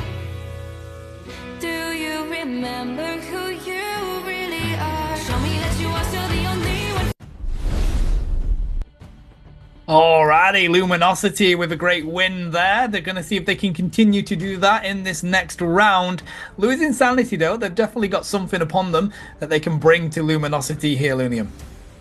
Yeah, definitely that's gonna be good to see. We're gonna jump into the game in a few seconds. We're gonna be playing on L7 domination map. We didn't see too much of L7 today, if I'm not mistaken.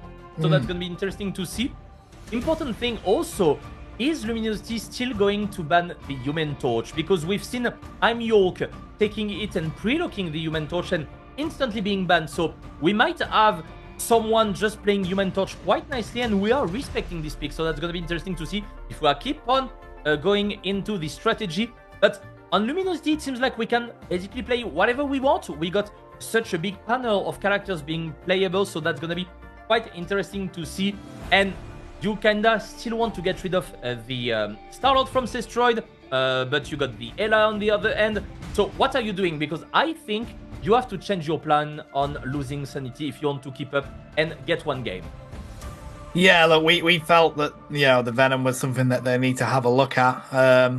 I do want to see this Human Torch come through, to be honest with you, Lunium. I know Luminosity don't want to see, you know, Yoke on it, but I want to see a good Human Torch. I want to see what they can do on this character. You know, as we mentioned, Season 0, Wolverine was at that stage where people didn't feel like it was that strong. It's got good control for the points, but low DPS, I think, for the side of Human Torch. I want to see somebody really capitalize on you know, those areas for Human Torch that we probably don't realize are the benefits. You've mentioned sometimes when these new characters come out and we go into one of these tournaments, we just don't quite understand how to use that character yet, and there's these odd people that manage to work out, oh, this is what we're meant to do with it, this is where its strengths lie, and then they can capitalize on it. That's what I want to see. I don't think Luminosity are going to let it through. I mean, we can only hope that they do, but yeah, I suspect losing Sanity, they do need to shake a few things up. I think, trust me, I'd imagine they've got plenty of Vanguards that they can rotate onto, but that Venom was really tough for them to handle. Yeah, that's the thing. Losing Sanity, if I remember correctly, they just get rid of the Groot, because trust me, he's amazing on it. But if you get rid of the Groot, you got the Venom being open. Whereas, to be honest, on L7, this is maybe not the best pick, because the room are quite close, which is not the best. But on the other end, that's why I think we will have a ban on the Human Torch, because this could be one of his best map, especially with quite confinement and small rooms where it can be really efficient. So that's going to be interesting to see. Once again, losing Sanity, banning the Groot from Trust Me. And we are doing the same once again. I'm York, you're not going to play Human Torch. Maybe they just run it back here. It seems like, you know, most of these picks are going to stay the same. They want to take their Hela. Of course, we're on Hell's Heaven, so try to utilize that Hela. And we do save the Winter Soldier here for losing Sanity. That is going to be back into this game and ban out the Adam Warlock. I think we are doing the exact same bans as previous game. We removed the Luna Snow. That's going to be the Invisible Woman for this one. Interesting. That's true, in this map it can be good because the map is quite small, especially the point, and the entire ultimate can take basically the entire point, and Invisible Woman can shine quite a lot, especially as you can hide behind some walls and being quite annoying. So that's interesting to see. I'm really happy to see some respect being put on the character, because this is one of the best supports by far. But on the other end, we still got the Luna Snow, we still got also the Loki being open, and we might see once again the Namor Luna Snow that we have been talking so much about, which is quite impressive. And we will need to be on the lookout for both teams, because in this kind of map and in general with Namor, you like going into the flank, and if you are not protecting your strategist, that can be the way you lose the game. Yeah, I think one of the best characters for this map, to be honest, especially with those squids. It's one of those where there's so many corners and places that you can hide them, right? And I think that's probably one of the strengths of it, but it's going to be an interesting one. We're on Domination this time. A bit of a different game mode. Let's see whether this is going to be losing Sanity's strength. We've seen it in previous sets where the team, they don't do as well as they hoped in Convergence or Convoy, but coming into Domination, kind of a different ball game. We're going to start, trust me, once again on the Venom. And this is what I was talking about. This is harder to take a long line with the Venom, because you got a lot of walls and the roof are quite low. Also, we are doing a TP from Metsuri. We want to take the high ground first. Trust me, getting some info. He might dive in quite soon. We are removing all the con from the Loki. Nice catch here on the Ela. That can't do anything. Getting catch there. Nicely done by York. We tried the flanking on Sestroid, but we have to go back straight into the point, because we didn't have the Venom into the fight. That's why we lost on LG side. But on the other end, we are not protecting the Luna Snow. And this is completely difficult, because we will have time to get back into the point. But we got one support ledge that has been delay kill for 5 seconds. Rajar on the other end also being abandoned by his team. And that's the point for losing Sanity. Now, yeah, point on their side. Is it going to do enough for them, though? They do manage to find a Naga. Feels like they're in a comfortable position right now. Are losing Sanity. Luminosity need to regroup. That's what they're going to go and do, and wait to to dive on in. We already have the amplifier ready to go for losing sanity. 40% increase for your damage is going to be huge for that team for this next team fight. Luminosity waiting for the group up to dive on in. They are prepared though, they witness where the Strange is, they dive through, and we've got that team up ready to go for Winter Soldier. That's going to be enough for them. Darrow not able to do much on Magneto right now. Sestroid continuing to throw this damage in. They do find Doctor Strange. We saw him on a Proteus, but it doesn't connect with anybody, and that's the power of the respawn beacon. We get Strange straight back into this fight, but LG, they're struggling at the moment. They're trying to get onto this point. Trust me.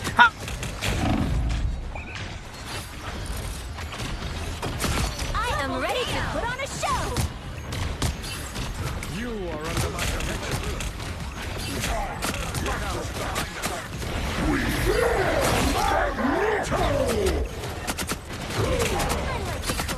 Take anybody out though, trust me, might have done enough to be able to get Luminosity onto this pad. Fate of both worlds is utilized yet again by losing sanity. Sestroid managing to find a connection onto Placara. It's just continuing fighting on this pad. We do have the Eye of Agamotto ready to go for Rajaro. They don't need it just yet though. They may be able to connect on Yoke. Destroyed, winning that duelist battle just there. If they can take down Sandroid, and yes they can. Goodbye to Magneto. And it looks like that means Luminosity is finally going to be able to cap this.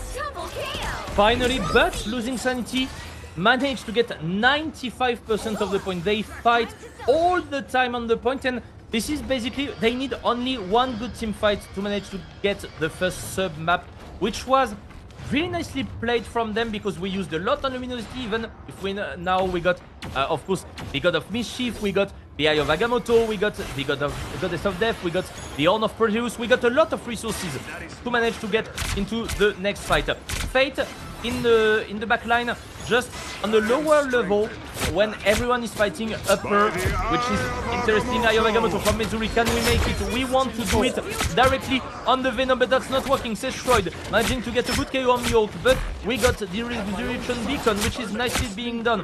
We did a single solo ultimate from the Doctor Strange on the Venom. We didn't manage to get the KO. That was a nice defense there from Sestroid. We got the Eye of Shanti there from Rajaro. Can we make it on the flanking once again? Placara, nicely done. We are going aggressive, going one by one with 2 KO being done. We are 20% away to get the Kraken impact. Can they make it? Crook with a good KO secured on Mezuri. We will need to back probably because Placara is out, Yoke is out, managing to get a good KO on Crook first before going down, and Fate almost falling down. And once again, the Resurrection Beacon, we might have the advantage, so we need to take care of the point and get the first sub map now.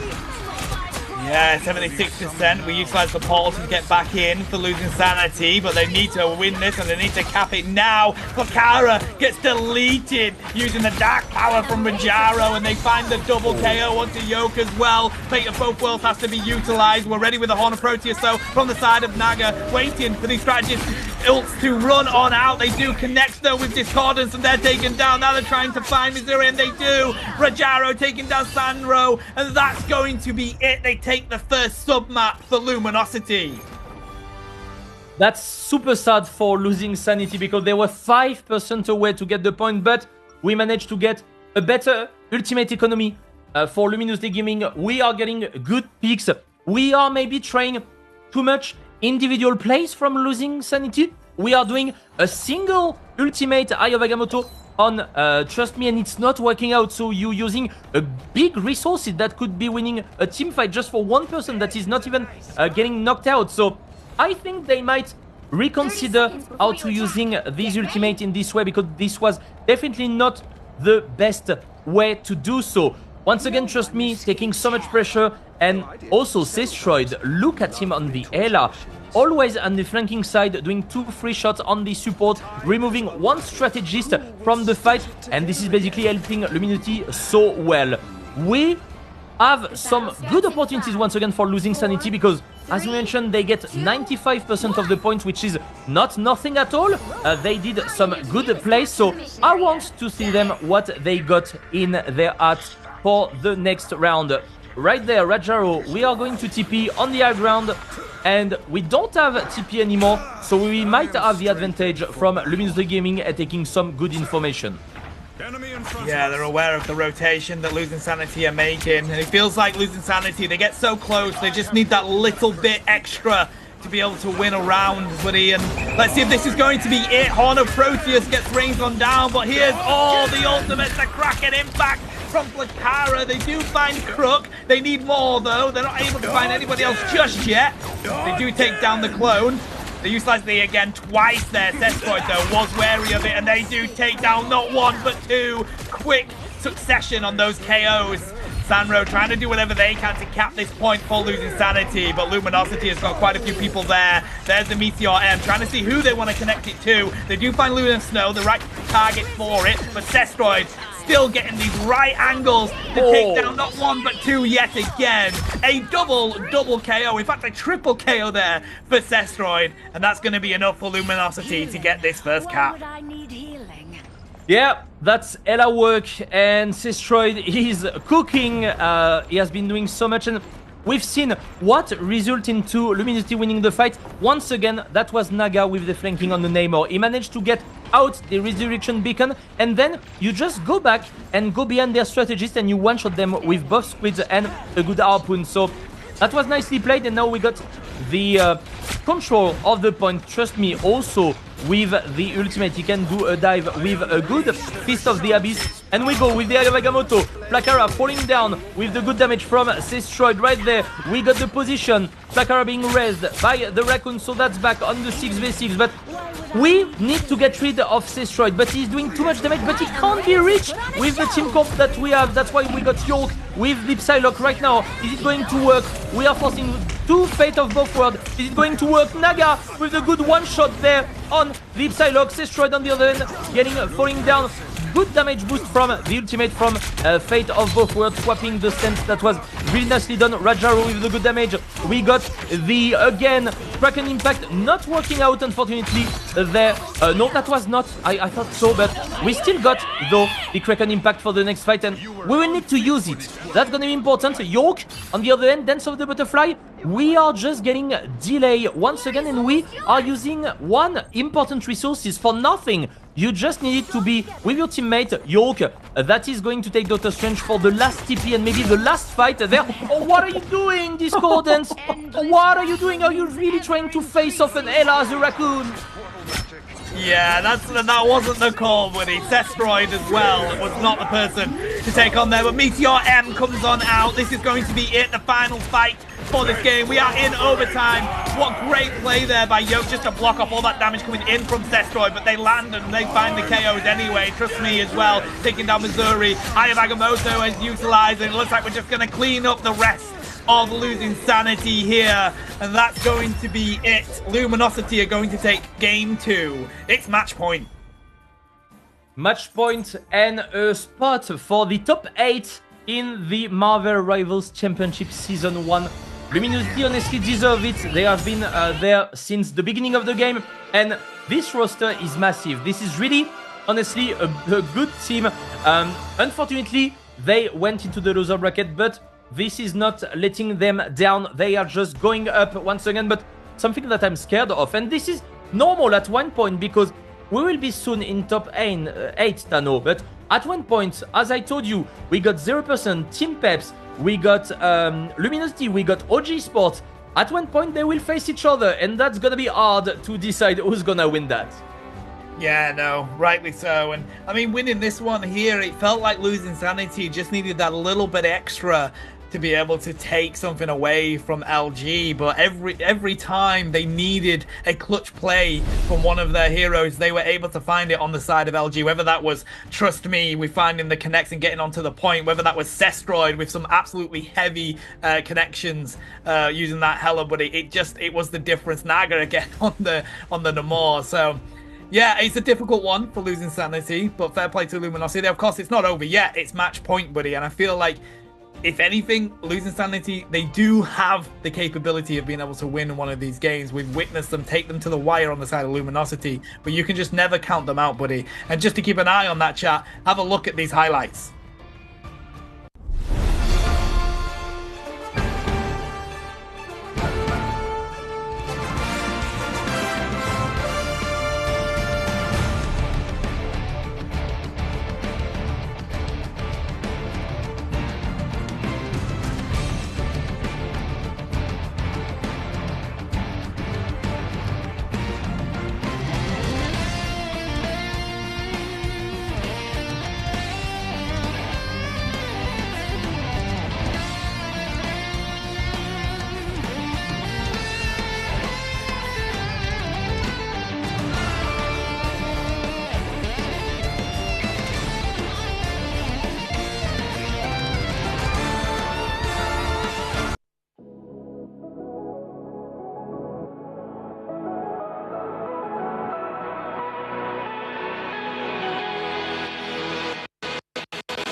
been sheltered by the light for far too long.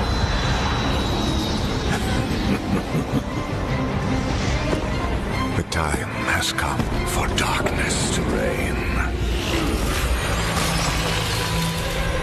Soon your resolve will begin to crumble. You'll be stretched too thin. There will be nowhere left to hide, and your fire will cease to burn. For no light shall survive in my empire of eternal night.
Anyone say fireworks? Powering up. Maximum pulse!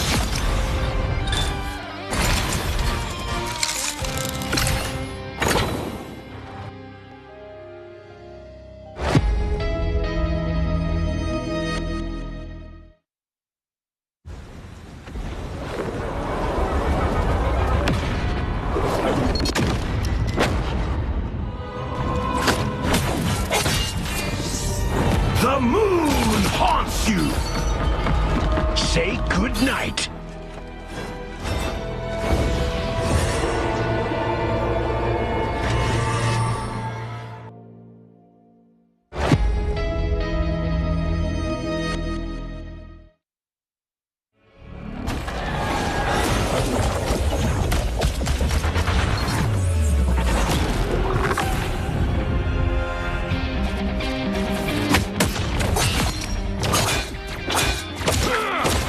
Tremble before fast!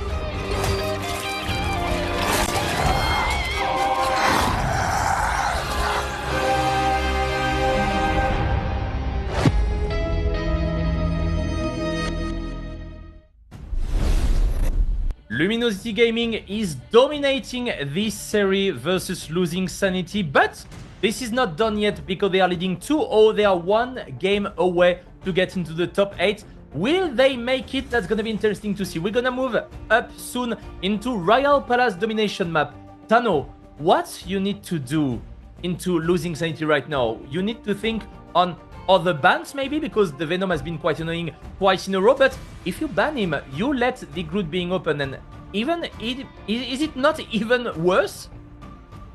Yeah, well, this is it, isn't it? You don't want to use both your bans on one player on the side of Luminosity, but that's not a position that you want to be in as a team. So I don't see them doing that. I think they'll continue with the group ban. No, they're going to shake it up. Finally, they take out the Venom, but they are going to let the group through, I imagine. Yeah, probably. We are sticking to this Human Touch ban, and we might save Groot for, trust me, that would be quite logical there. I'm not sure if we are playing Groot on losing Sanity, actually. I don't know that much the players. I know Metsuri is more playing into the Strange. And yeah, of course, the Groot being safe. So trust me, will be hard to counter on this character, because once again, we are facing one of the best players of Groot. Groot that has been a character that is becoming more and more predominant in the meta.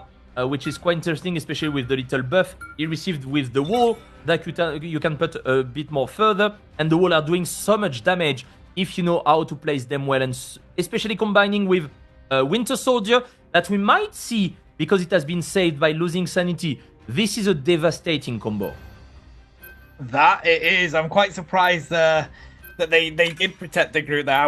I don't know whether losing sanity would have banned both of them, but you do want to make sure that you can lock in the hero that you want. Rocket Raccoon gets banned out by Luminosity, so maybe they're not wanting that pair up, of course, with saving the Winter Soldier. Flacaro was absolutely cooking on it as well, to be fair to them. So that's the state of our ban and protect here in this round 3, with Illuminosity taking the first 2. It is domination again, and it did feel like losing sanity were very close to being able to grab one of those, but will they be able to get that final bit extra that they need to be able to win this set? That's gonna be good to see, because yeah, the Groot is open, so Mitsuri is kind of forced to play him as it's a good character. You don't really want to let it open on your side also, but that's gonna be hard to face, trust me there. And really interesting also, as you mentioned, the Rocket Raccoon ban is really good because Flacaro has been doing quite well on the Winter Soldier, and we don't want this unlimited ammo being used quite efficiently. And also the Resurrection Beacon that is quite efficient also, with allowing just someone to get back into the fight in a couple of seconds and allowing you to win a fight thanks to that. So yes, you don't have another defensive ability, but at this level of gameplay, you can make a good use of Rocket Raccoon. So that's going to be good to see. We are having almost the same composition, if I'm not mistaken, from a team to another. Yeah, that's going to be it. So we will basically wait for every Groot Ultimate and Kraken Impact. You will have individual kills, obviously, into this game, but that's gonna be the clutch that every team will look for. Yeah, you're just waiting for that combo, aren't you, realistically? Luminosity was using the Jeff team up to get them here quicker. Got themselves in a stronger position at the moment. Ooh, Rajaro nearly been able to take down Yo. Yes, they do. So, Hela taken down, and then Crook finding Sanro. Luminosity getting the advantage here so far. Missouri also down. So right now, Luminosity, 3 down from the side of losing sanity. They've definitely got the advantage now. They're just going to cap this point and try and hold it all the way, buddy. Losing sanity have to regroup. Yeah, York tried to get a good pick on the flanking, but he has been surprised by Rajaro, so that was quite hard. And now we can set up the fight. We can see, trust me, with the wall up in the air that can do some good damage there. Is Sestroid gonna be able to take the good KO there on York? The answer is yes. Sestroid has been doing amazing, and we are losing someone. And we don't have the Rocket Raccoon, as we mentioned, because it has been banned. So one KO after another. You got Naga grabbing someone off, and trust me, putting a wall just behind the Groot. And when you are Groot, when you are walled off, you can't do anything. You can do as much damage as you can. You can try to put a wall up on your feet, but that's usually not enough. And that's already almost 50% on the percentage bar. And that seems to be quite difficult for losing sanity to find any solution there. Yeah, I mean, they do have their ultimates that they need now. Strangling Present and Kraken Impact. Can they use them to capitalize on a fight here? That's going to be the difference. If it doesn't, maybe you look at shaking things up a little bit. Strangling Prison in return, though. There's the invisible barrier as well. The Meteor M gets utilized, pairing that into a Strangling Prison, and they take them down. Flacaro not able to use the Kraken Impact to capitalize on that one there. Meteor M in return. Another invisible barrier, of course, utilized in the Loki on that first one. York has found themselves just down in that corner. Rajaro is aware of them. They're going to continue to fight on this point, but losing sanity need to get someone on that objective. Otherwise, this is going to continue to go to the side of Luminosity. Crook and Trust Me finding 2 quick KOs, and I think that's likely to be gained for this round, but the 86% right now. They're not going to be able to get on this point in time. You got Metsuri who swapped on the Spider-Man to get a touch. Is it going to be enough? I'm not really sure. We got Jeff also. We are trying to just get the overtime. Not even enough there. Oh yeah, we managed to get the overtime. I didn't think so. And can we get more on York? We won't be able to touch the point anymore with this shark. Unfortunately, the head is as big as the rest of his body, so it's quite easy to hit him, especially if he's not into the ground. Fortunately for him, he got this passive who he can't take any critical hits, so no headshot, fortunately, because that would be maybe the worst character if it was the case, let's be honest, because his hitbox is quite big. So Right now, Luminosity quite dominating on this map. I'm a bit afraid losing Sanity is losing their mind and maybe losing hope into this series because they are one sub-map away to being eliminated just before the top 8. Of course, you are facing Luminosity, this is hard, but it seems like they are giving up a little bit on this one. Yeah, I mean, maybe it's the fact that they were so close to being able to win one of these sub-maps, like, multiple times now, Lunium, that it's frustrating, isn't it? And you're probably getting a little bit of that tilt coming in where it's like, we just can't seem to break through to Luminosity. Let's see if this one is the difference for them. They're going to get prepared with this portal. Luminosity, though, they do have the Goddess of Death ready to go on the side of Cestroid, and this is a great map for it. I'm not sure about their combo, to be honest. The Black Panther, the Magic, the Adam Warlock, the Jeff. So I'm not really sure what is the strat right here. We are trying some stuff because definitely we need to try some stuff. But right now the Magic is not working out. We got the ultimate from Cestroid. We are trying to block from Sunro, but that's not enough. Unfortunately, the portal will go out. This Black Panther, can he look for some resets? Can he look for some kills? Unfortunately not. Majori falling down right here. We are going to reposition. We have the first KO from Luminosity. We managed to get a good KO on Rageo, but that's not going to be enough because the Magic is getting destroyed instantly. That's going to be the same for Wolverine and for Adam Warlock, and yeah, that's painful to watch. Like, we are trying some stuff. Sunro going into the Iron Fist. Like, not gonna lie, Tano, it's just looking like one of my ranked games. So true. I mean, Jeff here trying to pop their ultimate, see if they can at least grab Rajaro. That they do, send them off the map. Not getting much from it though. They're trying to see if they can cap now, but I'm with you. I feel like you do have to try and shake something up, right? It wasn't working for them previously. Wow, crook. That was crooked, but it's not working for you. You do need to shake it up. They're trying something different. That's what we like to see from losing Sanity, but Luminosity, they knew what they needed to do coming into this. They stuck with their game plan. They're trying to lock out these Vanguards at the spawn room now. Going for that DPS on the side of Jeff, but again, difficult situation because look, Luminosity, they have the point. If you can't fight as a team to get onto this point, they do take down Cestroid, but the whole team is broken up right now trying to get these quick picks. Naga taken down by Black Panther, so they have found a couple of them so far. There's the invisible barrier. Ashley fell off the map, unfortunately, with Yoke getting KO'd by Fate there. Yeah, I don't know what to think, Tano. I'm not gonna lie on this. They are trying to fight into the point. We got the Dark Shard, but is it going to be enough? Because we're almost dead right here. Oh, we managed to get the health pack. Can we make it happen? No, we are dashing out. Naga will secure the KO right there. And we got the burn again. Oh my god. This is clip farming what you're doing there, Naga. That's not cool. That is not the place to bring back your team. Karmic Revival, no. Naga was prepared, and they destroy the free coming on back. They find Zuri as well, and that's probably going to be set.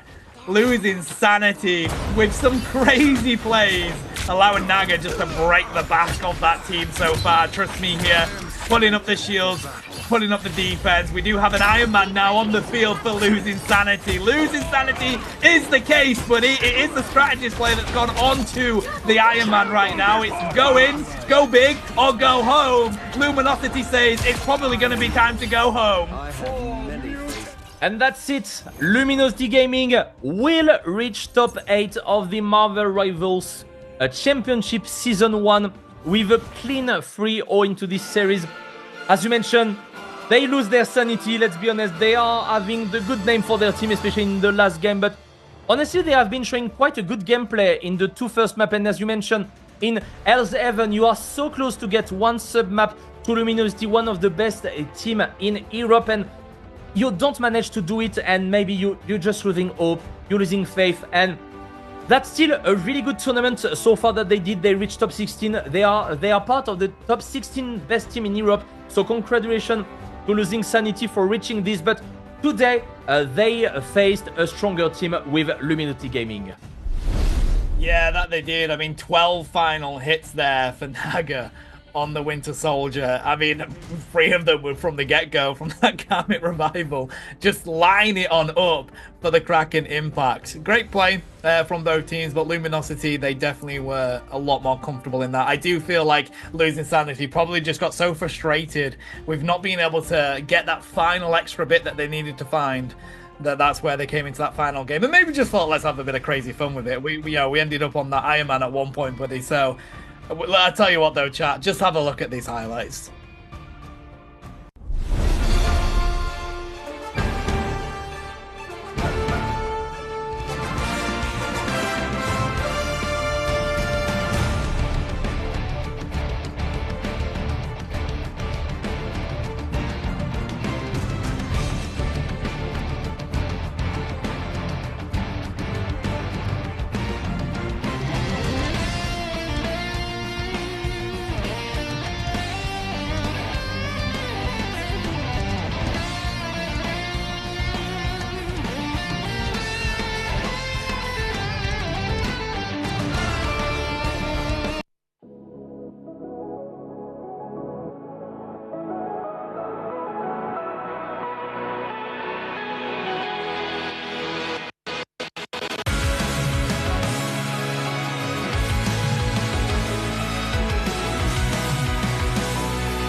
Trapping all those fighting souls, but yet across the world I see you standing in my way.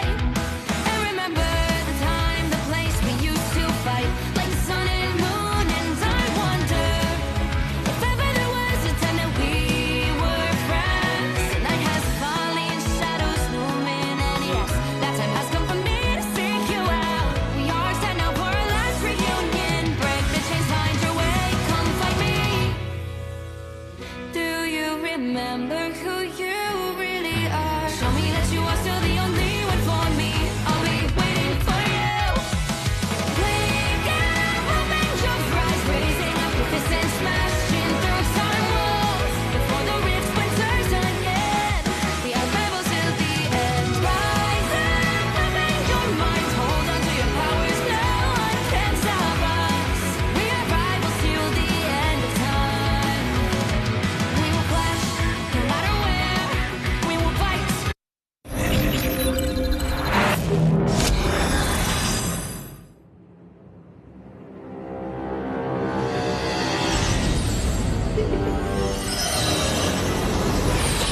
You have been sheltered by the light for far too long.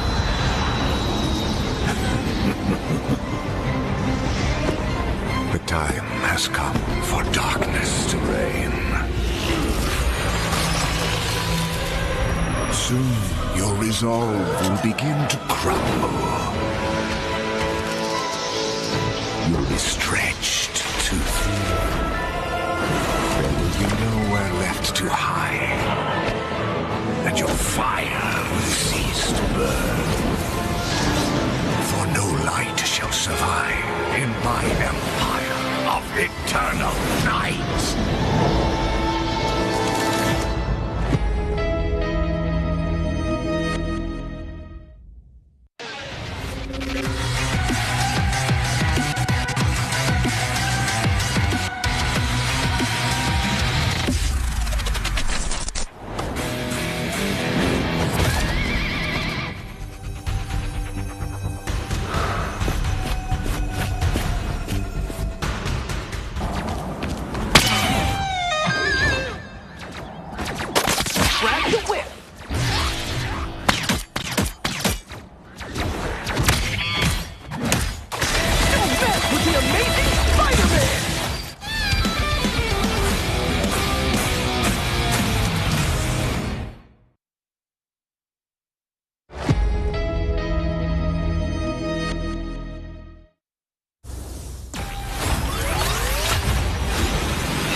Anyone say fireworks?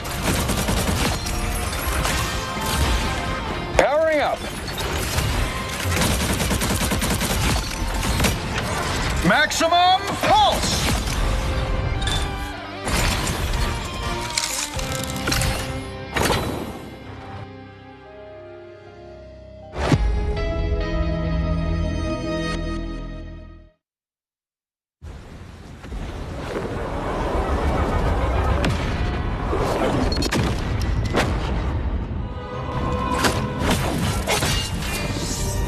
The moon haunts you.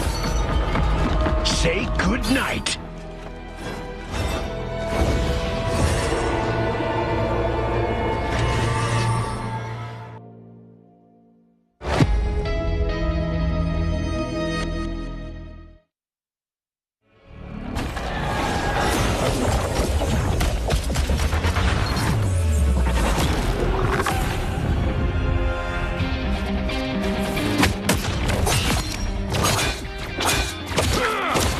Tremble before fast!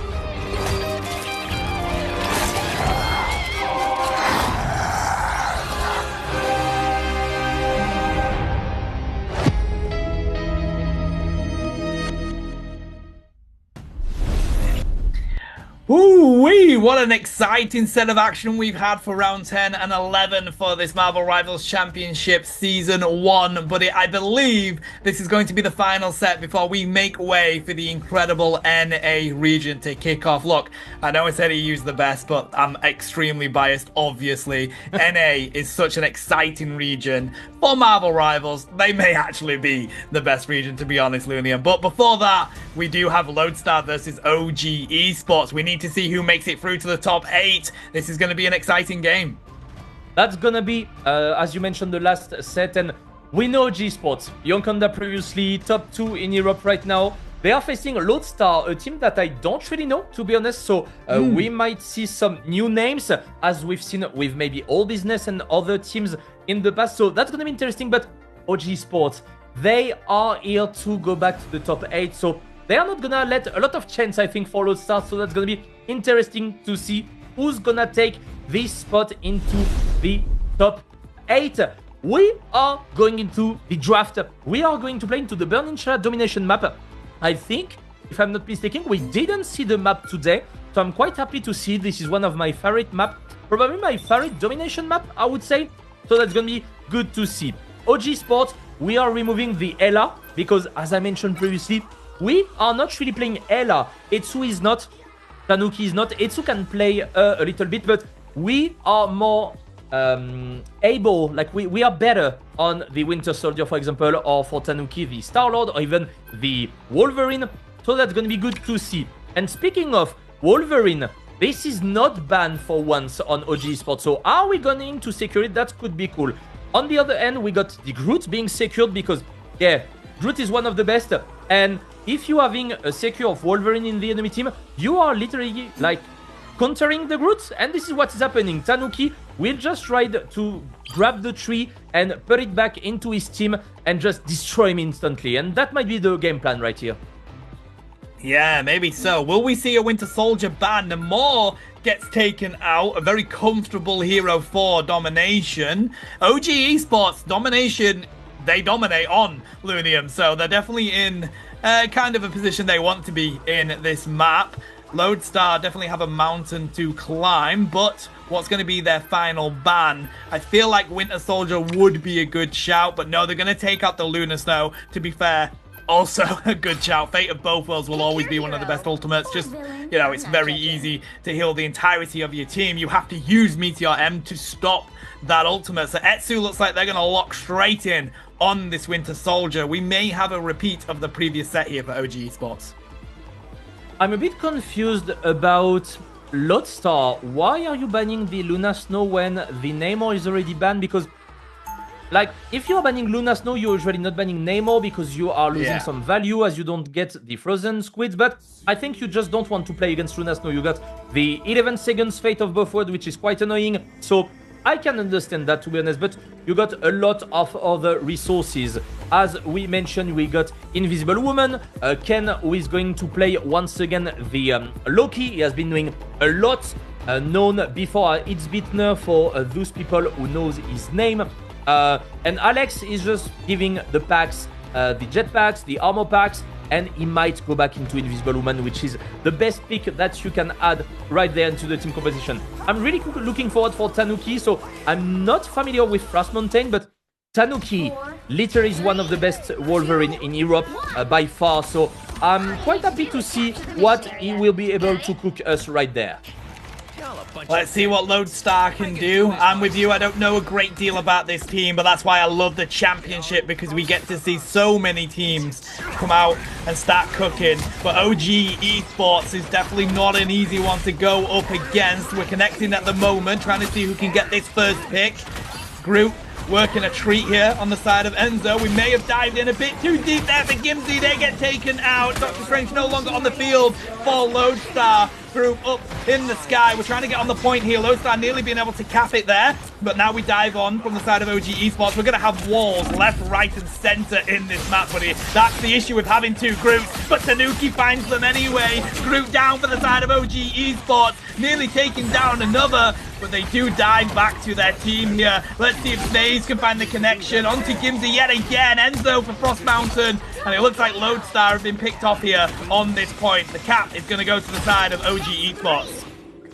Clean fight by OG Sports. I was looking and I've just seen Tanuki flying over.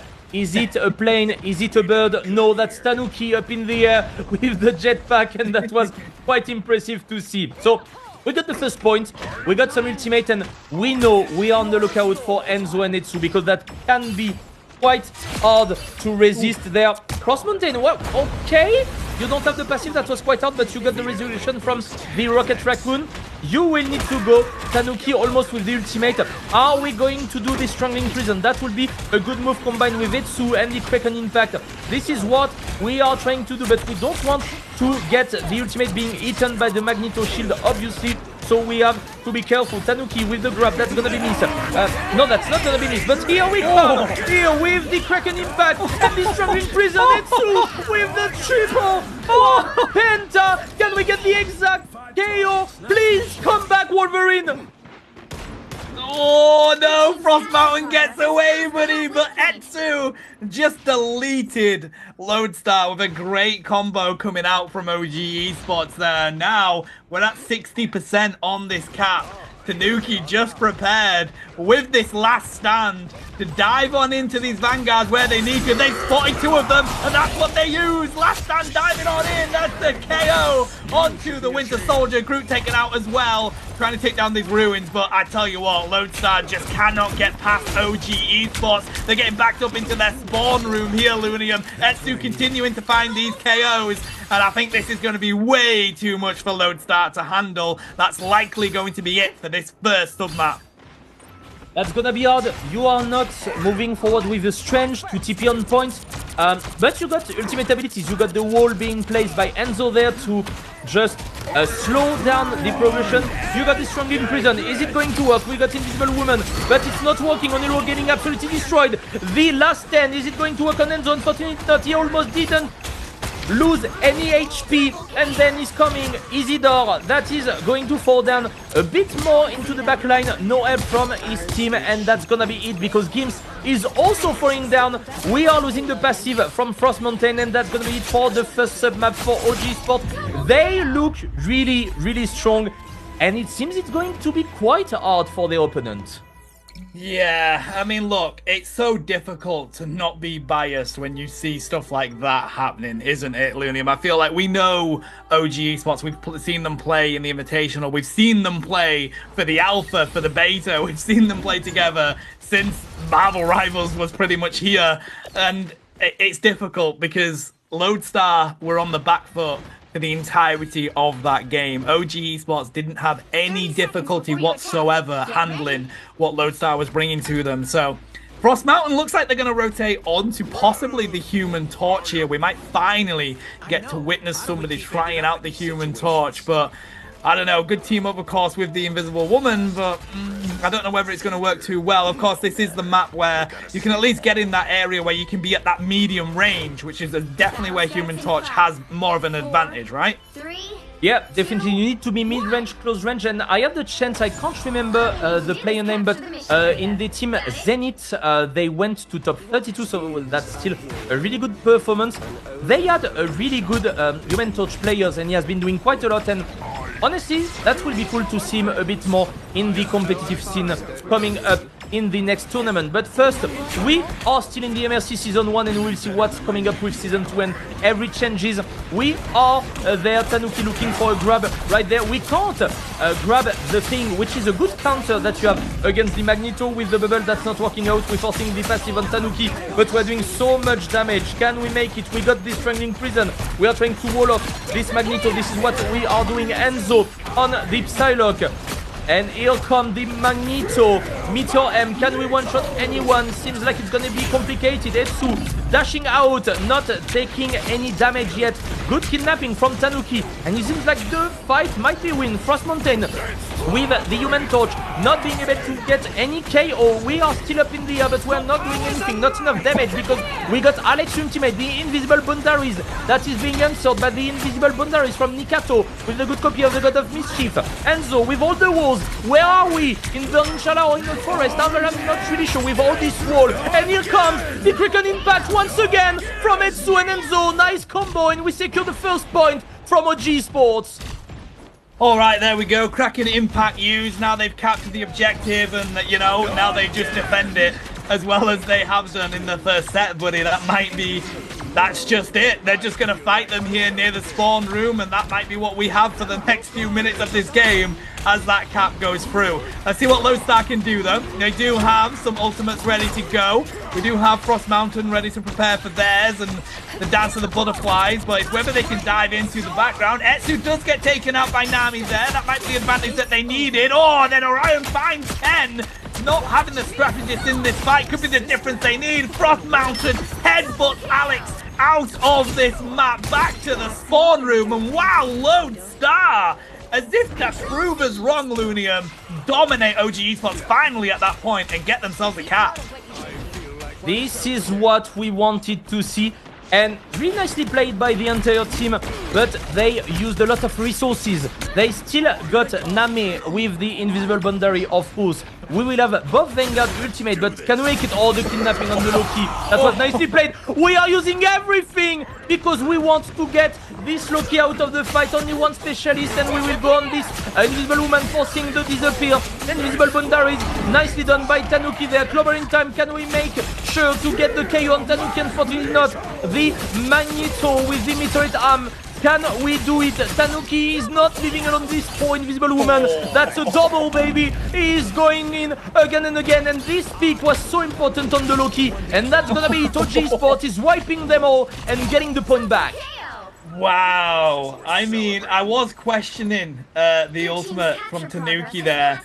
But of course, they just wanted that Loki out of the fight. They dived there onto the invisible woman. I thought they were going to go down. I don't know if you were watching the health bar there, Lunium, but it was literally getting to 0, going back up, because it was literally panicking as they got the heals from the strategist. Frost Mountain getting taken out there by Alex as well. Difficult position for them to be in now. They don't have that duelist here. They're pushing up around the corner here for OG Esports. They know they just need to keep them off this point. We've got the Strangling Prison ready to go as well. They do also have Etsu prepared with a Kraken Impact. They're going to go with that dual ultimate when needed. Just trying to see if we can pick up the thing here. They're just trying their best to get onto the point. They do find Etsu, though, with Gimzi. That's going to be huge for this next fight. The invisible boundary has to be utilized, so does the Loki, God of Mischief. But wow, Alex finds a triple KO, and that might be the difference between losing this point and actually winning the game. There's only 2 from Lodestar able to push onto this. We're in overtime. I think OG Esports is going to take this first game. There we go. Wow, OG Esports were very impressive in this game. Yeah, that's looking like they want to show off and show that they are stronger, and they definitely did it in this first map. OG Sports, once again, one of the best teams in Europe, facing Lodestar, which seems to be a new team that I don't recall. And yeah, they will need to think of a new strategy, because right now, that's not working out. We are maybe in need of removing the Groot from Enzo, but Enzo got a lot of other picks. But we've seen so many Groots, good ultimate, and so many Groot being banned the entire day. 10 final hits, Etsu with 11 final hits. That's MVP for Alex, obviously, but OG, once again, super promising. Honestly, if they were not facing Virtus Pro in round 6, they would still probably be in the upper bracket because they don't have like the same level as some team in the lower bracket, if I can pick it this way. Not being mean to other team, obviously, but they are more experienced from other titles. They are playing together for a couple of months, even years on the other title. So you got some mechanism, automatism that are ready and easy to play with some other people. So yeah, we'll need to see from Lodestar what they got on their backpack, because they will need a lot, I can tell you. But we'll see the rest of this series after this highlight.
Remember the dust, the lights gripping tightly, trapping all those fighting souls. But yet, across the world, I see you standing in my way. And remember the time, the place we used to fight, like the sun and moon. And I wonder if ever there was a time that we were friends. The night has fallen, shadows looming, and yes, that time has come for me to seek you out. We are set now for our last reunion. Break the chains, find your way, come fight me. Do you remember who you really are? Show me that you are still the only one for me. I'll be waiting for you. Wake up, open your eyes, raising up your fists and smashing through time walls. Before the rift splinters again, we are rebels till the end. Rise up, open your mind, hold on to your powers. No one can stop us. We are rivals till the end of time. We will clash, no matter where. We will fight.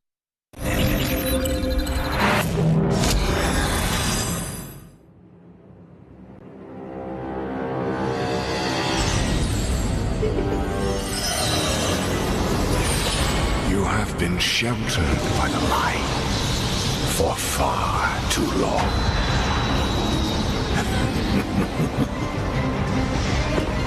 The time has come for darkness to reign. Soon your resolve will begin to crumble. You'll be stretched too thin. There will be nowhere left to hide, and your fire will cease to burn. For no light shall survive in my empire of eternal night.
Anyone say fireworks? Powering up. Maximum pulse!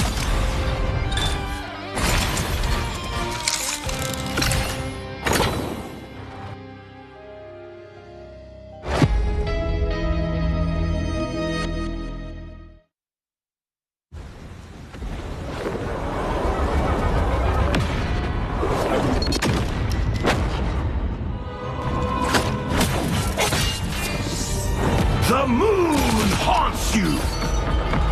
Say goodnight.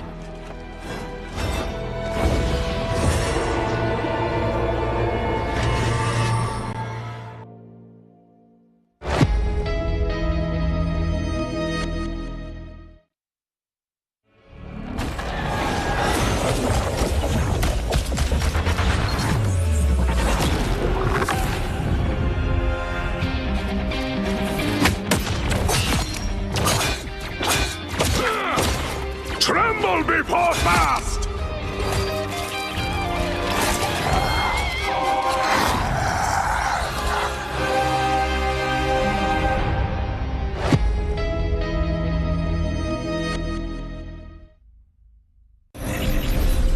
OG Esport versus Lodestar. This is 1-0 for OG Esport that have been looking promising since the beginning of the tournament, since the beginning of Marvel Rivals Esports in Europe, with some big name, and we're gonna witness the rest of the series in a couple of seconds. We are going to move into the Yggdrasil path. This is a convoy map, one of my favorite, I think. I'm pretty much saying that all the time because all the maps are amazing, let's be honest. But honestly, what can you do when you are Lodestar? Because honestly, not being mean, but you know that your opponents are better than you. They got more experience. So how to create the surprise?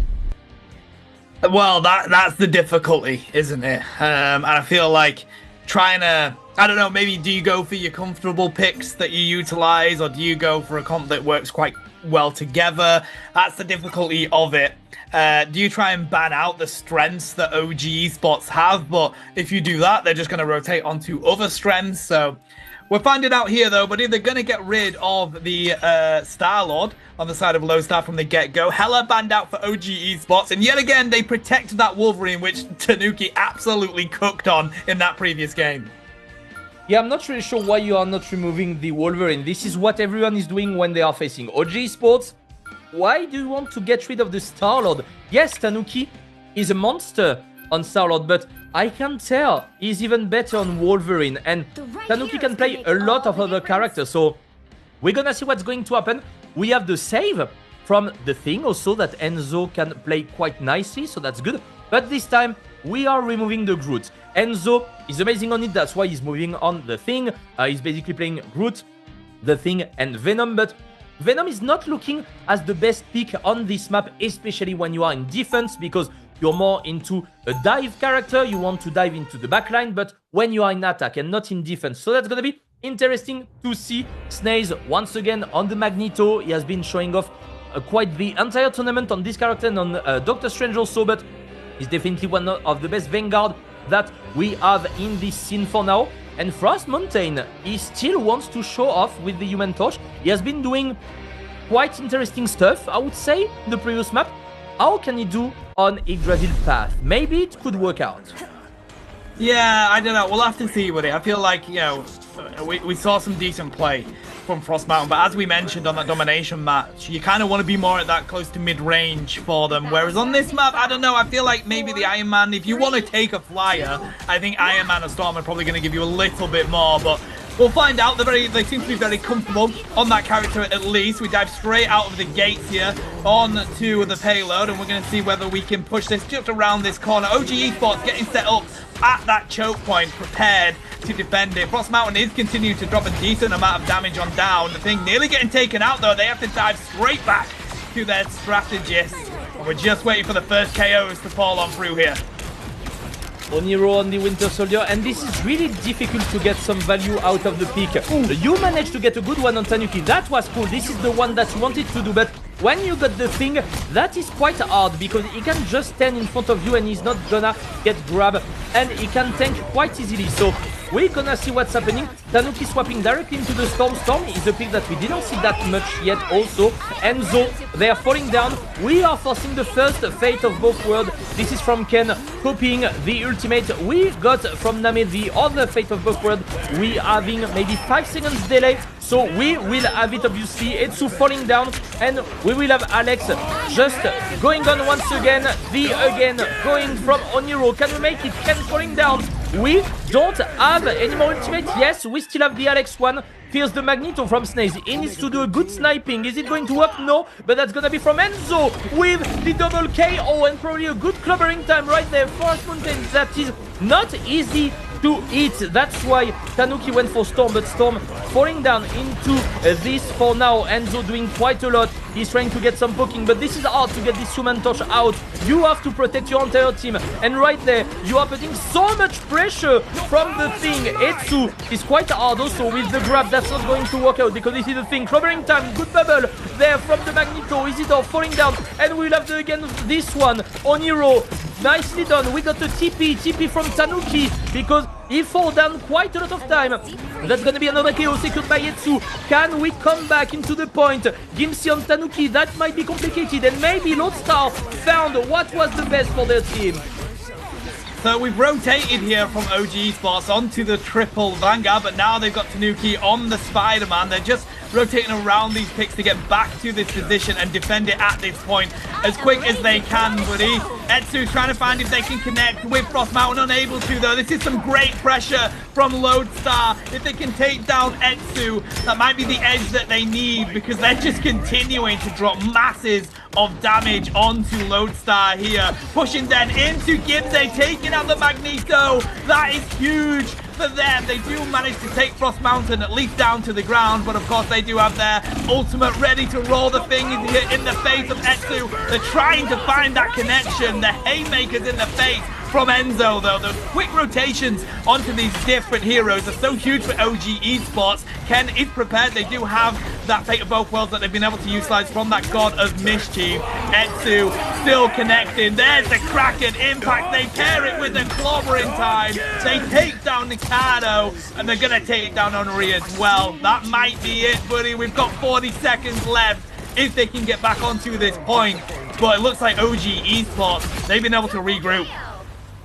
I'm not gonna lie to you, Tano. I'm gonna do some nightmares of this again, like 2 again at the same time. I don't know if I can sleep properly this night, but nicely done by OG Sport. That was really nicely played with Tanuki taking this strange to make his team come back faster, simply as that, and getting the defense. That's gonna be the last fight if they can't make it. Frost Mountain there securing a good KO on Etsu, which is quite nice. We got a lot of ultimates. We got the amazing Spider-Man that can be quite annoying there. Are we gonna do it? Not yet. Tanuki in the backline.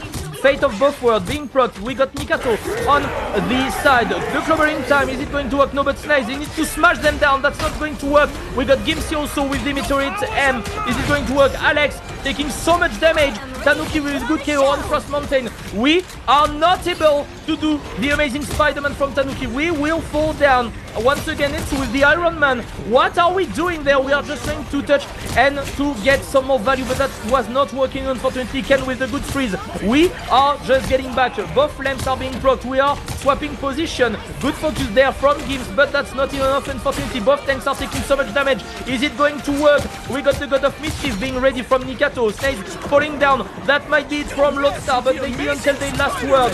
They have some other resources. Amazing Spider-Man managing to get a good KO on Nami. They got only one support being there. We got it with the Psylocke. Can he dash in and take a kill? That's not possible because they are falling down. Tanuki Etsu, is it going to work? Alex this time falling down, and that's gonna be it. Lodestar will manage to get the first checkpoint after a lot of fights. Wow, a lot of fights is absolutely the way that went. They do finally get that first point capped, and Definitely different from the previous game that we saw. They're managing to put up a great fight here, our Lodestar. We've seen OG Esports rotate through this hero roster just to get back to the point. Great play by them, but it's the Lodestar on the advantage right now. We're trying to push on in here with Isidore. They are prepared. They've got 80% on that ultimate, ready for the clobber in time. They just need to wait out this strategist ultimate, and then they can dive on in. A good pick up there by Gimsy onto Etsu, though. Definitely a main target. We do see the armed and dangerous diving on in. Here's the Meteor M. Can they take out the strategist? No, they do find a Nairo, though, so they're not going to be able to utilize the Kraken impact again. It does look like Lodestar definitely got more of an advantage now, fighting this on out. There's the clobber in time. They've been able to stun Enzo, but they haven't been able to get a KO with it just yet. Meteor M back through this fence. We're getting just around this corner here, but they may be able to get this if they can just hold them up in this choke point. Gimsy's trying to do just that. They take down Enzo. They take down Etsu. And now we're going to make it to the second point, or nearly 3.66 meters to go. We've got an Omega Hurricane just to try and defend this. But it looks like the Haymakers in the face are trying to connect. Unro here trying to put up some defense as well, but it just looks like Lodestar just on the edge of getting this second cap. OG Esports have managed to get themselves onto it, though. Enzo is going to find the connection against the Thing, and now diving back onto their strategist. It's actually OG Esports that have the advantage. They push them back around the corner. If they can take down this Loki, that's going to be the difference. Enzo has backed them all the way up. Lodestar was so close on that one, Lunium, but just not able to get it that final amount. 3.60 meters away from the second checkpoint. That was close enough, but not enough yet. What do we have? We will have buff support, ultimate ability. We got the TP from Gims right here. Are we gonna make it? We got only Nikato, but soon Nameo. So Isidore taking so much damage. God of Mischief coming up with the fate of both worlds. We got both at the same time. We are going to witness a lot of fights. Can we get it? We will need a good Eye of Agamotto from Snails right here. And this is what we are going to try to do with a good timing. We'll have the again. Also, that's not from Etsu, but that's still a good Eye of Agamotto. We are doing so much damage from Frost Mountain, but we got the other fate of both worlds. This time, this is Etsu going in, not working. Frost Mountain with the good damage. We will have Tanuki. Tanuki not being able to do the Storm ultimate. Can we do it? I have Shanti right there. Oh, that was perfect from Gimsy. Are we gonna do it? Is it Enzo is pretty much the only fortress that is holding the payload, and we won't be able to touch the payload. That's gonna be its second checkpoint for Lodestar. Yet again in overtime, but Lodestar, they've managed to get there. They are grinding this one out. It's definitely going down to the wire here, putting in an absolute shift on the side of Lodestar. One final section to go, probably the hardest to get around, to be honest. The spawn room is right there. Are they going to be able to do enough? Tanuki rotating here onto the Storm. A great position for Storm as well, especially with that Omega Hurricane. We're diving on in with Enzo, using these Haymakers to get some quick connections. We take down Onairo, no longer having access to that Winter Soldier means Lodestar have had to back up. Huge amount of damage no longer being put onto these Vanguards. We got one more team fight, maybe two, if we are lucky, but we maybe won't have the time to do the portal from Doctor Strange because we have been using it just before, and I think it's still on CD. It will be on CD if the game is not lasting too long. We are trying to focus directly the Thing, and this is working out. Nice blocking there from Enzo. Etsu moving on the Psylocke, focusing Frost Mountain, doing it really nicely. We will have the Dance of the Butterfly ready. That's gonna be it. That's gonna be the last fight there. We are trying to get as much KO as we can in front of their spawn. We are forcing ultimate ability because we know we will have the necessary resource to win the rest of the fight. We got two fate of both worlds in action right here. Isidore, can he make it? Can he take a good KO? Unfortunately not, but we got the Meteor M from Snails. Can we smash down one of the support? That's gonna be Oniro on Etsu with the reset. That's not gonna work out more, but we will have Tanuki with the Goddess of... no way! He's being knocked out quite fast. Nice grab once again from Oniro. The Goddess of Wrath not being able to do the ultimate. We did the Dance of the Butterfly, but once again, Lodestar, they are making us lie. They are still in this game. Yeah, that they are. And this is impressive, buddy. This is a long way that OG Esports will need to take it if they hold it up here. We do have ultimates ready to go. Gims is utilizing the Meteor M just to try and take out Storm. And they do. Tanuki is down. Omega Hurricane no longer able to get any KO.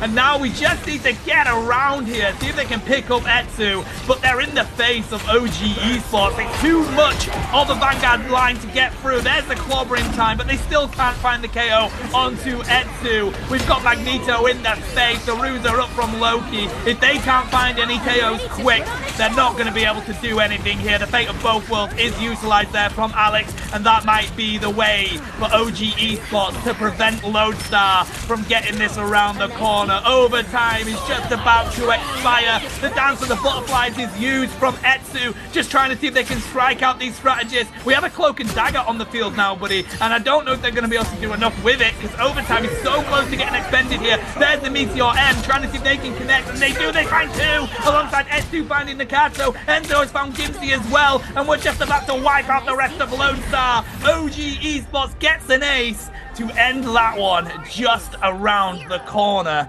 from the final push, buddy. So, Lodestar, really good fights there from them. They've got 2 points that they managed to get through, 2 huge places on this map that they can try and stall out OG Esports.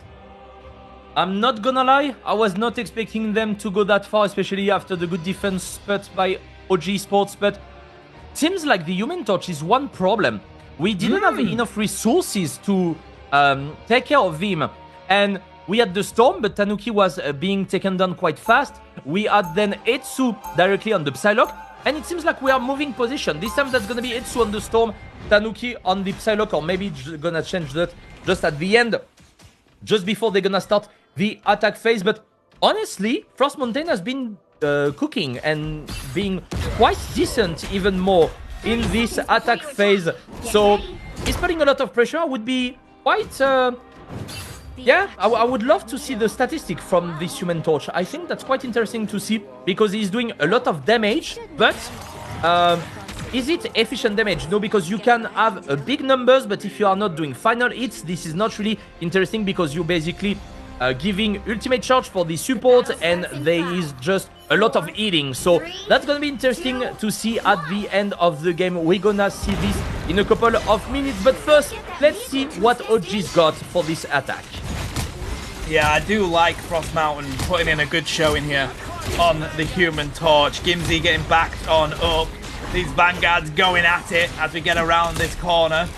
Etsu there with the Storm as well. It's all about who can break these Vanguards first to see who can get the victory around this first corner, buddy. It looks like Snaze may have connected quite well there, but they have the healing from the Loki. Trying to put up the defense here for the Human Torch. Tanuki trying to see if they can get back onto those strategists. They've not connected just yet, and there we go. Isidore down, the thing no longer being there. That's one Vanguard broken. Let's see if they can connect with the other. Lodestar putting up a great defense here. There we go. The God of Mischief utilizes it onto the fate of both worlds. That might be what they need just to defend this right now. Oh no, managing to dive into Etsu, taking out the Flyer is going to be huge for them. The Loki returns on the other side. Frost Mountain diving on in with a cannonball. They do connect. Tanuki taken out after they take Nikita. So it does feel like OG Esports have got the pressure to take this, but Lodestar putting up a good defense. Fate of the both worlds here again. Snaze just trying to connect onto that strategist. They've got to handle that Winter Soldier in the background as well. Isidore getting pretty weak. They dash on out. Looks like OG Esports have backed out Lodestar now to the point where they can get this first cap. I don't think we're gonna have time to get Dr. Strange, so we'll need to get in, but Tanuki on the flanking, getting a good KO on Loki. They're not being able to get his lamp out and survive, unfortunately for him. So that's gonna be the cap for G Sports. We got a bit less than 5 minutes, but they seems to be quite upset after the performance of Lodestar just before. They were probably not expecting them to show some resistance. So we need to be on the lookout because they didn't say their last word. Etsu there, this is exactly why you're taking Storm. And now, Wrath of the Goddess, can you do it? Because you don't have any defensive ability. You're gonna destroy the left, but can you secure a good KO? No, yet, but you will get one on Nero. You're gonna get healed, so that's all fine. But with the ultimate ability, you don't get the chance to get any of the supports. But then Tanuki is just getting the job done because you don't have any defensive ability. You don't have the lamp. You don't have your ultimate yet, so this is quite free to continue the push. And it seems like OG Sport, they are just on the highway to the 2-0. Yeah, it looks like Frost Mountain with that Supernova ready to pop, waiting for them to get that around the corner. We have a dive in here. Loki using the God of Mischief. They're going to utilize the Fate of Both Worlds. Is that two? Yeah, that's two Fate of Both Worlds we've got going off here for both teams. Snade's prepared. Meteor M comes back, though, from Gimsy. Trying to see if they can block it. They do. They aren't able to connect with that. That's going to be huge for OG Esports. They just need to take out these strategists, and then they're going to be able to push on in. There's a good clap, though, coming in there from Alex. They find a KO onto Anaro, and there's the Supernova. Straight in this little section here. That might be the difference. Tanuki finds Nam as well, and they take down Frost Mountain. And there we go. Double KO, triple KO. There we go. OG Esports taking out pretty much the entirety of Lodestar. In fact, yeah, that is an ace, buddy. And they get the second point caps. Not any ultimates on the board for Lodestar here either. But Honoro is going to rotate onto this Hawkeye, trying to see if they can take out Etsu. We've seen previously like Team Peps losing because there was a good Hawkeye switch, and this is what's happening. Good headshot there on Etsu. We might want maybe to change character, maybe go for a Winter Soldier, or do we really want to keep the Storm? I'm not sure this is still the correct pick to have, as we don't have the Human Torch anymore to deal with, so that's gonna be good to see. But we still got 4 minutes on the clock, which is fine. We are taking a lot of damage there. We are charging ultimate from Alex. We are having the Dance of the Butterfly from Tanuki in the backline. We are getting a lot of KOs, one after the other. That's done just in a glimpse of a few seconds.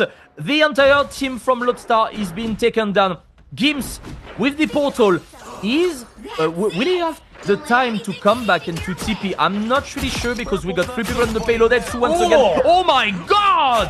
What was this on Hero? Okay, I'm sorry, okay? I mean, yeah, the Hawkeye is a shout, buddy. You mentioned the difficulty they had with it in a previous set, and we're diving on in here now. Etsu still staying on the Storm, very close to getting that Omega Hurricane. Looks like this is likely going to be the push that they need, although they take down on Hero. Snade finding the connection onto the Hawkeye there. Loki utilizing their ultimate, pairing that up yet again with Lunar Snow. We have the Fate of Both Worlds double here. Aya Bagamoto diving in from Gimse. They didn't actually connect with anyone, I don't believe, and they get taken down instantly.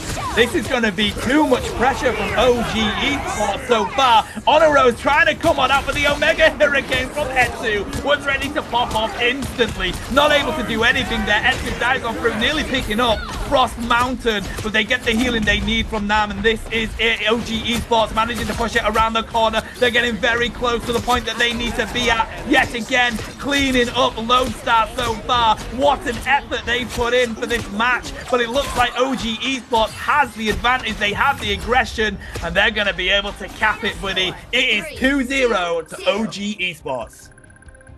OG Sports leading 2-0. They are 1 game away of getting into the top 8.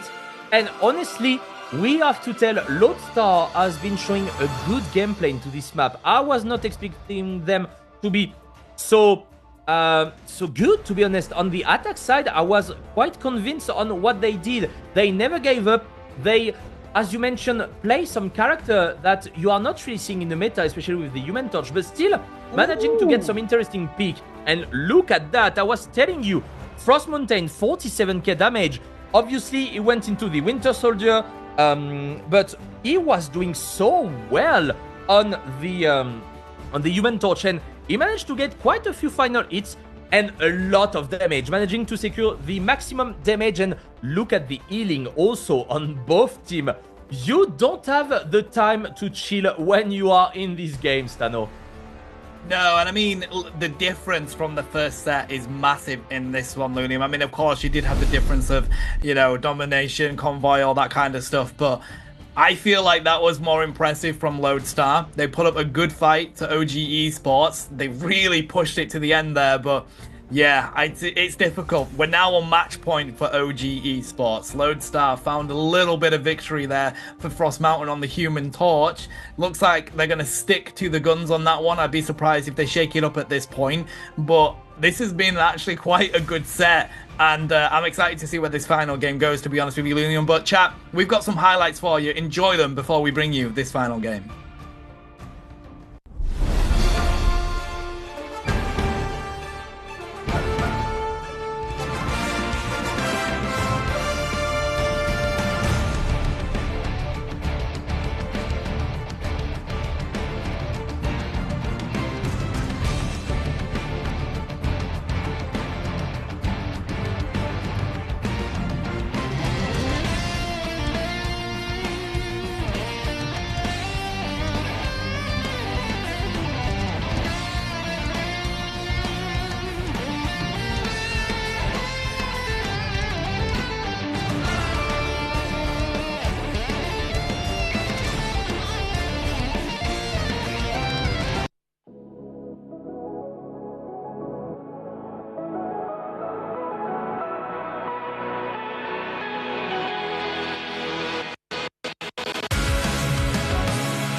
Trapping all those fighting souls, but yet across the world I see you standing in my way. And remember the time, the place we used to fight, like the sun and moon. And I wonder if ever there was a time that we were friends. The night has fallen, shadows looming, and yes, that time has come for me to seek you out. We are set now for our last reunion. Break the chains, find your way, come fight me. Do you remember who you really are? Show me that you are still the only one for me. I'll be waiting for you. Wake up, open your eyes, raising up your fists and smashing through time walls. Before the rift winter's done yet, the arrival till the end. Rise up, open your mind, hold on to your powers, no one can stop us. We are rivals till the end of time. We will clash, no matter where. We will fight.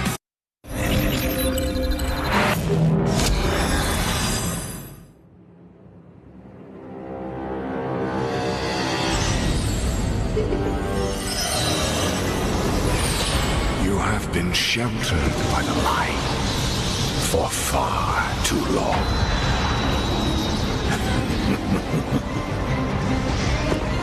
The time has come for darkness to reign. Soon your resolve will begin to crumble. You'll be stretched too thin. There will be nowhere left to hide, and your fire will cease to burn. For no light shall survive in my empire of eternal night.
say fireworks.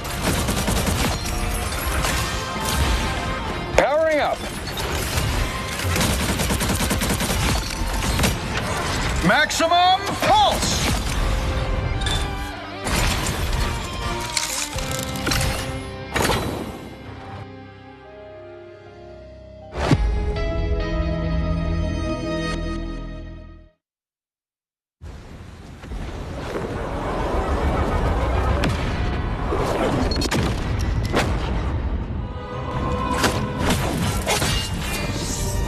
The moon haunts you.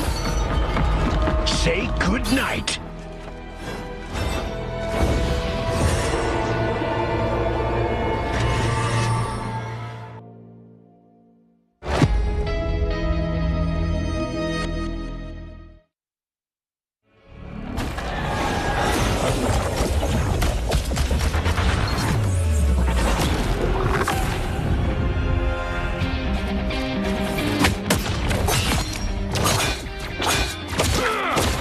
Tremble before fast!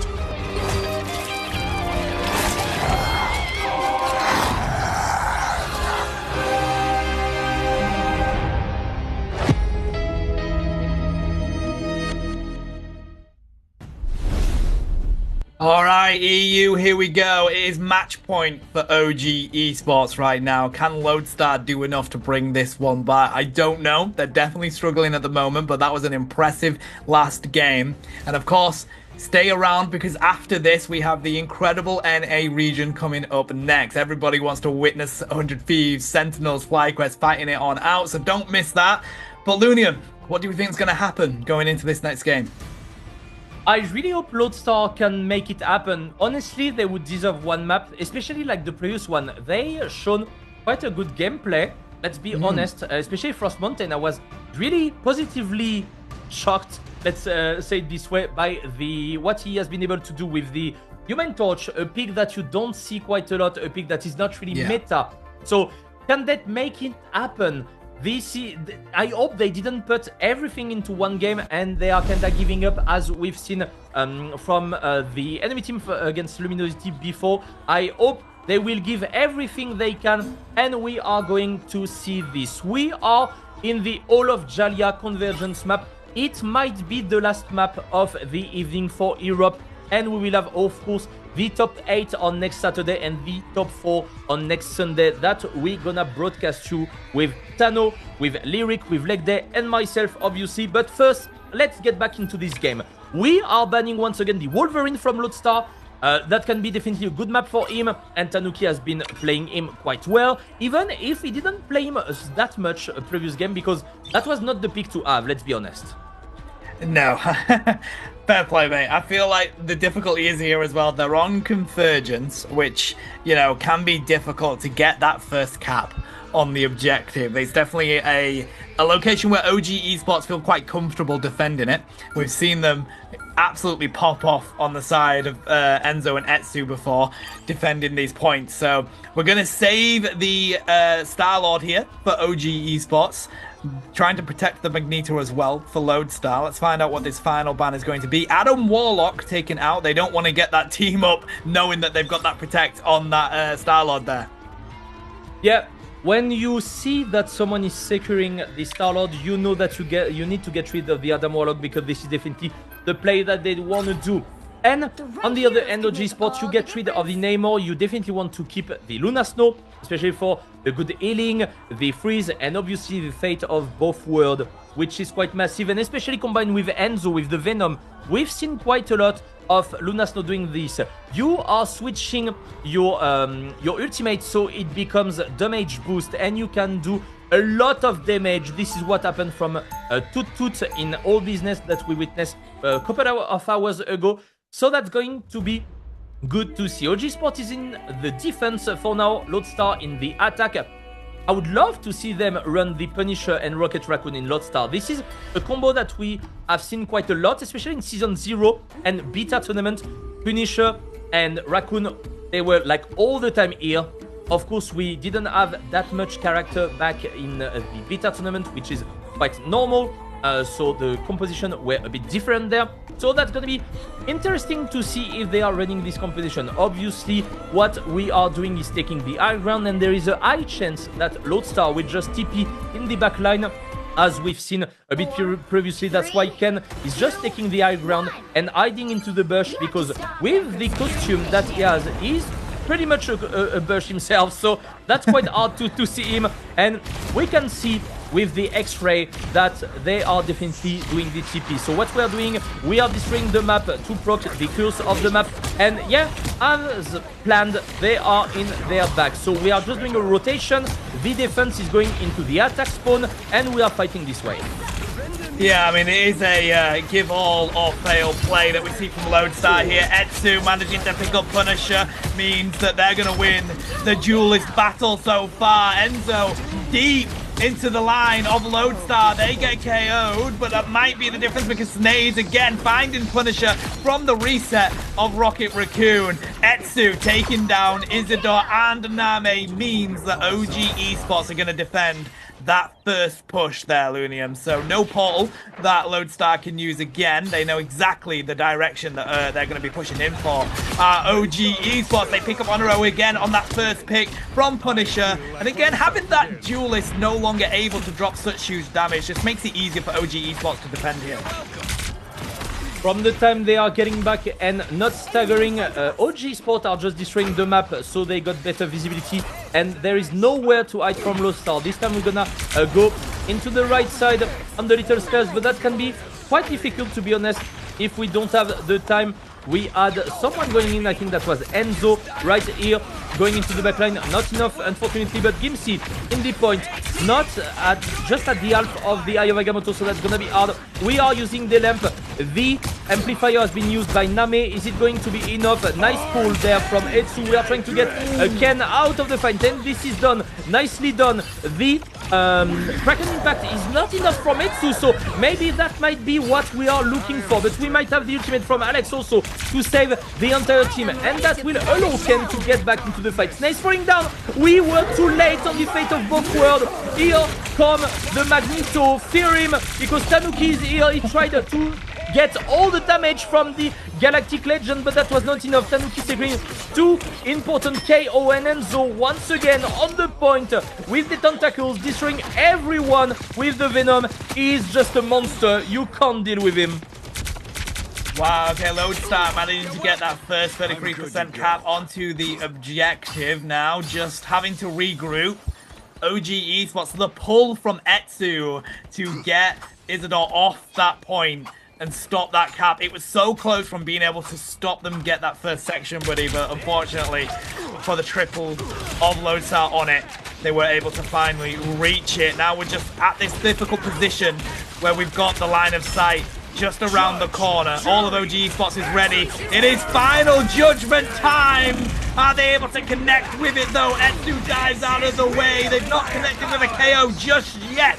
They're putting up that shield on the side of Snaze and blocking all of that damage, and then Ken comes in with the fate of both worlds, and they don't manage to find a single KO. In return, OG Esports has just wiped out Lodestar. That is an ace. I think they miscalculated a little bit on there, because if Name had the ultimate with the combo of the Punisher, we would have the 40% damage boost at the very beginning of the ultimate. That would have been more efficient. And I think it was 3 seconds away. So now we're doing the last TP and maybe the last fight. Enzo going in on the Mantis. We are running Mantis and Black Widow because we can do a lot, but not a lot, because Enzo is enough to take down these 2 players. You can basically one-shot everyone, every squishy target with an headshot with the damage boost from Mantis, but that was not enough. And Enzo with the Penta there. Tanuki, you're not good, man. You don't let the Exa kill for you, mate. Wow, okay. A Penta to end it on off, and now all OG Esports needs to do is get 66% of this objective capped. That is going to be difficult for Lodestar to defend, buddy. That was an impressive play from OG Esports. I felt like Lodestar, yet again, they have these moments where it's kind of working for them. They work together as a team. They get some really important picks. But then OG Esports always find a way to turn around and come back into it, utilizing their ult economy, Lunium. So it looks like we're going to stick with pretty much more of the same here. Of course, for OG Esports, if it ain't broke, don't fix it, right? Yeah, that's gonna be interesting to see. And what I really like is Enzo playing the Venom in defense also. I think in some map that's quite hard to play Venom, especially in Yggdrasil path, as we mentioned previous game. The thing had much more value, but here the map is so open that even in defense you can get some interesting pick, go in the backline and put so much pressure. So Venom is actually a very good pick in this map. But basically, if OG wins the fight, that's over. They're winning the series, and this is top 8 for them. So I'm not convinced, to be honest, by the Mantis and Black Widow. That's a combo that you can see more in ranked. Let's say it this way. That can be surprising, but I think they might be aware of it on OG Sport, and that might be not surprising, especially when you got a Venom that can just dive on you. You can't really do really a lot of things against that. Listen, I do pick and ban infographics for Reddit, buddy. And every week, I don't have to worry about who's the least picked and least banned, because it's always Black Widow. We're going to see what they can do here on the side of Lodestar with it, but Etsu dropping massive amounts of damage here onto these Vanguards. It's going to be enough to take out both. And yeah, so we were talking about what Lodestar could do. The answer is absolutely nothing. OG Esports dominating yet again, and they're gonna win this victory, going on through to the top 8 next week. Congratulations to Lodestar. And honestly, maybe at the end that was a bit difficult, but if they would have faced another team that could have been more close, but once again, you are facing OG Esports, one of the best teams in Europe that is reaching top 8. Congratulations to both teams, and congratulations to Lodestar that managed to go to this part of the tournament. And we will see OG Esports again next week. MVP being given to Enzo quite nicely. 12 final hits, Penta KO. Even if he doesn't have a lot of damage, he has been putting so much pressure the entire series and the entire games he has been doing since he's a pro on Marvel Rivals, and that's always a pleasure to see Enzo playing the Venom. We now, Tano, got our top final 8 teams that we're gonna meet next week. In a couple of minutes, we're gonna see probably the bracket on what is awaiting us for next week, but we've seen so much games. I really hope you enjoy at home on the stream, because we had a blast with Tano. Yeah, it's always a blast to cast these games, buddy. And I like the fact that here in Season 1, the EU region is a lot closer than it was in Season 0. A lot of teams have, you know, we've had a couple of upsets here. Of course, all business upsets in 0% at one point. Like, these teams are really stepping it up in this season. People have now had more time to get used to this game and be able to get that synergy that they need as a team, buddy. So absolutely love this EU region. We have a highlight for that previous game, and let's see OG Esports dominate that one again.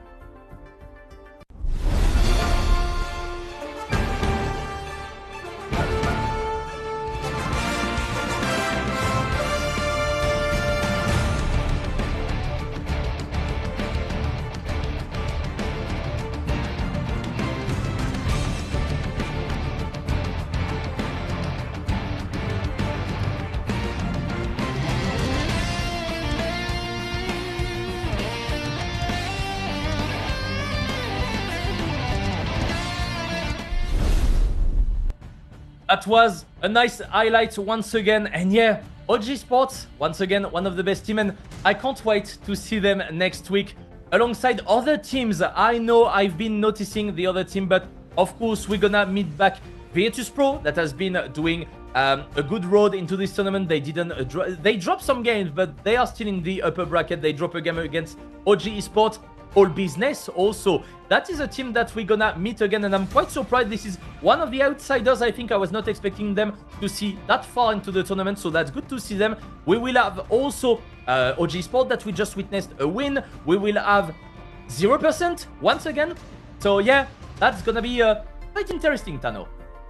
Oh yeah, it absolutely is. It's going to be an exciting week, but as we go into this, we've got to show off these incredible skins again, Lunium. Attain glory by any means necessary. Seek your revenge with Moon Knight's Fist of Vengeance and Black Panther's Thrice Cursed King costumes. Embrace the fury of Dracula's curse and use your yearning for vengeance to ignite the battlefield. These skins have been available from March the 27th. You are good at this. I don't know how you are able to do this kind of speech suddenly. And that's my turn, of course. The streets of Marvel Rivals are about to get loud. Iron Man's Team Power and Spider-Man Spider-Punk 2099 suits are bringing two majestic visions of alternate timelines, an innovative past and a raw, unfiltered future. In the fight for the past and future, who will stand with? Skin has been available from March 20. You can definitely get it in the shop. And honestly, we spoke about it, but yeah, they got my wallet. Marvel Warriors got my wallet. All the skins are amazing, let's be honest. So you got also this amazing pack that you can have in-game directly for 3 heroes, which gets you the Venom skin for free, and you can choose another skin for free alongside titles, some chrono token for the battle pass progression, or even to just convert it into units if you already finished the battle pass. This is my case because I'm playing too much of the game because this is the best game. Let's be honest, Tano. So yeah, which skin are you gonna get with the token? I don't know, buddy. I know we've had this conversation. Like, I'm a strategist player. I mean, not because I want to be, but because I have to be. And I have pretty much the skins that I want. I was debating the Magic skin, but I feel like I'm probably going to end up getting the Jeff skin. Just because, you know, I'm trying to get the Lord on all the strategists. I know people don't want to see Jeff in their games, but unfortunately for the EU region, you're going to have to because I'm going to be playing it. But what an electric day it has been today, chat. I hope you've enjoyed these games as much as we've enjoyed casting them. I hope we put on a good show for you. But honestly, don't go anywhere because NA is going to be up next. And that is such an electric region. These fight nights that we've been witnessing, Lunium, have been electric with all of these teams fighting it out. And I feel like it's literally teetering between, is it 100 Thieves? Is it Sentinels? Is it FlyQuest? So close up in that top stages of that NA region, so I'm excited to see where that goes following on from this. Yeah, that's going to be good to see. As you mentioned, in NA you got some dominant team, but that will be good to see. Can we have a good other team, you know, as we could have seen in Europe, like new upcoming and rising team? That's gonna be an interesting question, but don't go away, as Tano mentioned. Just before we let you, we can see what is going to happen on next Saturday. That's gonna be Tano will live with Lyric on Saturday and Legden myself for the final day on Sunday. So in the upper bracket, we will have Royal Beamers versus All Business, Sixes versus Virtus Pro, and in the lower bracket, oh my god, Tano, we got Luminosity versus 0% and Ex Oblivione versus OG Sport. This lower bracket is so stacked. Yeah, it really is. That is an electric day, buddy. I can't stop saying the word electric. It feels like I've been so hyped off these games. And yeah, I mean, Sixes versus Virtus Pro. It's going to be an interesting one. I feel like Virtus Pro have continued to dominate in this season so far. But 0%, let's see if they can go all the way. They've definitely improved as a team here in the EU region from Season 0. But I believe that is going to be it. I'm just listening from production whether that's going to be the end of it. Yes, it is. So a huge shout out to all of you coming along and watching these games alongside us. A huge shout out to you, Lunium, casting alongside me, buddy. I've had an absolute blast doing this with you. Thank you. That's the same for me, Tano. That was amazing. Once again, thank you, community. Thank you, production. Also, you have been amazing the entire weekend. And we can't wait to see you again for some more action in Europe. We will wish you a good night. Don't forget there is the ENA tournament coming up, and we will see you around. Au revoir.